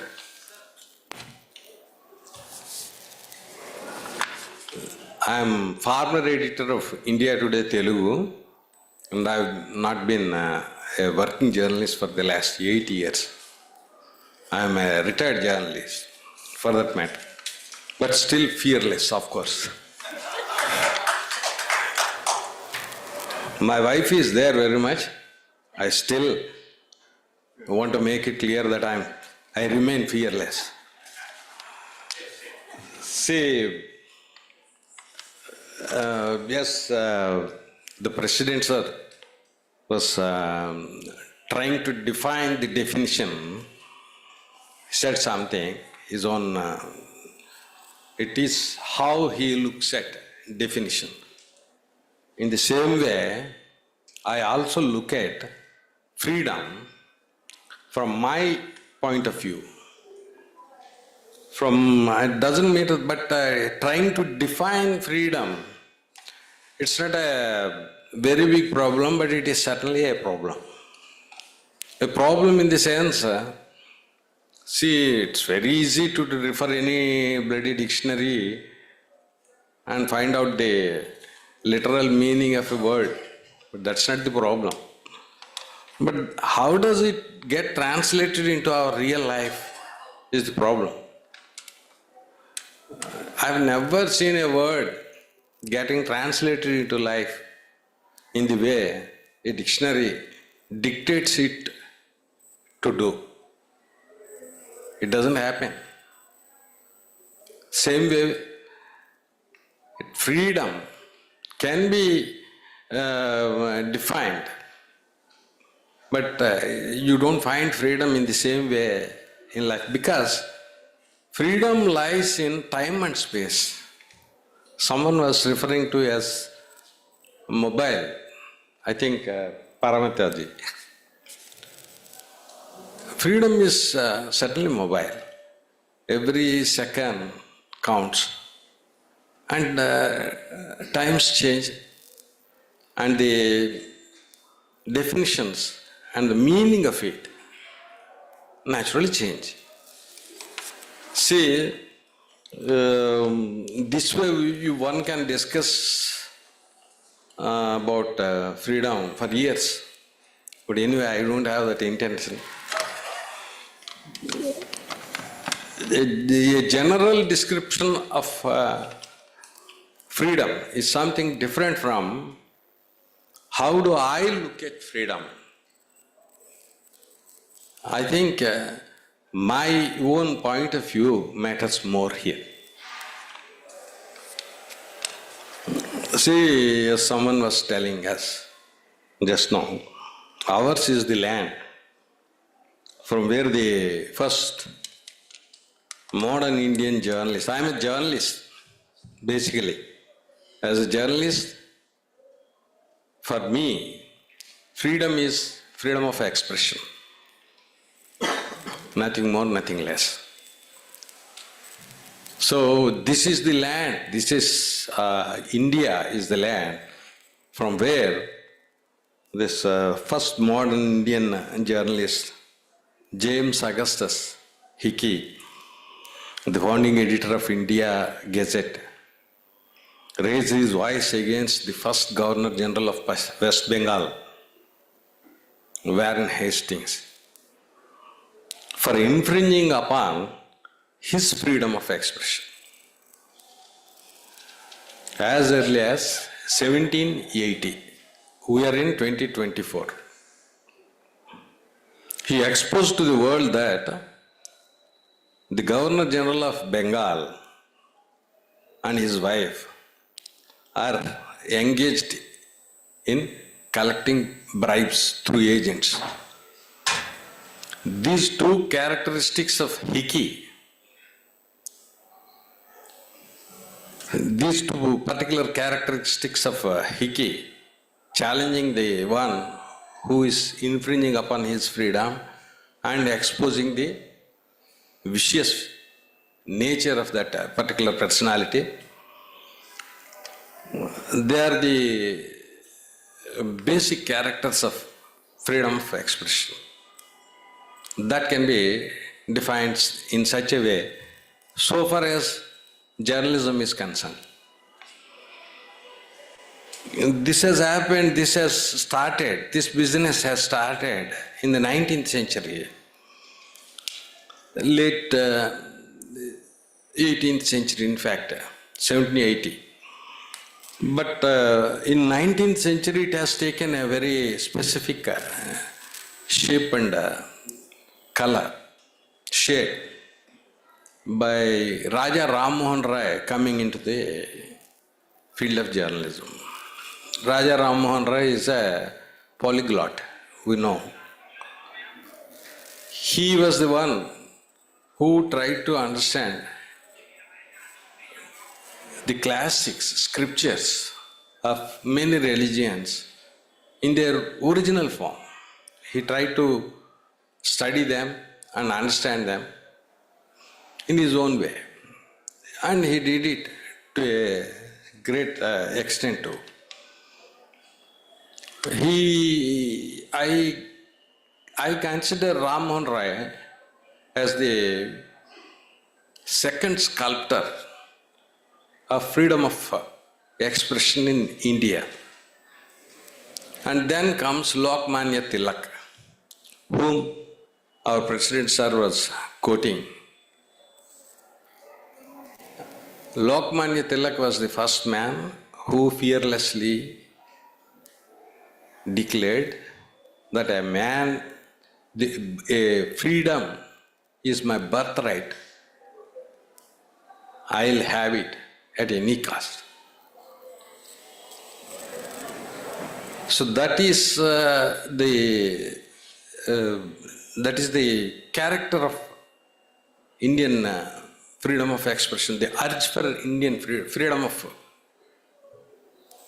expression in India.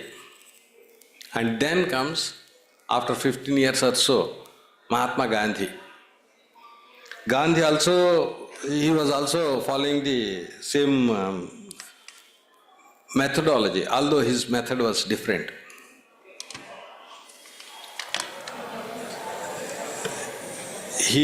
I think these two were charged with the crime of sedition, and both of them were put in jail and they have been punished. And we know that Tilak's health has been ruined by his punishment. So we can understand the cost of freedom, particularly the freedom of expression, is very heavy. One journalist, every journalist should know that. Okay. 1 minute. 1 minute. You 1 second, it is enough. See, Sunny, your freedom ends where my nose begins. That's what the president has been telling me. My freedom ended here. His freedom has stepped in. So, as a journalist, I think that in my view, freedom, if freedom has any specific meaning, specific sense, it is freedom of expression. As writers also, we need to be conscious of it. Thank you.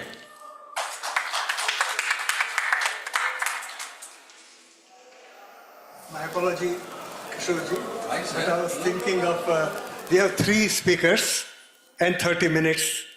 That of course cuts me off, but that doesn't matter.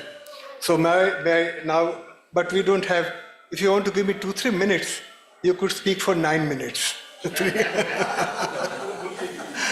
But if you don't want to give me, that's okay. Now, may I request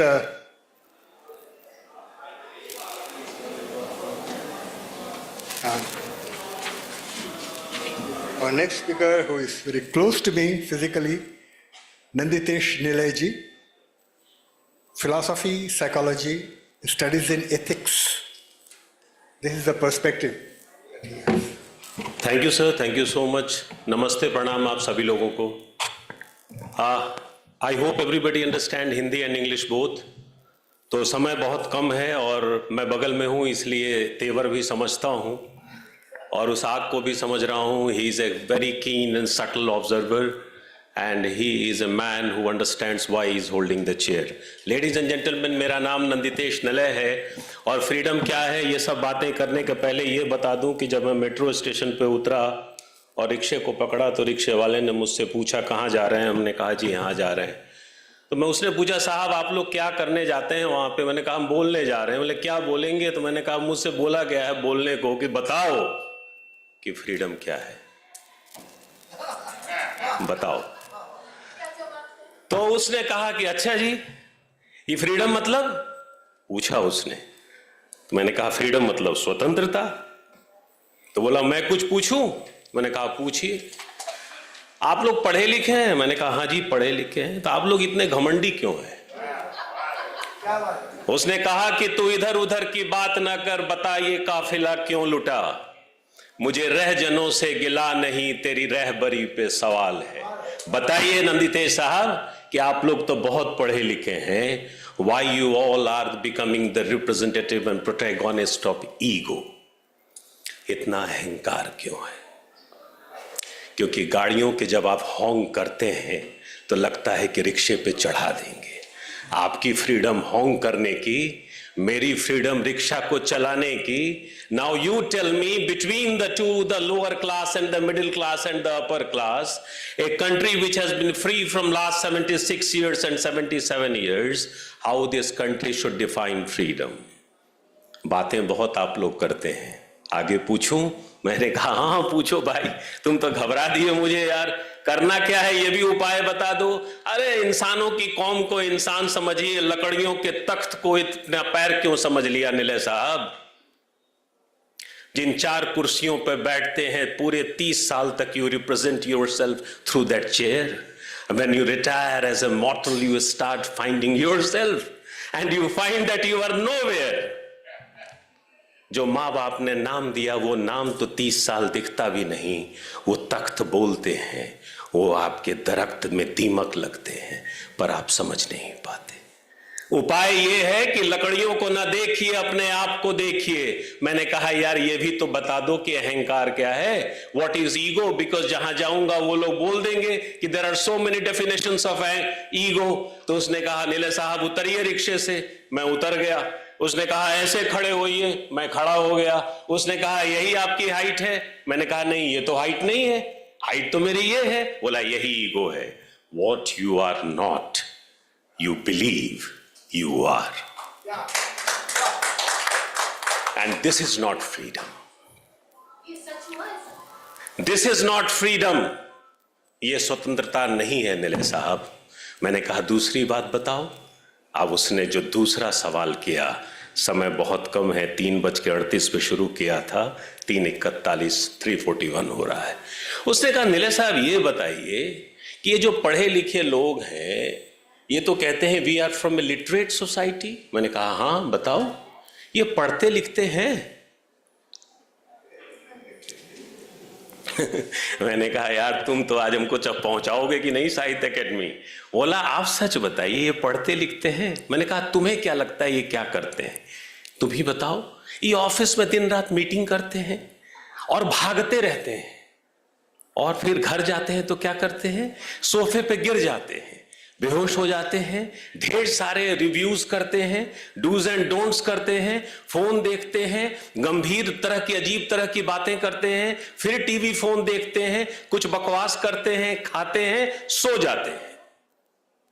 ये पढ़ते कब हैं? हमने तो सुना था नीले साहब कि जो सितार बजाता है वो रियाज करता है। इस मुल्क को किसकी नजर लगी नीले साहब कि पढ़ा लिखा वर्ग किताबों से दूर हो गया, वो पढ़ता नहीं है, पढ़ने की बातें करता है। दिस इज नॉट फ्रीडम, ये फ्रीडम नहीं है। मैंने कहा चलो जल्दी, अब से जल्दी तीसरा सवाल बताओ, समय भी मेरा बीत रहा है, 5 मिनट पूरा होने वाला है। उसने कहा तीसरी सवाल ये sir, the who has given the eyes to us, हमें ये आंखें किसने दी? कहने का माँ बाप ने दी। तो whom we should be grateful to our parents। इन आंखों से लोग घूरते क्यों हैं? Is this freedom? ये स्वतंत्रता है कि किसी को गोश्त समझ लो, किसी को चमड़ा समझ लो, किसी को हड्डी समझ लो, किसी को स्किन समझ लो। Is it the freedom of expression? Is it the freedom is my birthright? Is it the liberty of a man or a being? लोग आंखों से घूरते क्यों हैं नीले साहब? जाइएगा तो पूछिएगा। ये आंखें माँ बाप की हैं। हमने कहा वो सोचते होंगे कि कोई नहीं देखता। What does you mean कोई नहीं देखता? वो नहीं देखता। मैंने कहा कि जब वो गलत काम करते हैं तो वो नहीं रहता। तो what about the द्वैत and Advaita of Vivekananda? He said that non-dualism is everything। तो यहां भी भगवान नहीं रहता? मैंने कहा नहीं रहता। जब वो गलत काम करते हैं तो यहां भी भगवान नहीं रखते। वो खुद भी बीस्ट होते हैं, दूसरों को भी बीस्ट बनाते हैं। उसने कहा सर आपका समय पूरा होने वाला है, यही कहिएगा सर कि कुछ नजरें अच्छी कर लें, कुछ विनम्रता में रहें, क्योंकि जो विनम्र होता है वो साहसी होता है। इसीलिए मध्य वर्ग कायर है सर, मध्य वर्ग डरपोक है, वीडियो बनाता है और करेज की बातें करता है, लेकिन करेजियस वो हो नहीं सकता क्योंकि वो अच्छा इंसान नहीं है। The freedom is all about becoming good, and in a modern world when the goodness is an utopian state, अगर अच्छाई की बात एक आदर्शवादी संकल्पना है तो ये स्वतंत्र मुल्क की आवाज नहीं होनी चाहिए। हम अच्छा बनना चाहिए, दैट इज फ्रीडम। मैं उतरने लगा, मैंने उसको पैसे दिए, तो मैंने कहा उससे कुछ तुम्हारे बारे में कहना चाहता हूं, बोलूं? तो उसने कहा अरे सर आप छोड़ दीजिए सर, कहा सुना माफ करिएगा। मैंने कहा बोलूं? उसने कहा बोलिए। तो मैंने कहा गिलानी साहब का एक शेर है कि शहर में कितने लोग मिले, सब भूल गए कुछ याद नहीं, एक शख्स किताबों जैसा था, वो शख्स जुबानी याद रहा। Thank you.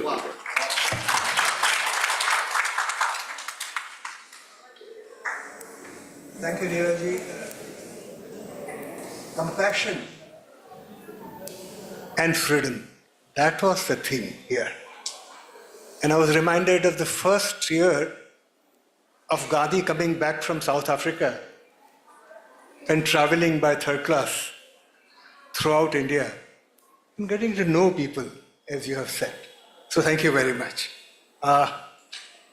Now I will request a theatre person and actor, a playwright whom we all celebrate in Gujarat and Maharashtra, Satish Alekar.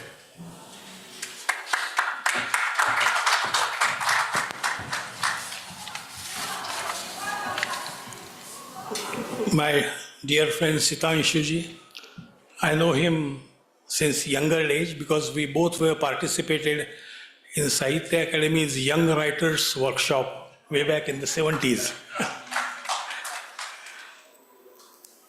what freedom means to me. I'm not a theoretician. I never ever studied literature. I tried my hand in the playwriting, but it's very difficult for me to philosophize the concept of freedom. But I'll be putting forward some few points from my point of view. What happens when the freedom is compromised? And who we should blame? And how we to get rid of those constraints who are trying to compromise the freedom? अभी जिक्र किया कि freedom is my birthright and I shall have it. Lokmanya बाल Gangadhar Tilak. I belong to the same city of Pune. I studied in a school which was founded by Lokmanya Tilak, New English School, in 1880. It's a Marathi medium school. What freedom means to me for my earlier, I'm talking from point of view of my personal history, please forgive me for that. What freedom means to my parents, they fought against the Britishers, they were part and parcel of Mahatma Gandhi movement. My grandfather, my father, my mother, they went into jail. That was in 1947. And our stories start after that. After our generation is after 1947. So let us fast forward from 47 to 1972, when the performance of the play Sakharam Binder took place on 10th of March 1972. Later on the play was banned and it was clear by the judge. The Ghashiram Kotwal, the play which I am associated with my group Theatre Academy, which we founded in 1973. That play was performed on the December 16, 1972, 50 years back. I'm just hurriedly reading out the news lines, that's all. The last performance of Ghashiram Kotwal in the original cast was performed on December 6 in 1992 in Calcutta. On the same day, Babri Masjid was demolished. Later on, we stopped the performance after completion of 500 shows. Again, fast forward to January 22 this year, 2024, Prabhu Ram Idol installation day in a newly built Ayodhya Ram temple. And what happened on that day in the city of Pune, city of Lokmanya Bal Gangadhar Tilak? Lalit Kala Kendra Gurukul at Savitribai Phule Pune Vidyapith, Pune University it is usually called. And Lalit Kala Kendra Gurukul, the Center for Performing Arts, was established way back, and I was the first full-time professor. I groomed that department in my own way and I retired in 2009. But on January 22nd, what happened in that Lalit Kala Kendra, the Lalit Kala Kendra has organized a special program on the campus of Kirtana, Katha Kahezo Kathak, by Pandit Ayodhya Sharan Sharma. He was specially invited from Ayodhya to interact with the theatre and dance students of Lalit Kala Kendra. Pandit ji conducted a workshop on Kirtana style, which is prevalent in northern India, different Kirtana style from Maharashtra. Students and local gurus of Kathak attended the program, and program went on very well. Nothing untoward thing has happened. On the same day, there is another campus outside Pune University known as ISER campus. The first ISER campus was established at National Chemical Laboratory premises. The students on that day, they were screening the award-winning film Ram Ke Naam, made in 1990 by Anand Patwardhan. The screening was forcibly stopped. Just now we heard that the Mahatma Gandhi returned from South Africa and he visited Gopal Krishna Gokhale in Pune. Gopal Krishna Gokhale passed away in 1915. And Gokhale offered Mahatma Gandhi a small token of scholarship to travel all over India. And after Gokhale's death, an institute was established there, Gokhale Institute. So on January 22nd, a mob entered Gokhale Institute. It's an undergraduate course, 4 years undergraduate course in economics. National course is being conducted. They stopped the musical program of the students, forced the girl students to wear the modest clothing, and asked the students to chant Rama. This has happened on January 22nd. On February the 2nd, 2024, a live performance of theatre writing exercise was going on at Lalit Kala Kendra, Gurukul, was forcefully stopped by some members of the audience. They claimed that the writing exercise was performed in the Ram Leela style, was in bad taste and hurt their religious sentiments. The presentation, it was not even a written play. It was just an improvise. And what was shown in the improvise, that is a scene from the makeup room of Ram Leela, where a male actor in Sita's get-up, waiting for Rama to come, Ram got stuck up in a traffic. And she is smoking and cursing Ram for his late arrival. The scene was only 2-3 minutes on, and the members of the audience went onto the stage and they destroyed the property. Those students were not from the campus. Entered on stage, stopped the performance, stage property was destroyed. There was a minor physical shuffle between audience members and the actors, but no one was seriously injured. About 150 members of the audience were present to see these just 5-10 minutes theatre pieces, because the Lalit Kala Kendra courses are very popular with the students. And many stars have come up recently with these students. There were university security men also watching the performance. They immediately informed the police station, which is also located on the campus. And you will find that it's a very heritage building, the 1864 building, main building in university, and in front of Lalit Kala Kendra, British Bangalore, constructed in 1867, where the performance was going on. I will stop. So what has happened that the performance was stopped, and the students who were appearing for the practical exam, 6 of the students were arrested along with the head of the department. They were taken to the police station. They were put on the lockup. Next day, they were given the bail.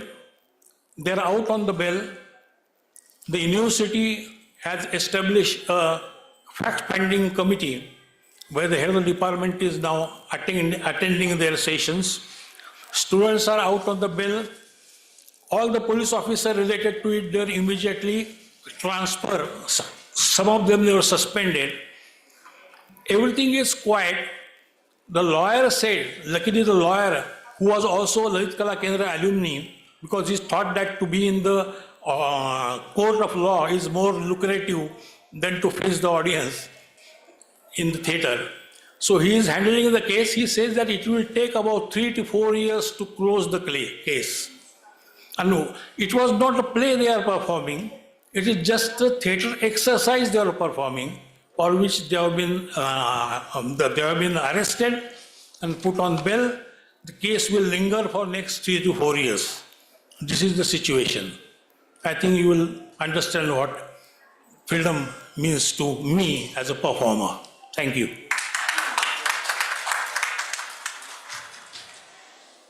That was a tremendous presentation of actual things happening in Pune, actual things happening. I don't know why the government is more afraid of an illusion on the stage than the reality is in the streets. But that's how it is. Now may I request Swadeshji to speak for 10 minutes and take us to the end of the session. Sarve Bho Namo Namah. Respected Chairperson and the dignitaries on the dais and off the dais. So, conveying my thanks and regards to the organizers and conveying my special thanks to Professor Diganta Vishya Sharma ji for being instrumental in bringing me here. I just want to speak my heart about the term freedom. I, being an Indian, the term freedom to me exhilarates its worth from Indian perspective completely. So I prefer to accept the words Swadhinata, Swatantrata and Swaraj in place of freedom. These terms mean to me as the state of life when the control over thought, speech, action, religion, governance, philosophy, economy, etc. remains in oneself. The reins being completely dominated by the individual. That state of life is referred to by the term Swadhinata or Swatantrata or Swaraj according to me. So the basic difference between these two perspectives, that is the physical and psychological, is that in the material world, freedom breaks all types of control, whereas in the basic Indian perspective, which is my aspect of thought and freedom, the control remains in the hand of the individual. Moreover, in general, freedom refers to political independence. And the glaring example is our freedom that we received on 15th August 1947. But if we introspect in this point, it naturally generates the idea that though we achieved freedom in pen and paper, though we gained the right to form our government, but we have terribly failed to remain Swadhina or Swatantra or bring Swaraj in the real essence of the term. So, in each step of our life, our thought remains more or less controlled by the gear of colonization. The basic ingredient of freedom in Indian perspective, which encircles with the term Swa, is completely missing in the arena of freedom in our country. But Indian tradition underscores the fact that since the beginning of human civilization, the great seers, the rishis, remain concentrated in searching for the muse of this Swa in every sphere of life. It is, according to me, the main instrument for their moksha, the final purushartha of Indian philosophy. The terms like Rita, Satya, Brihat, etc. symbolize the crucial search of self-control in the world of happenings, invigorating a sense of connection of inner self with the outer world. When these rishis used to say Atmanang Vidhi, Tat Tamasi, Soham, etc., the seminal statements of the Upanishads, they actually refer to the sense of complete freedom in the true essence of these terms. So it can be submitted unhesitatingly that Indian way of thought regarding Swadhinata or Swatantrata or Swaraj remain associated with the search of establishing self-connection and self-control over the surroundings, which I endorse as the ingredient of freedom. So, In all these terms, like Swadhinata, Swatantrata, and Swaraj, the linguistic ingredient Swa stays as the epicenter. It reflects all types of positive expansion. Thus, the Sthita Pragya can be the icon of freedom in Indian ethos, as I think. Dukkhesu anudvigna mana, sukheshu vigata spriha, one who remains unabated in suffering and detached in happiness can be the ambassador of freedom in Indian thought and philosophy. So there should be freedom of thought in an individual which will remain untouched by any bias. Then it will be translated in action, which will remain a selfless endeavor, and it will generate an overall freedom. Thus, freedom in Indian thought remains on a much more higher plane than its existence in the Western concept, and political freedom is just a partial exhibition and material base for creating the plinth of internalization. Without internalization, the concept of freedom remains limited within the linguistic boundaries and cannot yield the real sense, and in this way, it cannot be a synonym of Swadhinata, Swatantrata, or Swaraj in any perspective. So, Indian ethos establishes the concept of freedom in the way that a child not only gets freedom to enjoy the beauty of a lotus, but he or she is also allowed to observe how Fibonacci's concept of golden ratio, or the idea of Trigunatta, that is the activity of Satta, Raja, Tama, can be persuaded in the inner constitution of the flower. And with this inner observation, the child gets the feeling of the free soul and can enjoy the sense of freedom in the true sense of the term. Namaskar.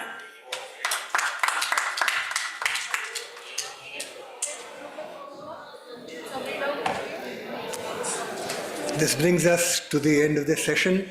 Now we are encroaching on the time of the next session. Then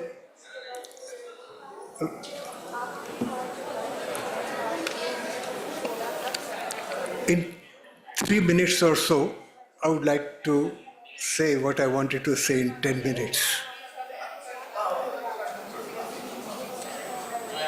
My main thesis is that the word freedom has its own history in a culture which was basically a colonial culture. That's why हमें भाषांतर करना चाहिए. भारत को अगर स्वातंत्र्य और मुक्ति चाहिए आज नई भी, तो हमें भाषांतर करना चाहिए. लेकिन समस्या ये है कि हमारे सबके पास एक भाषा नहीं है. मैं हिंदी में बोलता हूँ, लेकिन मैं सोचता तो हूँ गुजराती में. हम सब ने कहा कि स्वतंत्रता का मूल सोच में है, सब ने कहा. तो जिस भाषा में मैं सोचता हूँ, तो उस भाषा में ही मैं बात न कर सकूं, वो पहली बात है. ये समस्या है और इसका टेक्नोलॉजिकल सॉल्यूशन हो सकता है. मैं ऐसा नहीं समझता हूँ कि टेक्नोलॉजी वर्ज्य है. दूसरा पॉइंट ये है कि अगर हम सोचे तो संस्कृत भी आ जाती है, क्योंकि बहुत सी भाषाओं के मूल में संस्कृत है. सब भाषाओं के मूल में नहीं, कन्नकी की भाषा के मूल में नहीं है, लेकिन सोचो संस्कृत का. तो उसमें से 2 शब्द मैंने, एक तो है स्वातंत्र में तंत्र शब्द है, और तंत्र विद्या बहुत पुरानी विद्या है. और तंत्र का और तो मैं नहीं कहता हूं, लेकिन एटिमोलॉजी देखिए. तनोति एंड त्रायते, वो 2 शब्द में से तंत्र बना है. तनोति यानी जो खींचता है, और त्रायते यानी जो बचाता है. तो हम इतने संकुचित हो गए हैं कि हमें भूमा बहन के नाम में से जरा इंस्पिरेशन लेनी चाहिए कि इतने संकुचित हो गए हमारी भाषाओं में और अलग अलग बातों में, और संकोचन बढ़ता जा रहा है। अगर हमें हिम्मत है तो हमें कहना चाहिए कि संकोचन बढ़ता जा रहा है और ये ठीक नहीं है। इसलिए तो हम यहाँ आए हैं, जहाँ तक ये एकेडमी ऑटोनमस है वहाँ तक तो हम बोले, बात की बात है। तो तंत्र में जैसे निश्चय कहता था कि स्वतंत्र होना चाहे तो लिव डेंजरसली, तो डेंजरस लिविंग तो हमारे पास आया नहीं, हिम्मत नहीं है। मोरारजी देसाई प्राइम मिनिस्टर थे, भूले बिसरे, उन्होंने कहा था निर्भय बनो। तो ये स्वतंत्रता निर्भयता के बिना नहीं होने से, और तंत्र में जो व्यापकता है तो ही त्रायता है।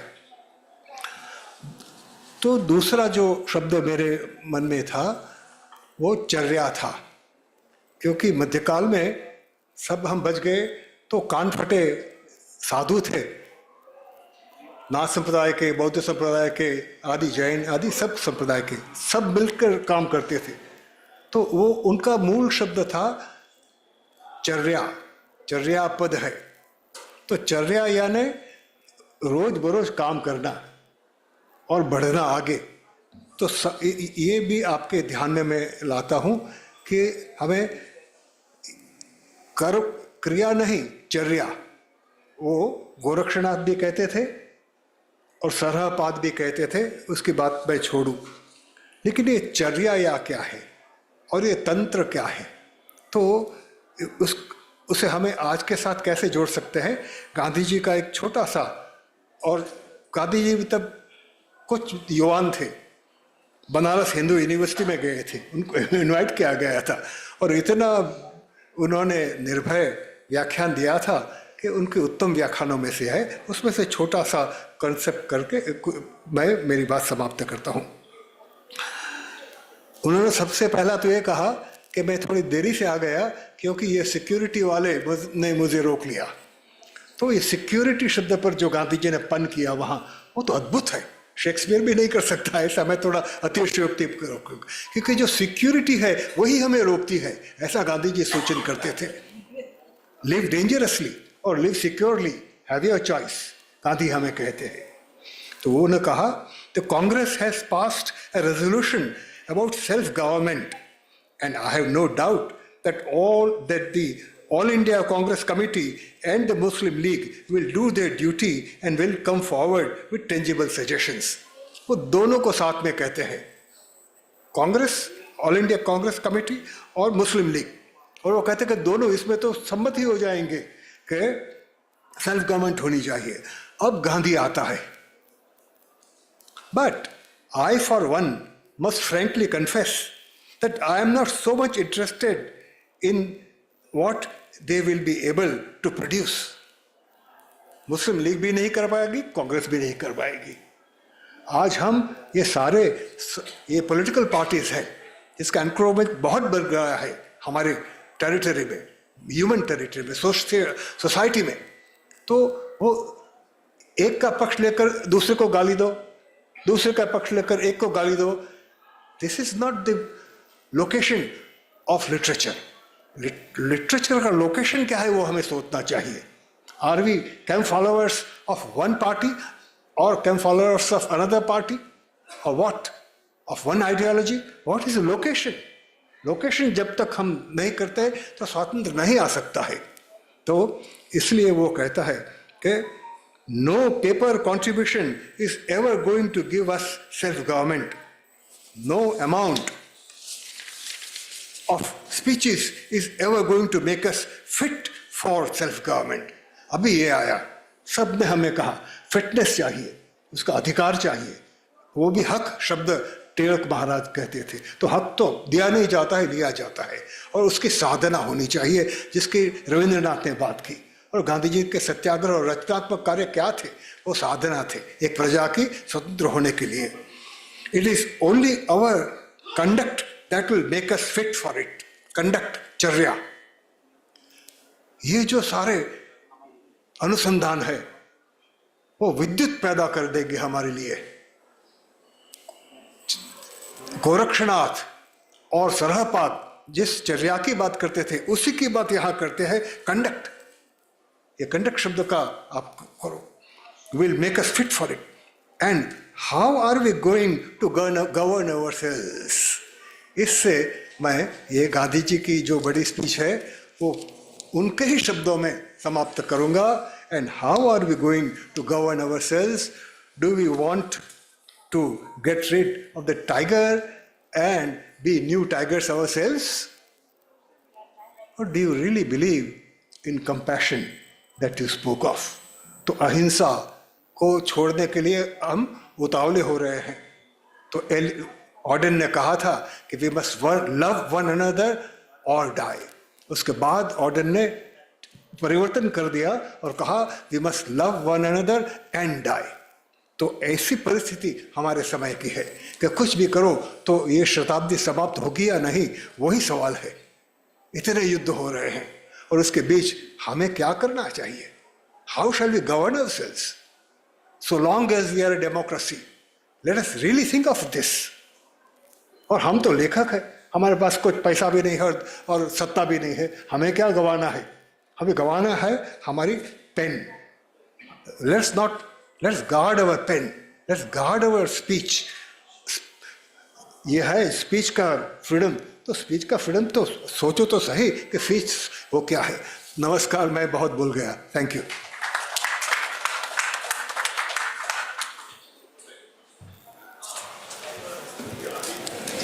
So this engrossing session was all about exploring the profundity of the word freedom, unraveling the essence of freedom.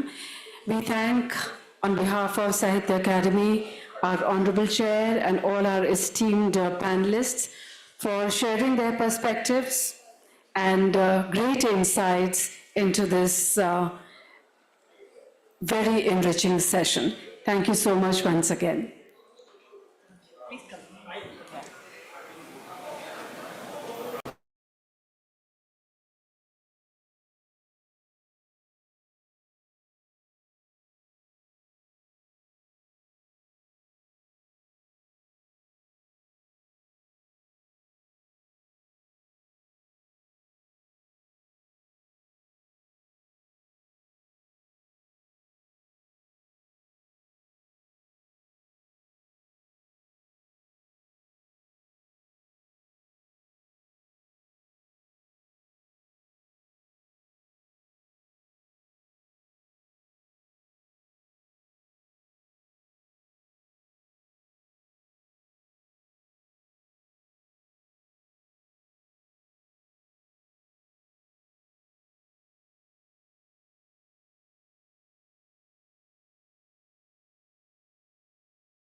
अंतिम सत्र है तीसरे दिन का इस 6 दिवसीय उत्सव में. So overall, literature in India has been a dynamic force in both reflecting and shaping social movements, serving as a catalyst for change. And this is going to be our topic of discussion in this special session, which will be chaired by Srimati Neera Chandok, distinguished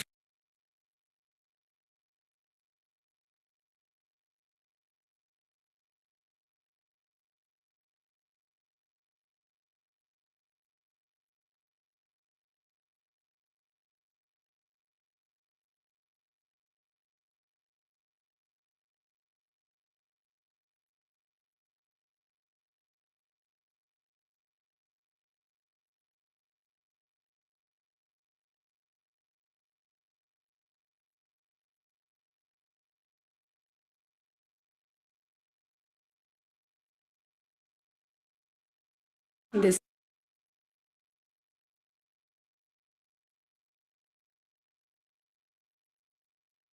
Studies Center of an autonomous college in Cuttack, Odisha. She has 14 story collections, a collection of poetry, 3 novels, and 1 travelogue to her credit. Some of her stories are translated in English, Hindi, and Marathi. इसके अलावा आपको युवा लेखक पुरस्कार, राजधानी book fair पुरस्कार, कादम्बिनी सर्वश्रेष्ठ कहानी लेखक पुरस्कार सहित कई साहित्यिक संगठनों द्वारा सम्मानित किया गया है. श्री इमायम जी हमारे बीच उपस्थित हैं. The literary alias embraced by Shri V. Annamalai. He is a distinguished Tamil writer who has meticulously crafted an impressive body of work that includes 8 novels, 8 short story collections, and a novella. Widely acknowledged as a prominent voice in South Indian literature, he has earned acclaim for his incisive exploration of societal intricacies. Shri Imayam has been honored with the Sahitya Academy Award, Kuvempu Rashtriya Puraskar in 2022, and also an award by Tamil Nadu State Government and the Canada Literary Gardens Lifetime Achievement Award. Lakshman Gaikwad ji is also joining us. He's a noted writer and social activist. He's a founder president of Denotified and Nomadic Tribal Rights Action Group. He is recipient of SARC Literary Award, Sahitya Academy Award, Maharashtra Gaurav Puraskar, and several other state and national level awards.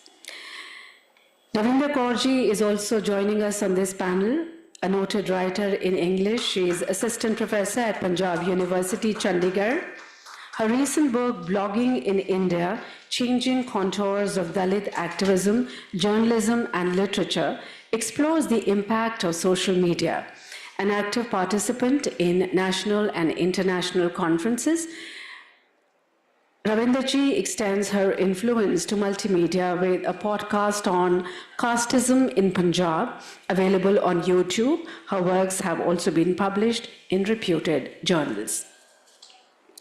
Shri Santosh Kumar Sonkar ji is also joining us. Indira Gandhi राष्ट्रीय जनजातीय विश्वविद्यालय अमरकंटक मध्य प्रदेश में अंग्रेजी और विदेशी भाषा विभाग में आप एसोसिएट प्रोफेसर हैं. आपकी संपादित और अनुवादित पुस्तकें प्रकाशित हैं. इनके अलावा पत्रिकाओं में 25 शोध आलेख और पुस्तकों में 5 अध्याय आपके प्रकाशित हुए हैं. He received the Jailal Das Smriti Sahitya Sadhak Samman and Dr. Ambedkar National Literature Award. Shri Sudhesh Pachauri ji will also be joining us. Hindi के प्रख्यात लेखक हैं. दिल्ली विश्वविद्यालय में हिंदी विभाग के प्रोफेसर हैं. आपकी 14 पुस्तकें प्रकाशित हैं. And he also edits honorary academic research level Hindi literary quarterly VARC. He is associated with various literary and academic bodies, साहित्यकार सम्मान, हिंदी गद्य सम्मान, भारतेंदु हरीश चंद्र राष्ट्रीय पुरस्कार आदि से आप सम्मानित हैं. So let's begin this very interesting session. May I request the Chair, Honorable Neera Chandokji, to kindly begin the proceedings. Thank you.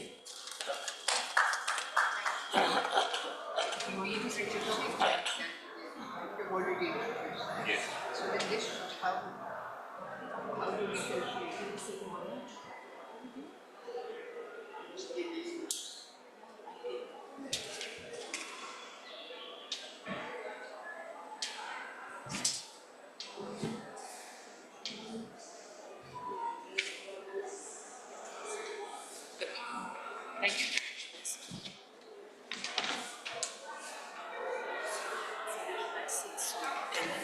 This is a 450. Mr. Mishra, check that. Yeah.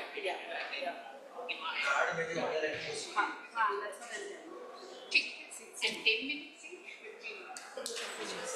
6. 10 minutes.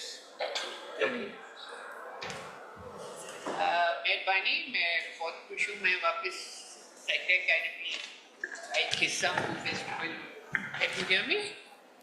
सुनाई दे रहे तो ऐसे thank you आपने invite किया मुझे मैं 2-3 बार आ चुकी हूँ इस फेस्टिवल ऑफ लेटर्स में और ये पैनल बहुत ही एक्साइटिंग है मुझे लगता है सोशल साइंस लिटरेचर और लिटरेचर के दरमियान ये पैनल है और मैं शुरुआत सिर्फ एक पैसेज से करूँगी the renowned intellectual Edward Said. In 1993, Edward Said ने BBC के रीत lectures दिए थे on the dilemma and it's been published as representations of the intellectual.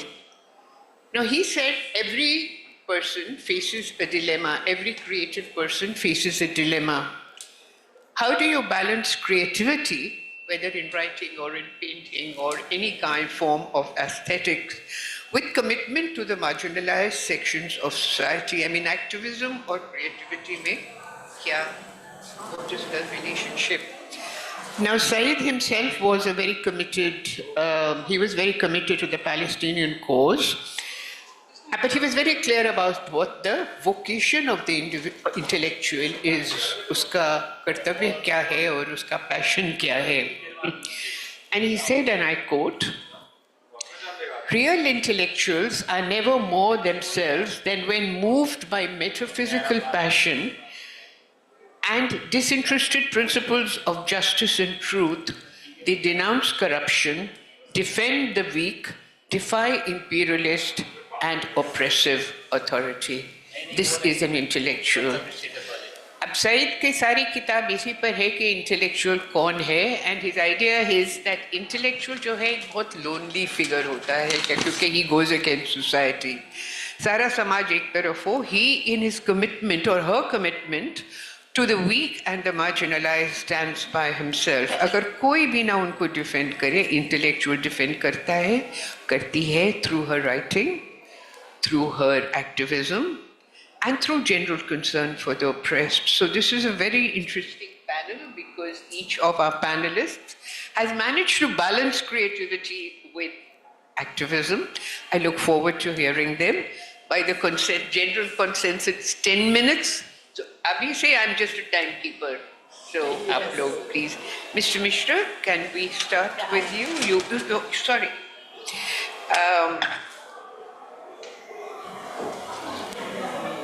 हिरणमय मिश्रा जी आप बात करेंगी आपका इंट्रोडक्शन तो दे ही दिया है so I don't think Dignitaries on the dais and of the dais, it's a great honor to share the stage with Neera ji, being a student of political science myself actually. So, namaste, sabko namaskar. I have been asked to talk about push for social justice in Odia literature. I think it's too broad an area. Social justice is itself a very broad area, and then Odia, when we say Odia literature, that means it's a very big bulk of creation. So as you all know that Odia is one of the classic languages among the 6 classical languages. So we have more than 1,000 years of written tradition. So I'll just, I won't take more than 10 minutes time because I know that this is at the far end of the day. And so for that I'll be first. So starting from the I'll start with the pre-colonial period. So starting with the 15th and 16th century, we have in Oriya literature a bhakti movement which was actually a protest movement. During 15th and 16th century, the first phase of anti-caste movement came up in the form of protest literature. Our Panchasakhas are 5 friends, Balaram Das, Ananta Das, Atibadi Jagannath Das, Achyutanand Das and Jaswant Das, all of them were belonging to different castes, but they named themselves as Das, so that means slave of God. So they were primarily bhakti poets, but surprisingly in all their poems, they represented a movement of protest. Their protest was against the caste system, untouchability, indignity of Sudras and women, and against the exploitation of Brahminical order. Then the 15th century poet Balaram Das, one among the Panchasakhas, he wrote Lakshmi Puran, which is today considered as one of the premier feminist texts, even much before the Western concept of feminism came into existence.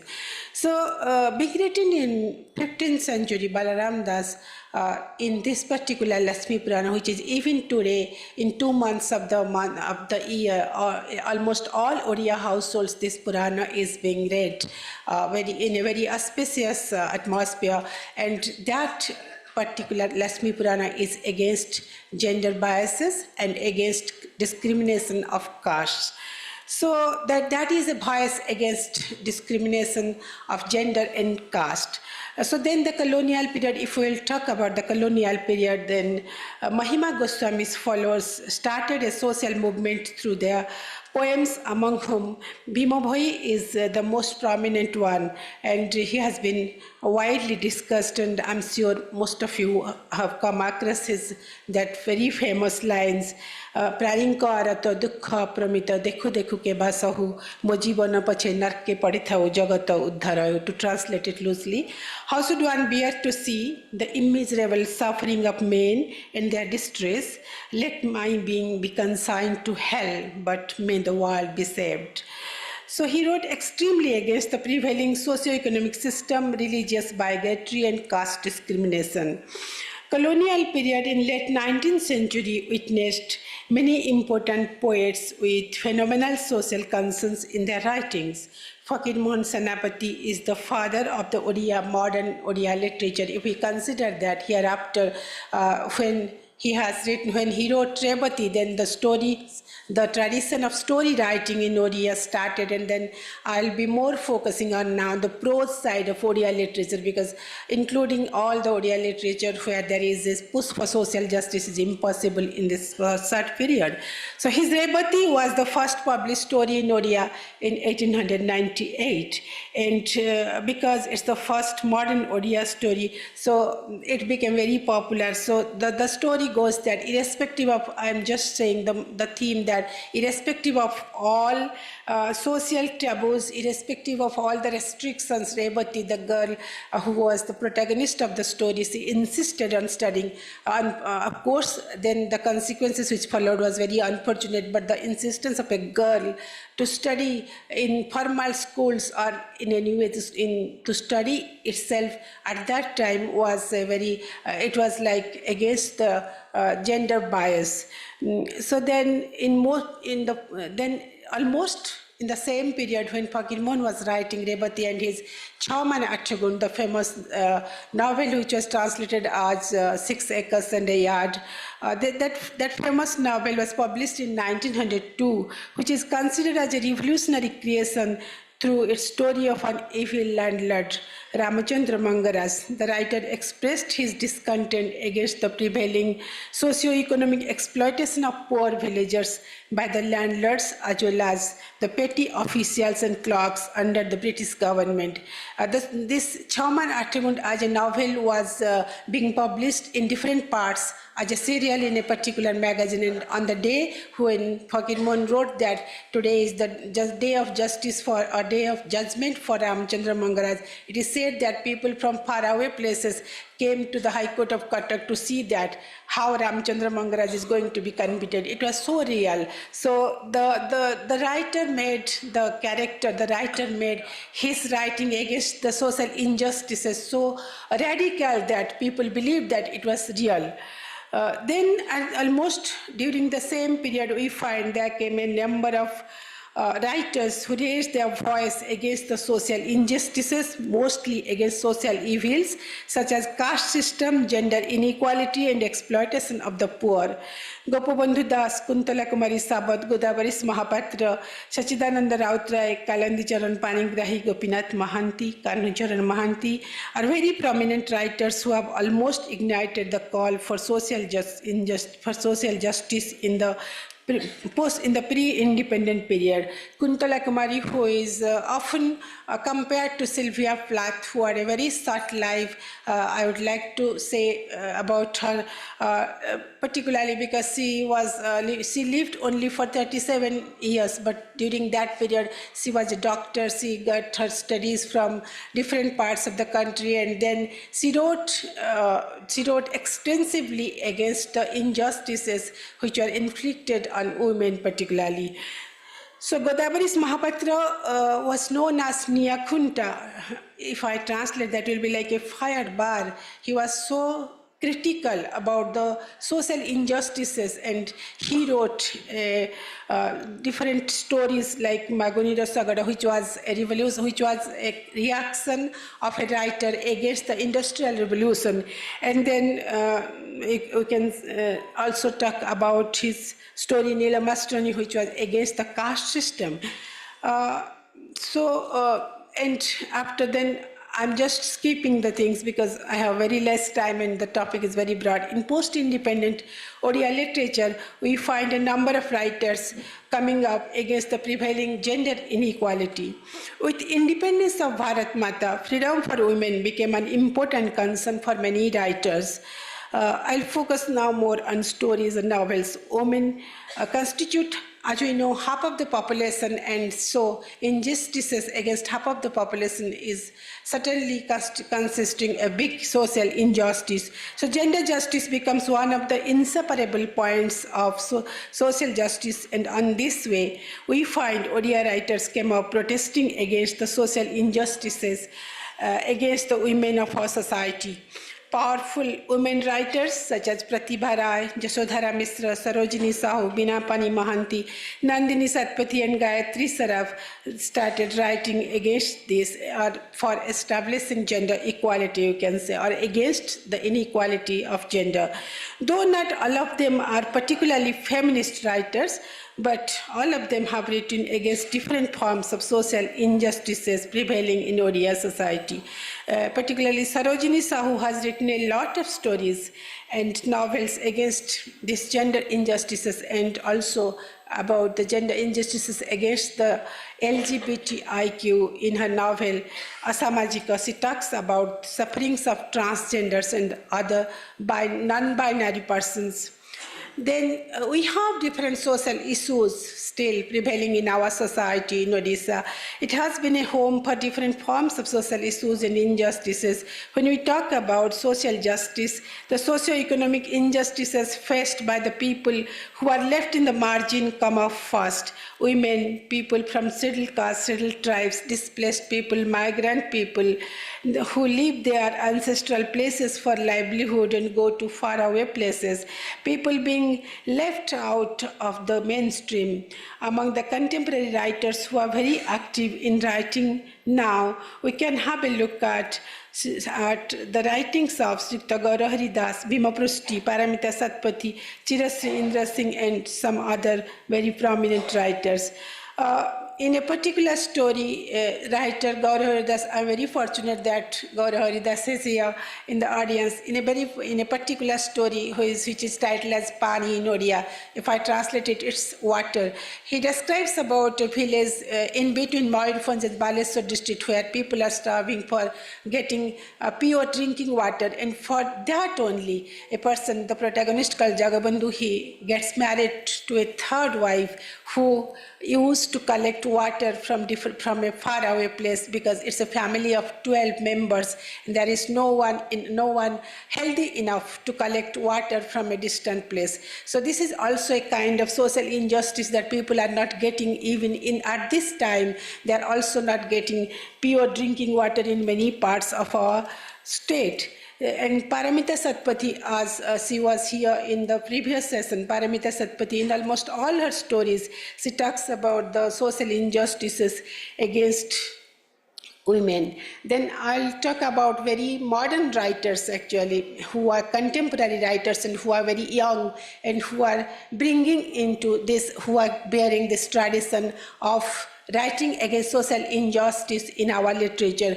I'd like to particularly take the name of Khetrabasi Naik, a very young writer. He's from Balangir district and he wrote a story on Dadan, that is a migrant labor, for which he had to be, for this he has to lose his job, even his government job. So this particular book consists of stories about different migrant workers from his own part. Then I would like to take the name of Dileswar Rana, a young boy who has been awarded as a bright Yuva Puraskar awardee in last year by Sahitya Academy. He continuously writes. He has been writing against the industrialization or against the struggles of Adivasi tribal people in Kalahandi district, and there he belongs to. So he writes against the brokers who sells their lands, water, and sources of forest for their own benefits. So his story collection Sarra has been awarded by Sahitya Academy. And then I would like to just mention about my own story. I have been writing since last 35 years, and in many of my stories, I always attempt at looking the different kind of social concerns. There are particular 2 books on which I will write to wind up. Yes, yes, I'm good. There is a particular book which is named as a Gaan Chhadi Bunai. We won't leave our village. This book is written by social activist Nigamananda Sadangi and writer Ranjana Padi. This book is a narrative of 10 mass movements which has taken place in Odisha after the independence. Actually, it covers all the mass movements which were there in Baliapal, Hirakud, Rengali, Chilika, Gopalpur, and almost all over the state, wherever the displacement has taken place, the mass movement started, and this book has taken into account all this from the first experience of those people, and then this book has been a very rare book. And then I would like to wind up my talk with one mention of VEDA, that is means difference. It's by Akhil Naik, who is no more with us, but he was a bright young poet from a settled tribe from place. And this particular novel called VEDA, which has been translated into Hindi by Rajkumar, this talks about the caste violence and the caste politics in tribal areas. So, as I have already mentioned, it's a very broad and a very wide topic to talk about in 10 minutes, but thank you very much for giving me a patient hearing. Thank you. Thank you. I felt very regretful to ask you to wind up. It was such an interesting paper. May I now call upon Imayam to speak. Could you give us the title of your paper?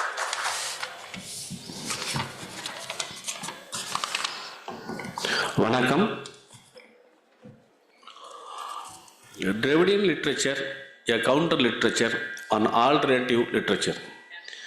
In general, transformative social and political phenomena gives rise to new literary trends.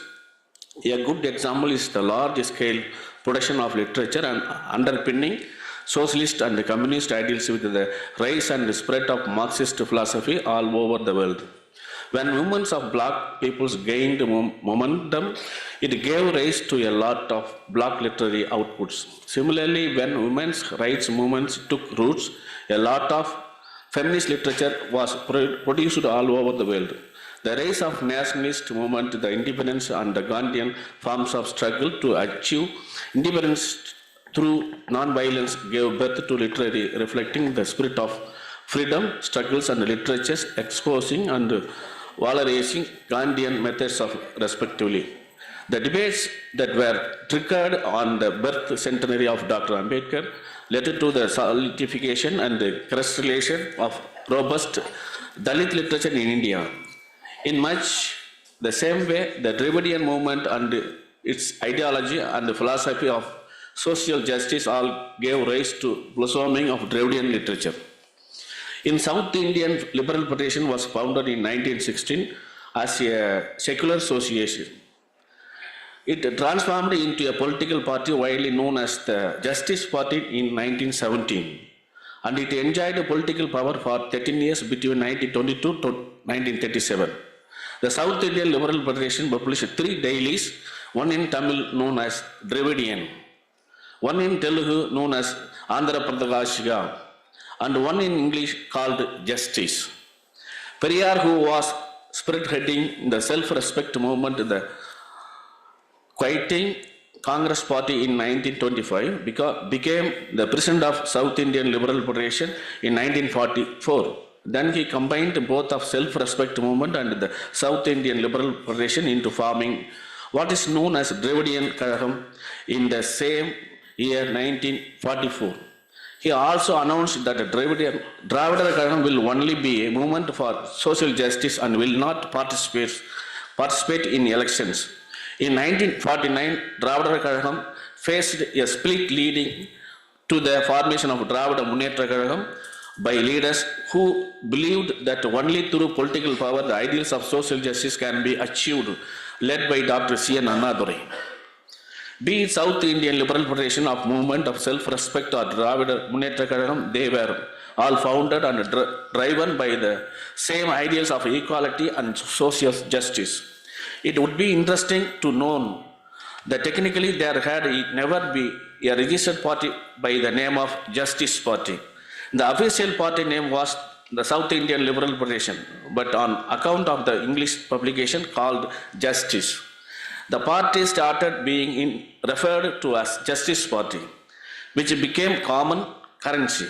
The South Indian Liberal Federation self-respect movement, Dravida Kazhagam and Dravida Munnetra Kazhagam all laid at a solid foundation for the rise of culmination of Dravidian literature, which fashioned itself as continuation of long tradition of Tamil rational schools of thought. Both the Justice Party and DMK captured political power. However, Dravida Kazhagam is still operating only as a social reform movement, fighting against oppression of downtrodden in the name of caste, religion, blind practices, myths of truth, and spreading awareness on social justice and social reforms and instilling scientific temper in everyday life are the main objectives of these 3 organizations. Towards realizing those noble objectives, they used literary tools that can help propagate the ideals among the common masses. Poems, short stories, novels, plays and movies, dialogues were some of the most popular literary instruments that served them well. There were about 287 publications in the form of dailies, weeklies and monthlies run by both official movement and their sympathizers or supporters. Dravidian and Justice were the chief daily publication among them. Some of these publications were in English, publishing magazines with Dravidian social reformist agenda was considered as an effective weapon in their fight against hegemonic oppressive forces. It would be safe to assert that the publication, inspired by the Dravidian movements of all colors, spawned an army of writers of all genres in Tamil Nadu.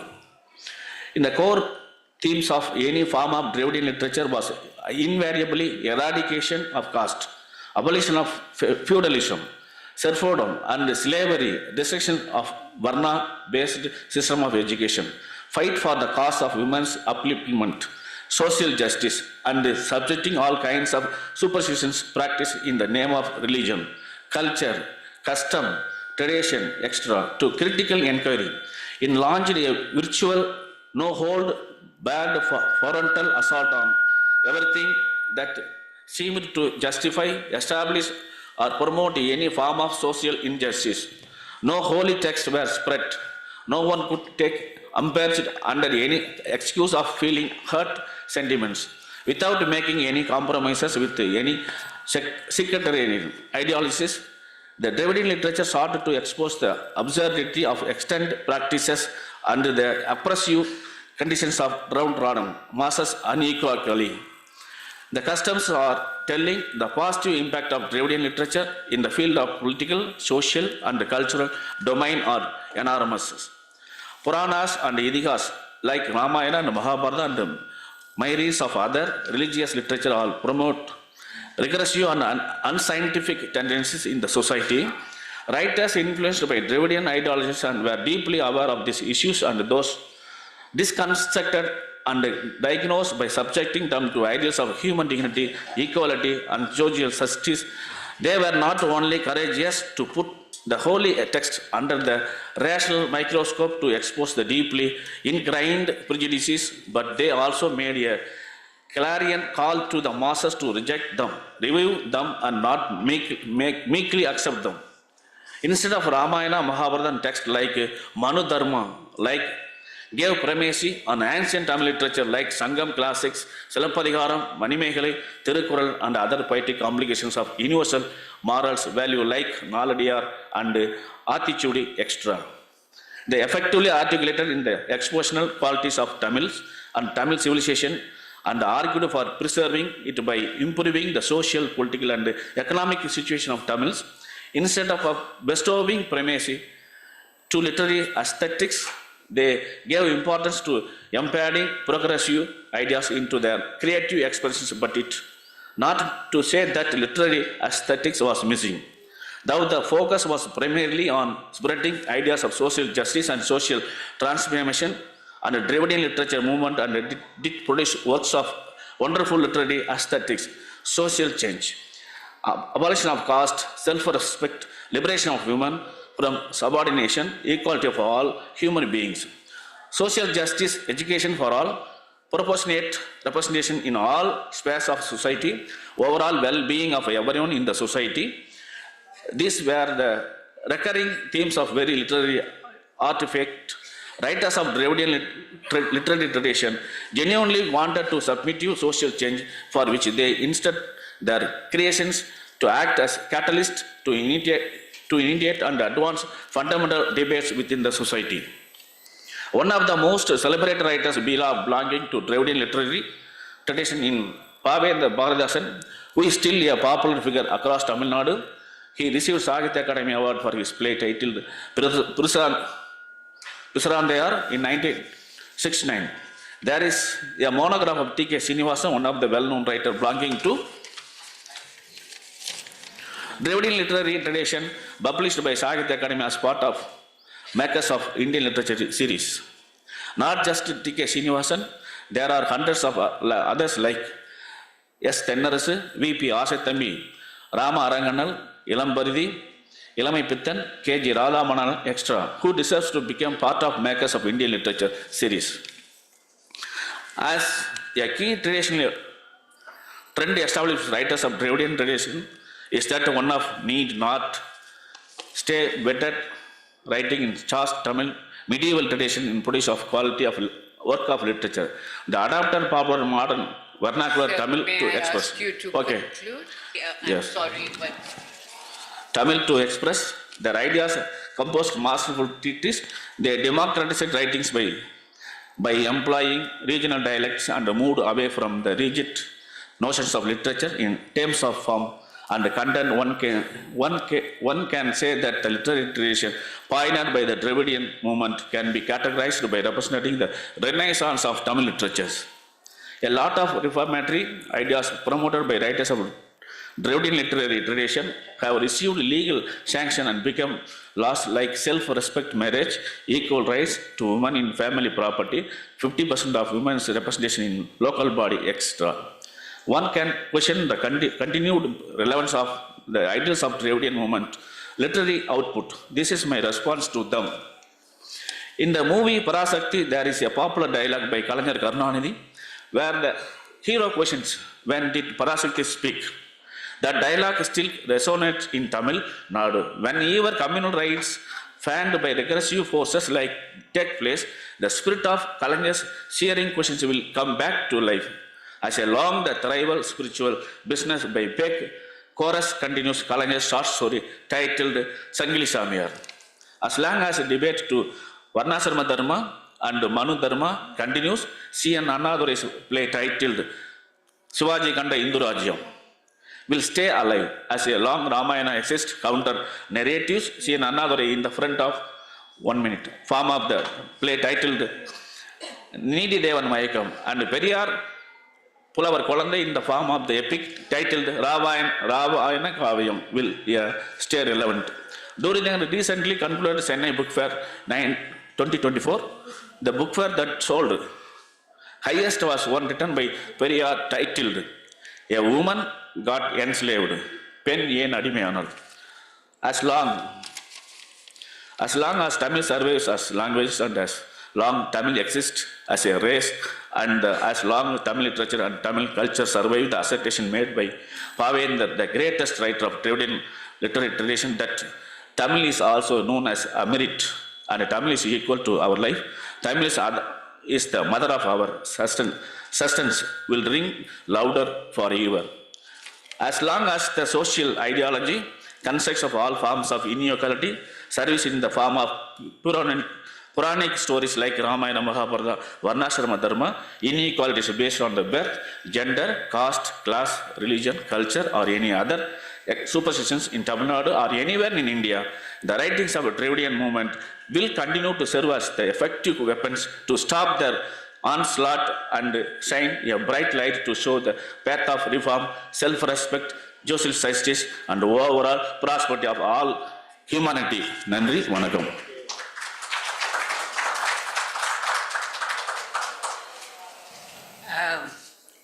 It gives me great sadness that after 75, 76 years of independence, we still have so much literary and poetic energy being expended on the issue of caste.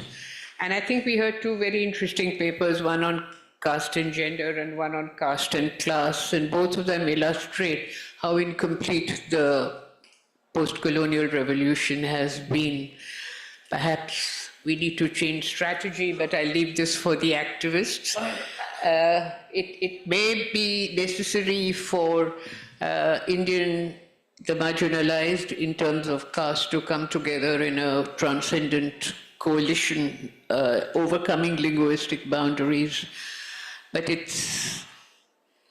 I admire the creative energy that has gone into the making of these papers, but this left me with a sense of profound disillusionment of how incomplete our generation, my generation, has left the task of social transformation. We now turn to another very, very important aspect of marginalization, the Adivasis, and may I request Gaikwad Sahib to make his presentation up. Please up.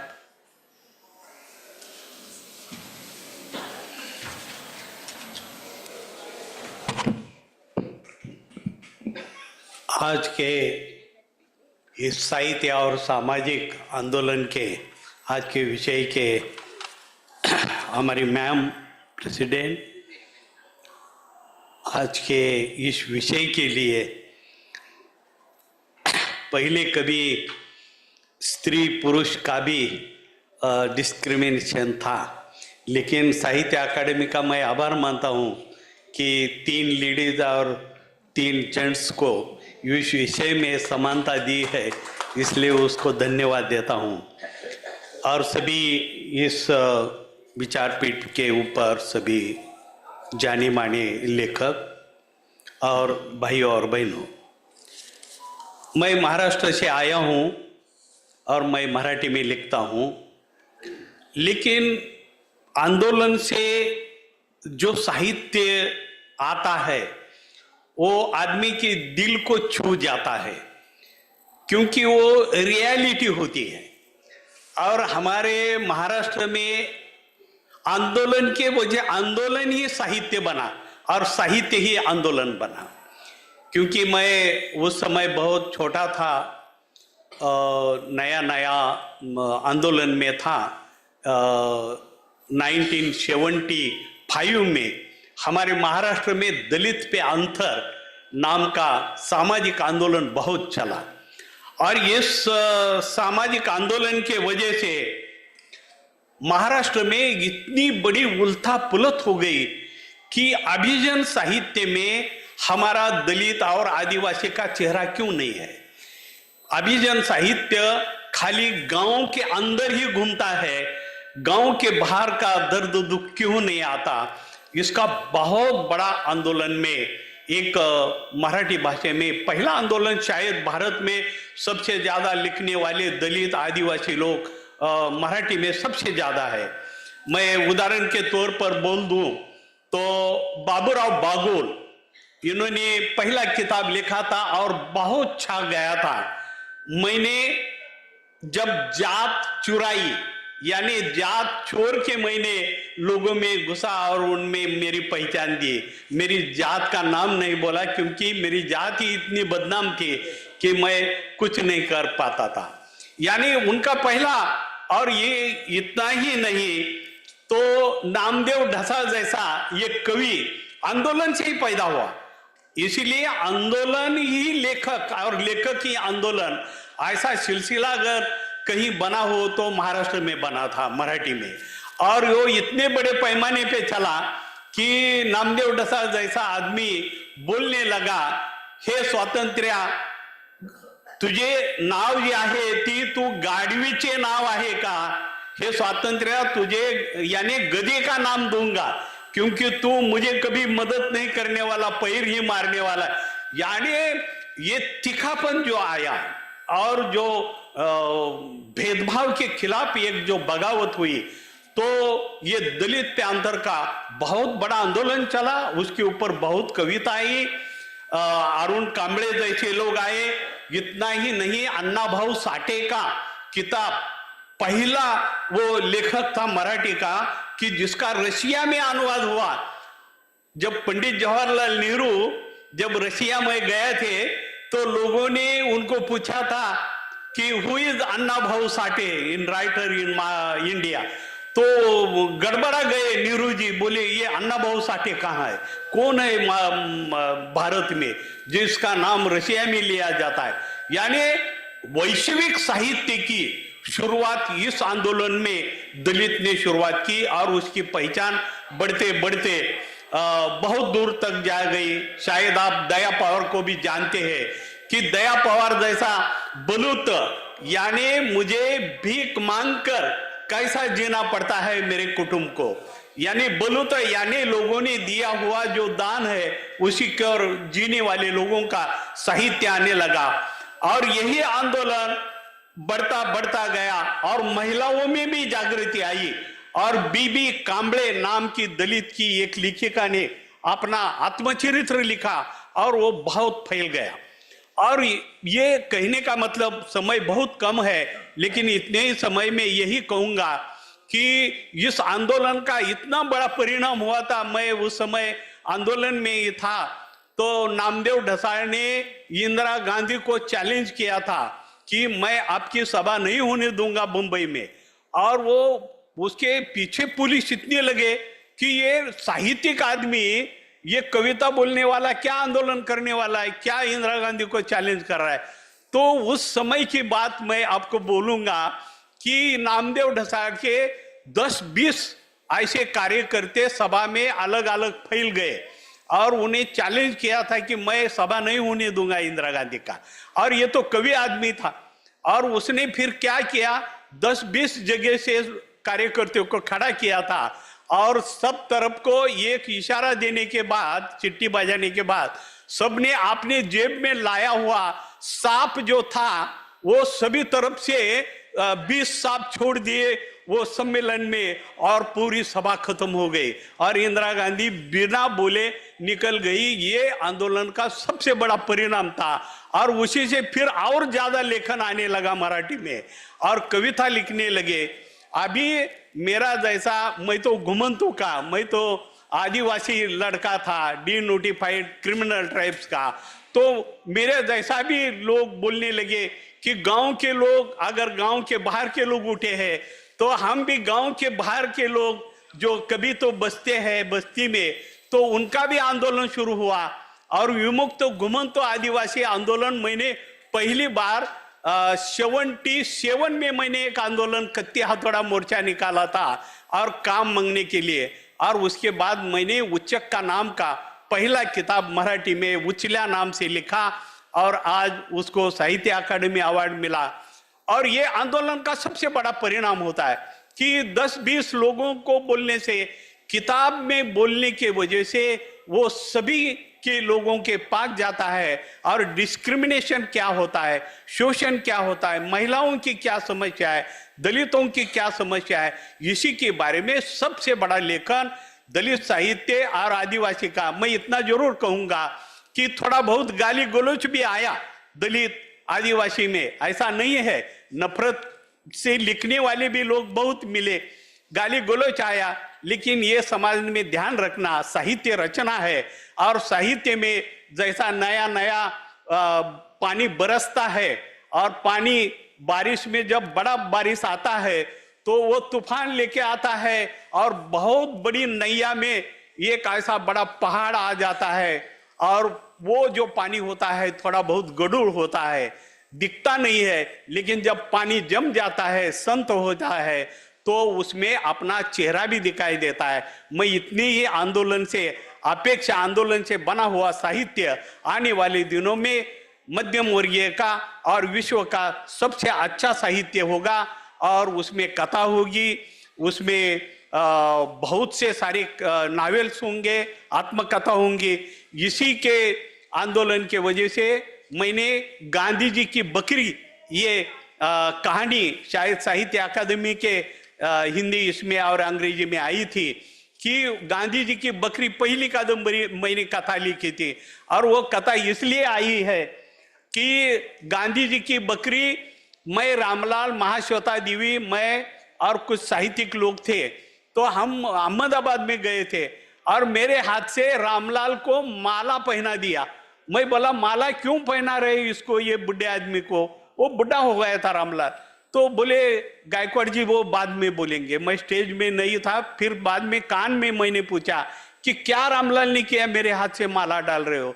तो बोला इन्होंने गांधी जी की बकरी चुरा के खाया था, इसलिए उसको हम माला पहन रहे। और उसी के ऊपर मैंने कथा लिखी थी कि रामलाल ने क्या किया, वो भूखे प्यासे गली में लोग थे छारा नगर में, और वो क्या किया कि वो पढ़ने के लिए गांधी जी के पास जाता था थोड़ा थोड़ा समय, और गांधी जी गए वर्धे में, तो इनकी जो बकरी थी तो वो गांधी जी हर रोज काजू पिस्ता बादाम खिलाते थे और ये लोग बोलते थे साला हमको मूंगफली मिलती नहीं, ये बुढ़ा ये इतना काजू बादाम खिलाता है तो इसकी बकरी कितनी अच्छी होगी। तो भूखे मर रहे थे, तो उन्होंने एक दिन रात को जाके वो बकरी को उठाया और लेके आके अपने गली में जो जो भूखे थे सबको काट के खिलाया। और गांधी जी आने के बाद रोने लगे कि आप लोग मेरी बकरी नहीं संभालते तो आप मुझे क्या संभालोगे। मैं वो कहानी का अंत किया था कि गांधी जी बापू, आपका आंदोलन पूरे देश में फैला, सब लोग आजाद हो गए, लेकिन आपके बगल में जो साबरमती का एक एक बूंद भारत के कोने कोने में गया और एक एक बूंद आंदोलन लाया, लेकिन आपका ये जो नदी है, ये नदी का एक ही बूंद आपके बगल में रहने वाले क्रिमिनल ट्राइब्स के गली में नहीं गया और वहां ना आंदोलन आया ना आजादी मिली। ये करके मैंने खत्म किया कहानी। धन्यवाद।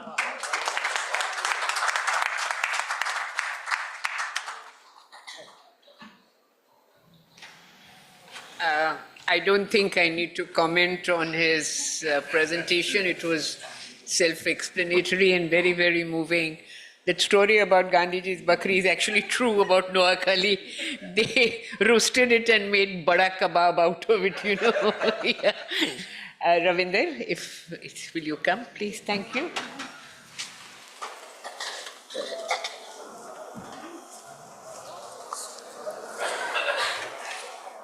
So as you all know, I am from Punjab, and there are many perceptions about Punjab. You know, first of all, there is one Punjab that we know, an agriculture state. You know, Punjab is known by its farmers, and the farmer movement in Delhi has, in a way, you know, made that perception even more kind of stronger. And that's how Punjab is known by the outside world. And then there's another Punjab called NRI Punjab. You know, the mass immigration that's happening in Punjab at a rapid, you know, stage is another, you know, idea that's how it is, you know, known by the outside world. And then there is Punjab, which is portrayed in the Punjabi literature. You know, there you see the darker shades of Punjab as well, like condition of women, you know, partition stories, and many other issues. And then there's Punjab, which is shown in Bollywood movies, you know, people dancing, doing bhangra, happy-go-lucky type people. And you never find any Dalit or any marginalized in those movies, you know. So in all these perceptions of Punjab, there is one aspect that is missing. Like I said, the Dalits. You know, so the literary writers from Punjab have tried to fill up that gap. So, and that's what has made the role of Punjabi Dalit writers even more significant. Now there's another issue.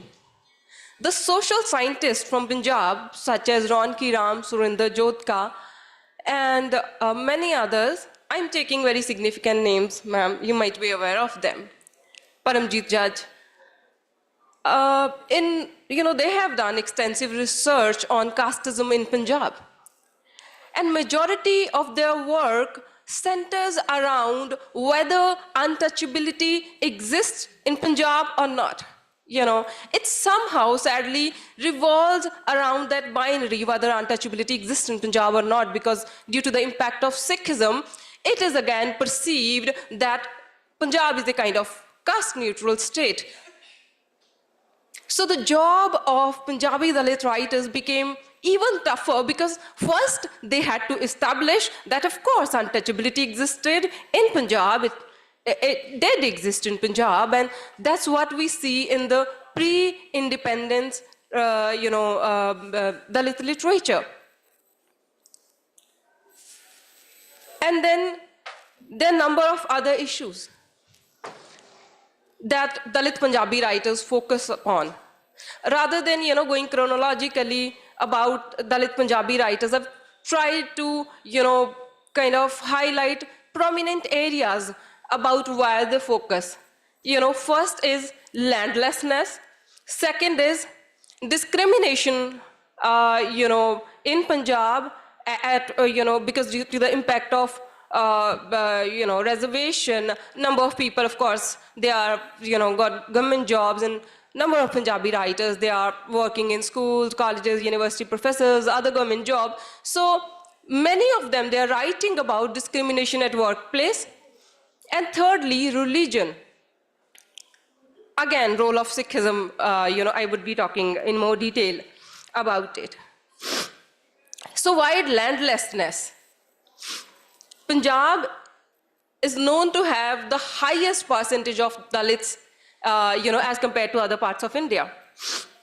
But if you look at the share of agricultural land, it is almost negligible as compared to other parts of India.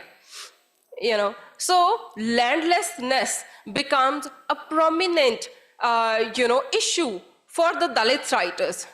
They would talk about the plight of Dalits, you know, who now have, some of them, they have settled abroad, they come back, they have money, they want to buy the land. And even after buying the land, they are not given equal treatment.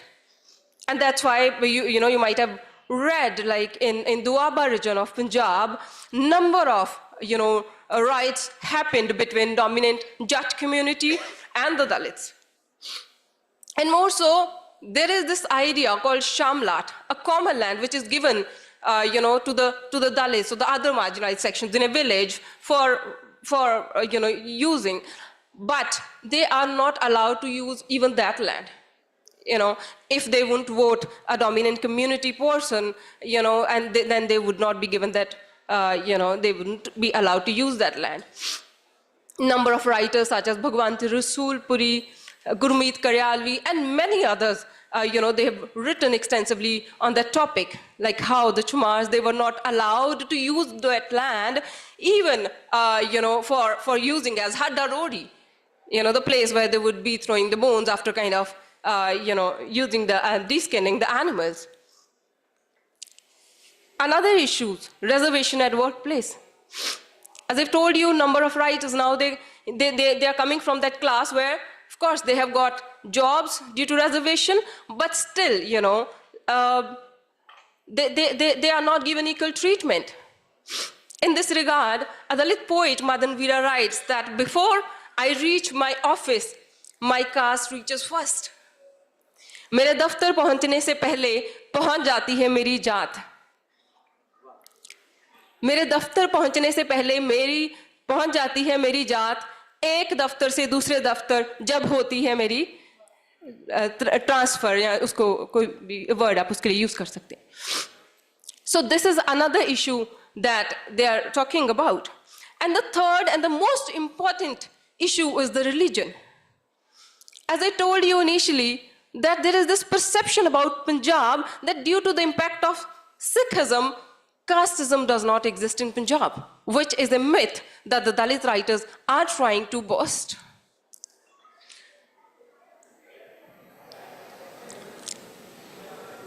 Dalits who tried adopting Sikhism were given a title called Madhabi Sikhs.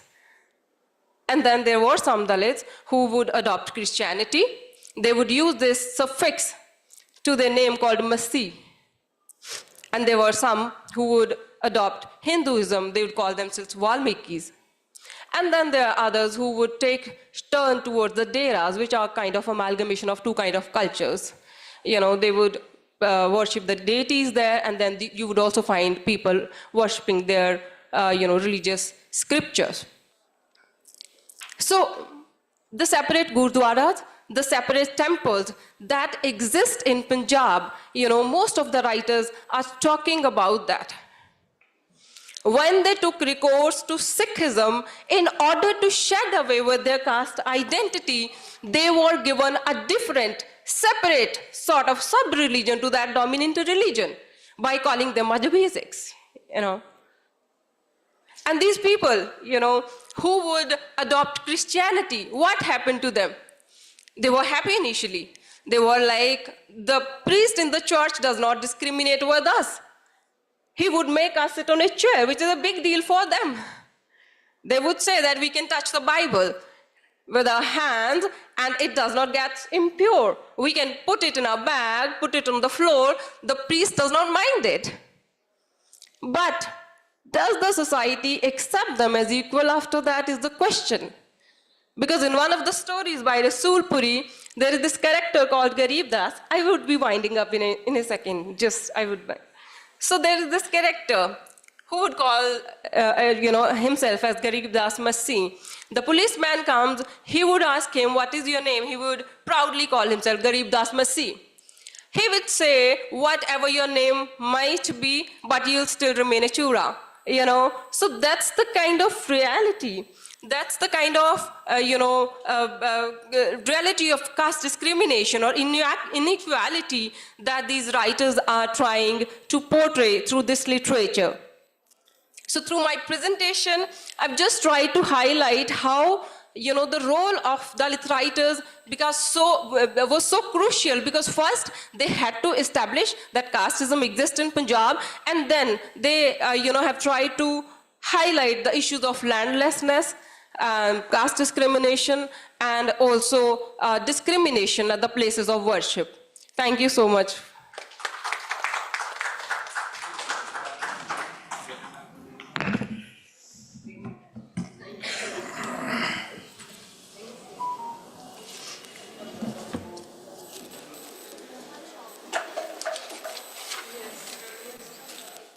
Respected Chair,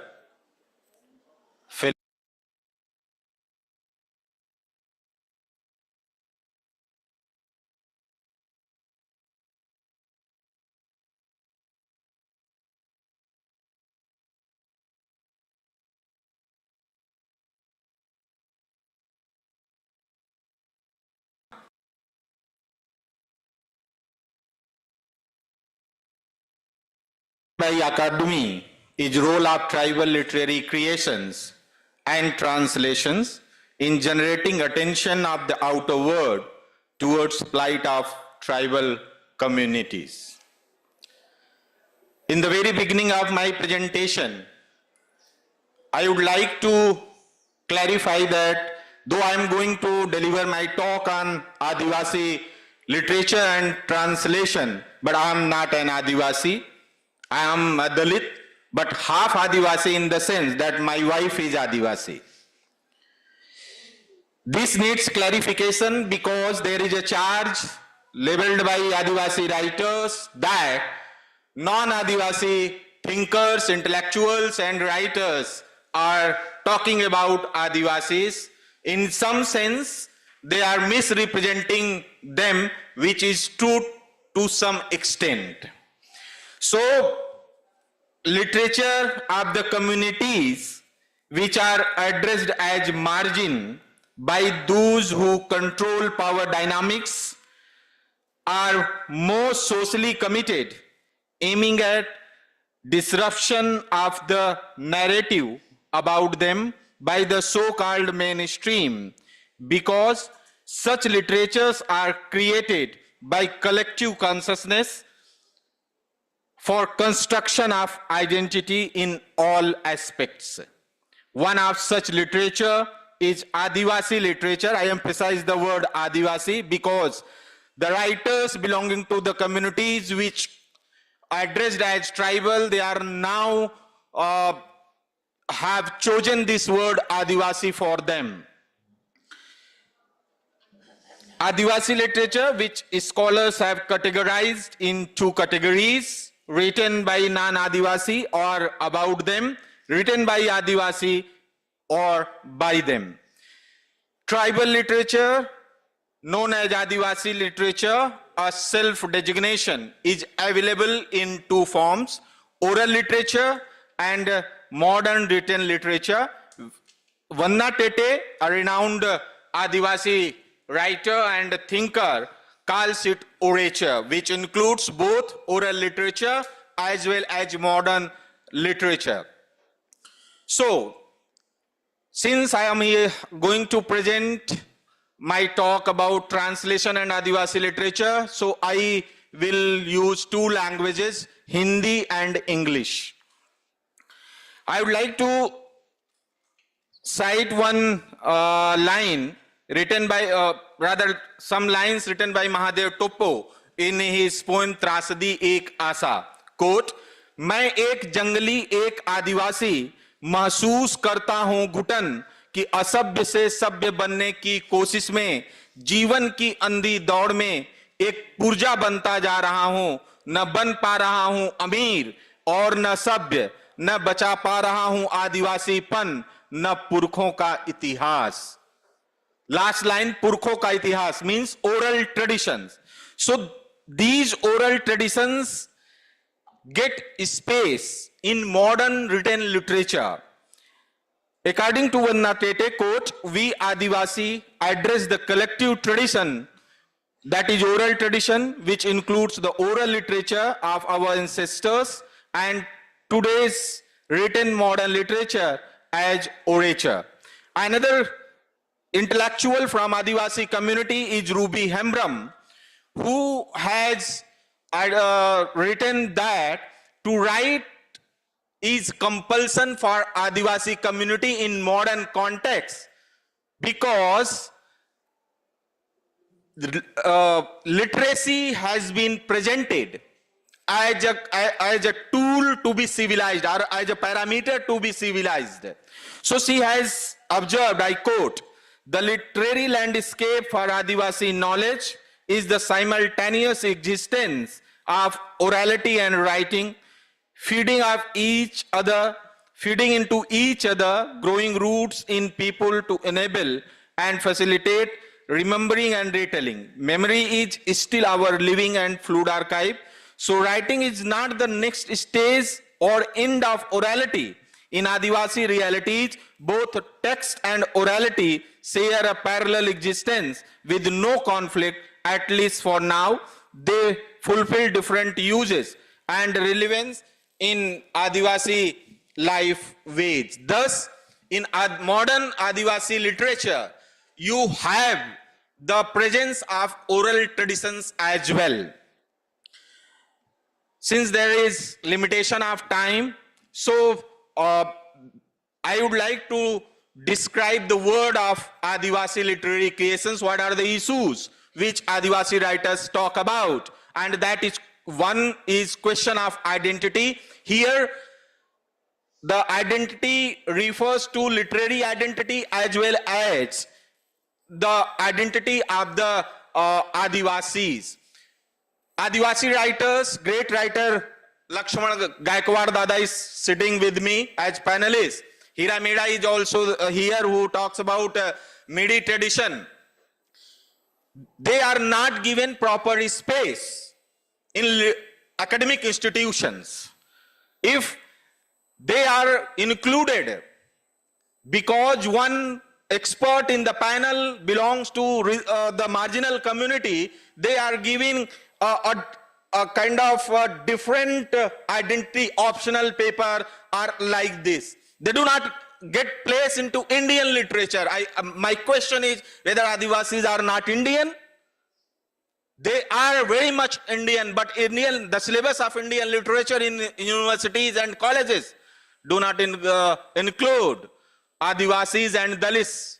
This is an identity crisis for the writers.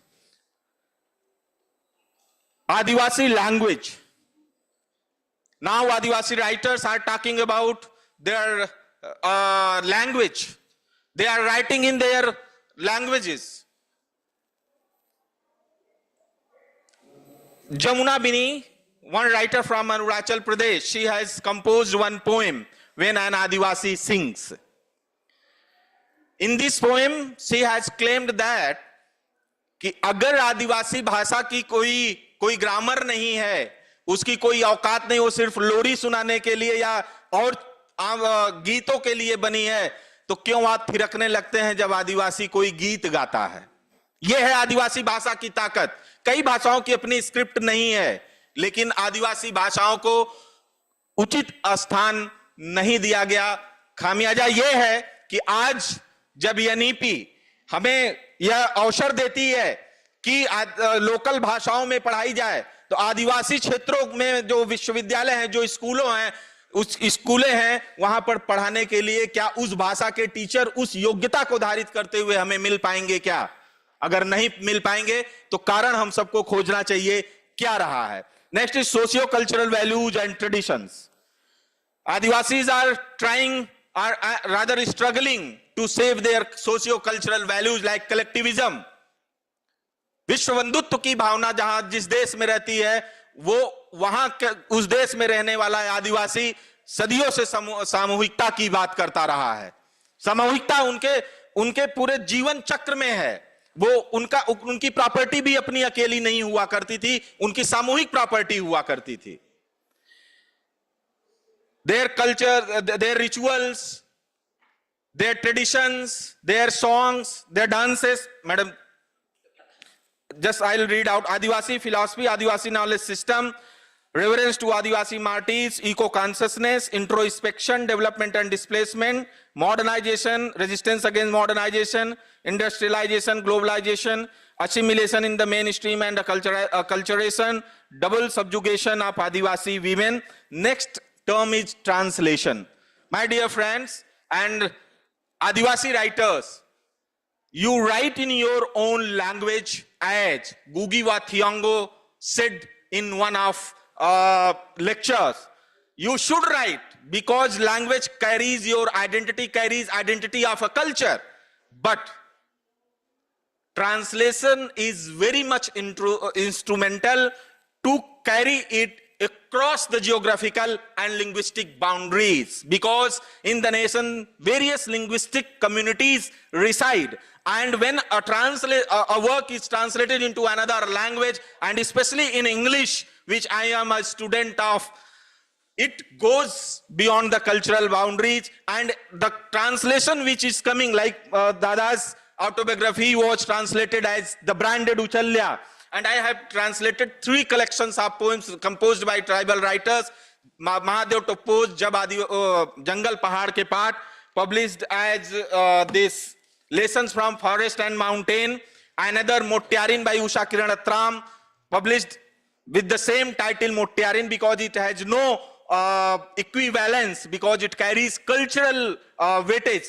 And another written by Jamuna Bini, Jab Adivasi Gata Hai, when an Adivasi sings. These 3 collections and many others are available in translation. So when a book written by Adivasi writer is translated into another languages, their pain, their suffering, their struggle, their aspiration, their philosophy, their cultural values is known to the whole world. So thank you to Sahitya Akademi for giving me opportunity to speak on Adivasi literature and translation, and thank you, madam, to giving me opportunity, and thank you, audience, to have a patient listening. Jai Bhim, Jai Bharat, Jai Johar.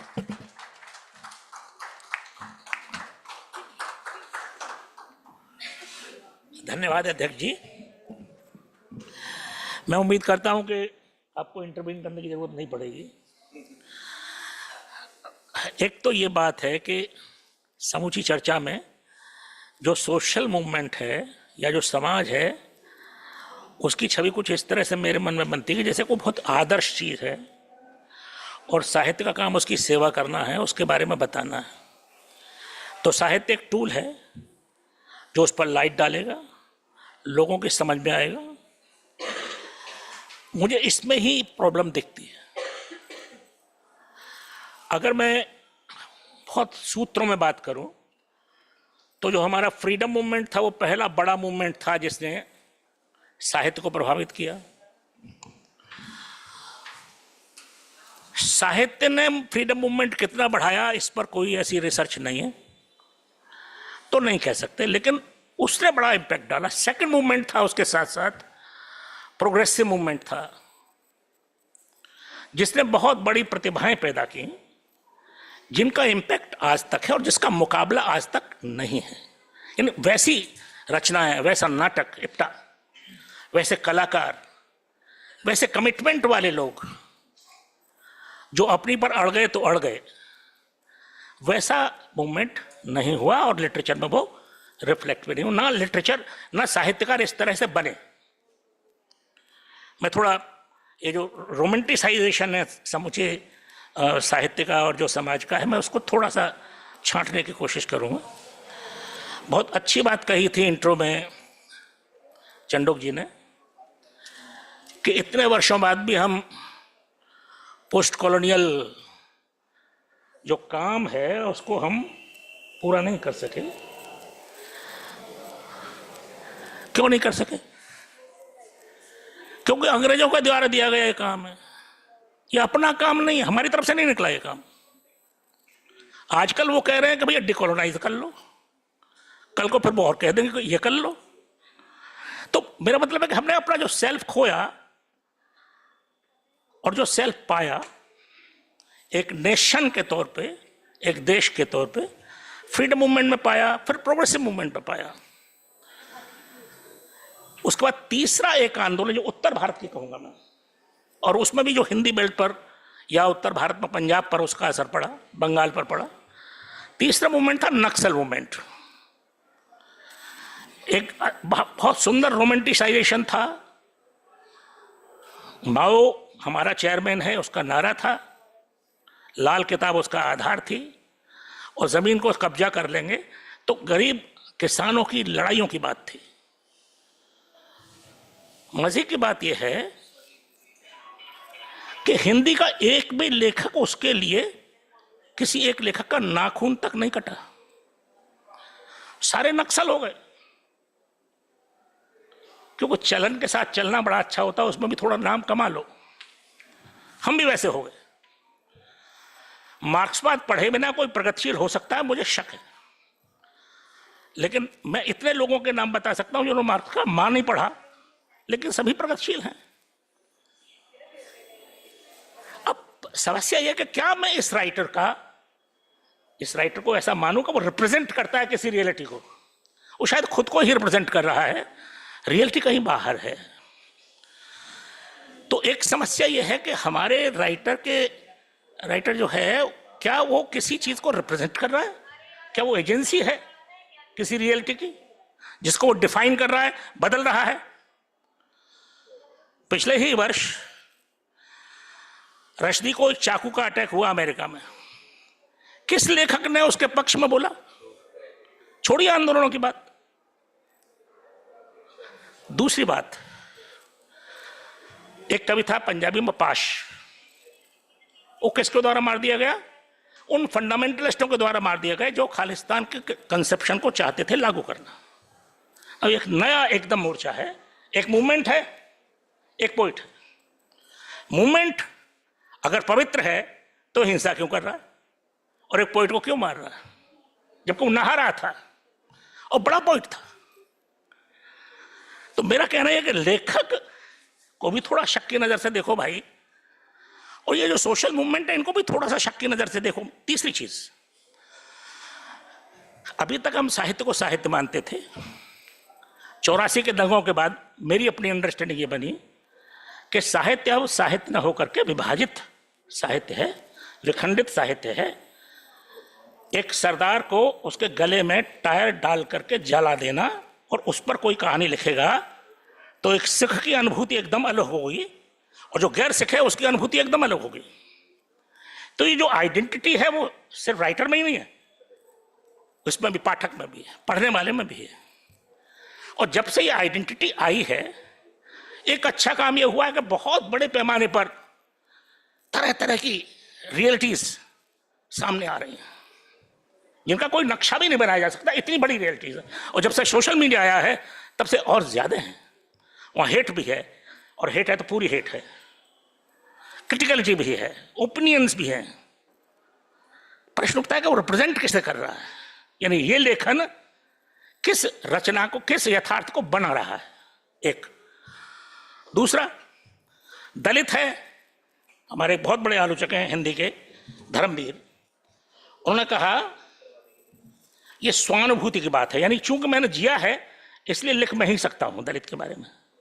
तुम तो बाहर के हो, तुम तो मेरे उत्पीड़क हो, अगर तुम लिखोगे तो तुम्हारी अनुभूति तो होगी, सहानुभूति तो होगी, लेकिन ये सहानुभूति लिटरेचर नहीं है। जबकि अब तक हम सोचते थे ये सहानुभूति के जरिए लिटरेचर होता है।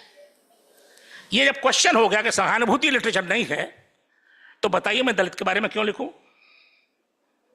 दलित मेरे बारे में क्यों लिखे? सो द यूनिवर्सलिज्म, माने साहित्य सबका है, ये थियोरेटिकली गायब हो गया, प्रैक्टिकली गायब हो गया है। अभी स्थिति क्या है? जाति जनगणना आने दीजिए, ब्राह्मण ब्राह्मण के लिए लिखेगा, ब्राह्मणों में जो 50 ब्राह्मण है वो 50 ब्राह्मणों के लिए लिखेंगे, क्षत्रिय अपने लिए लिखेंगे। मेरा कहना यह है इसमें साहित्य कहां है? ये कुल मिलाकर के एक प्रोपेगेंडा है, यानी मैं एक टूल बना रहा हूं साहित्य को किसी और चीज को कहने के लिए। तो साहित्य जो अपने लिए, अपने आप में एक साहित्य था, यानी साहित्य क्यों है फिर?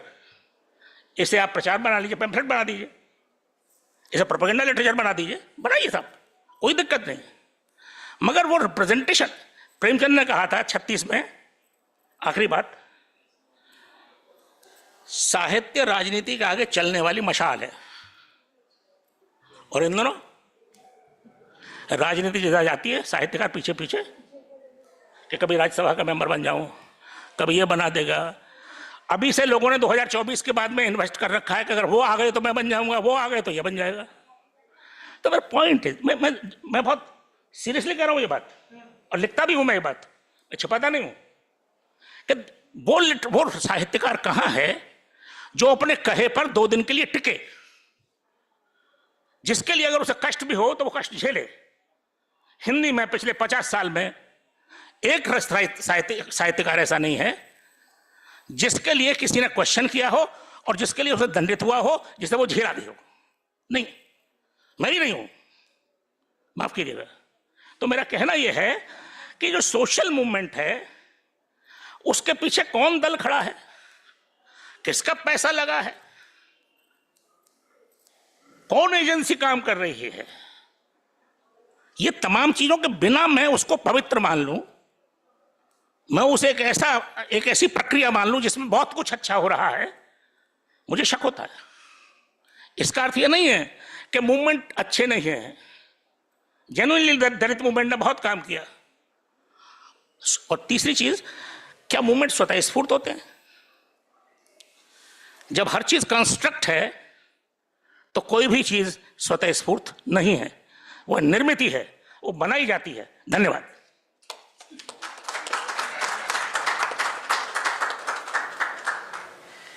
Thank you. Thank you to all the panelists. It's not very pleasant to cut them off in midstream, but we are bound by time. Listening to everyone, and I'm going to speak in English because there are non-Hindi speakers on the panel and in the audience. It strikes me that all social movements yearn for freedom. That is their basic justice, but also freedom. Because there can be no justice without freedom. But freedom is not realizable. Terry Eagleton, the English literary critic, has said freedom cannot be programmed. Freedom is a process. और मुझे लगता है कि जो social movements है, वो the social movements we are speaking out, which have been chronicled by the panelists here from Punjab to Kerala to Madhya Pradesh, and to the wrapping up comments done by my former colleague Sudesh Pachori. It's very important to see that a social movement gives people voice. उनकी आवाज उठे. Jab that confidence comes in people who has never spoken against power earlier, I think we are on the way to freedom. Because speaking up against power, speaking to power, or speaking back to power is an end in itself.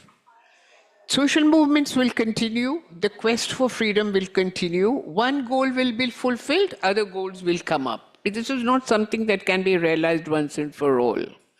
And I can't see any egalitarian society in this world which is completely free because new issues have come up.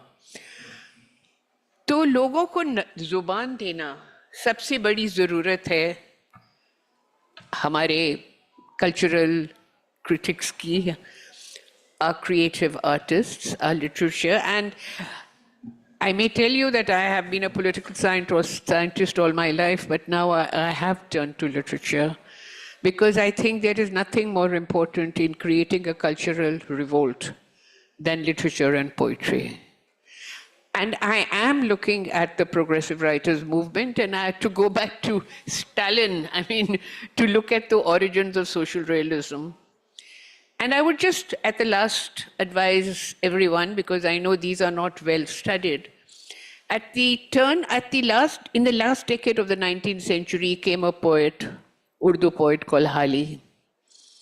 He was associated with Said Ahmad Khan, but he broke off with him because they were all modernists. Hindu nationalism looks towards the Vedas. They look backwards. Islamic nationalism looked to the front. They didn't want to remember the Mughal court. They didn't want to make anybody else remember. And Hali wrote a beautiful book called Muqaddama-e-Sher o Shairi, in which he told poets, he said, will you please stop writing about Shama and Jam and Parwana? This is the time for you to connect with your society. And the logical result was, A, the publication of a collection of short stories called Angare, and the second was the formation of the Progressive Writers Association. And if we look at the manifesto of the Progressive Writers Association, and the inaugural was given by Munshi Premchand, in a way, it lays out very clearly what social realism had been talking about, that you have to connect with society. Literature without connections is no literature at all. Since then, we've had a stream of very, very committed literature in the regional languages. I'm very happy aapne translation ki baat kari, because we are unable, somebody like me who's brought up in an English medium school and university system, finds it very difficult to access it unless it's translated. We'll spend a lifetime learning languages otherwise. So in a way, I am very, very glad I attended this panel, because it helped me think through my own propositions. Thank you very much. We have to break up now, unless somebody feels very motivated to say something. Yeah. आप कुछ कहना चाहेंगे?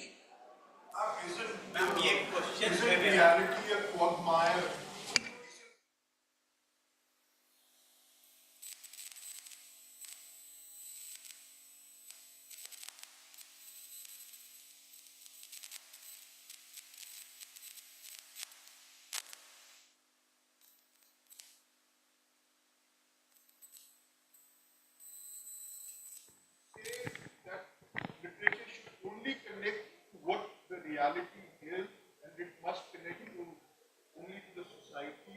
Literature also must be forward-looking. It also must realize that what is the potential of the society, aggregate plus individual potential, and then it should also bring for that point that, okay, this is the unrealized potential, and literature must highlight that. So it is not always possible. It is not always possible for literature to connect at the grassroots level of every society. It might not be possible at all. It has never been possible. It has never been possible. Where has literature connected? In which part of the world has literature connected at the grassroots level of society? Literature is all about, I basically feel, yes, there is a modicum of reality in literature, yet literature is also a medium through which the unrealized potential surfaces. True. Ma'am मेरा एक question है कि दलित और आदिवासी लोग सहानुभूति के लिए लिखते हैं, ये गलत है। हम अधिकार मिलाने के लिए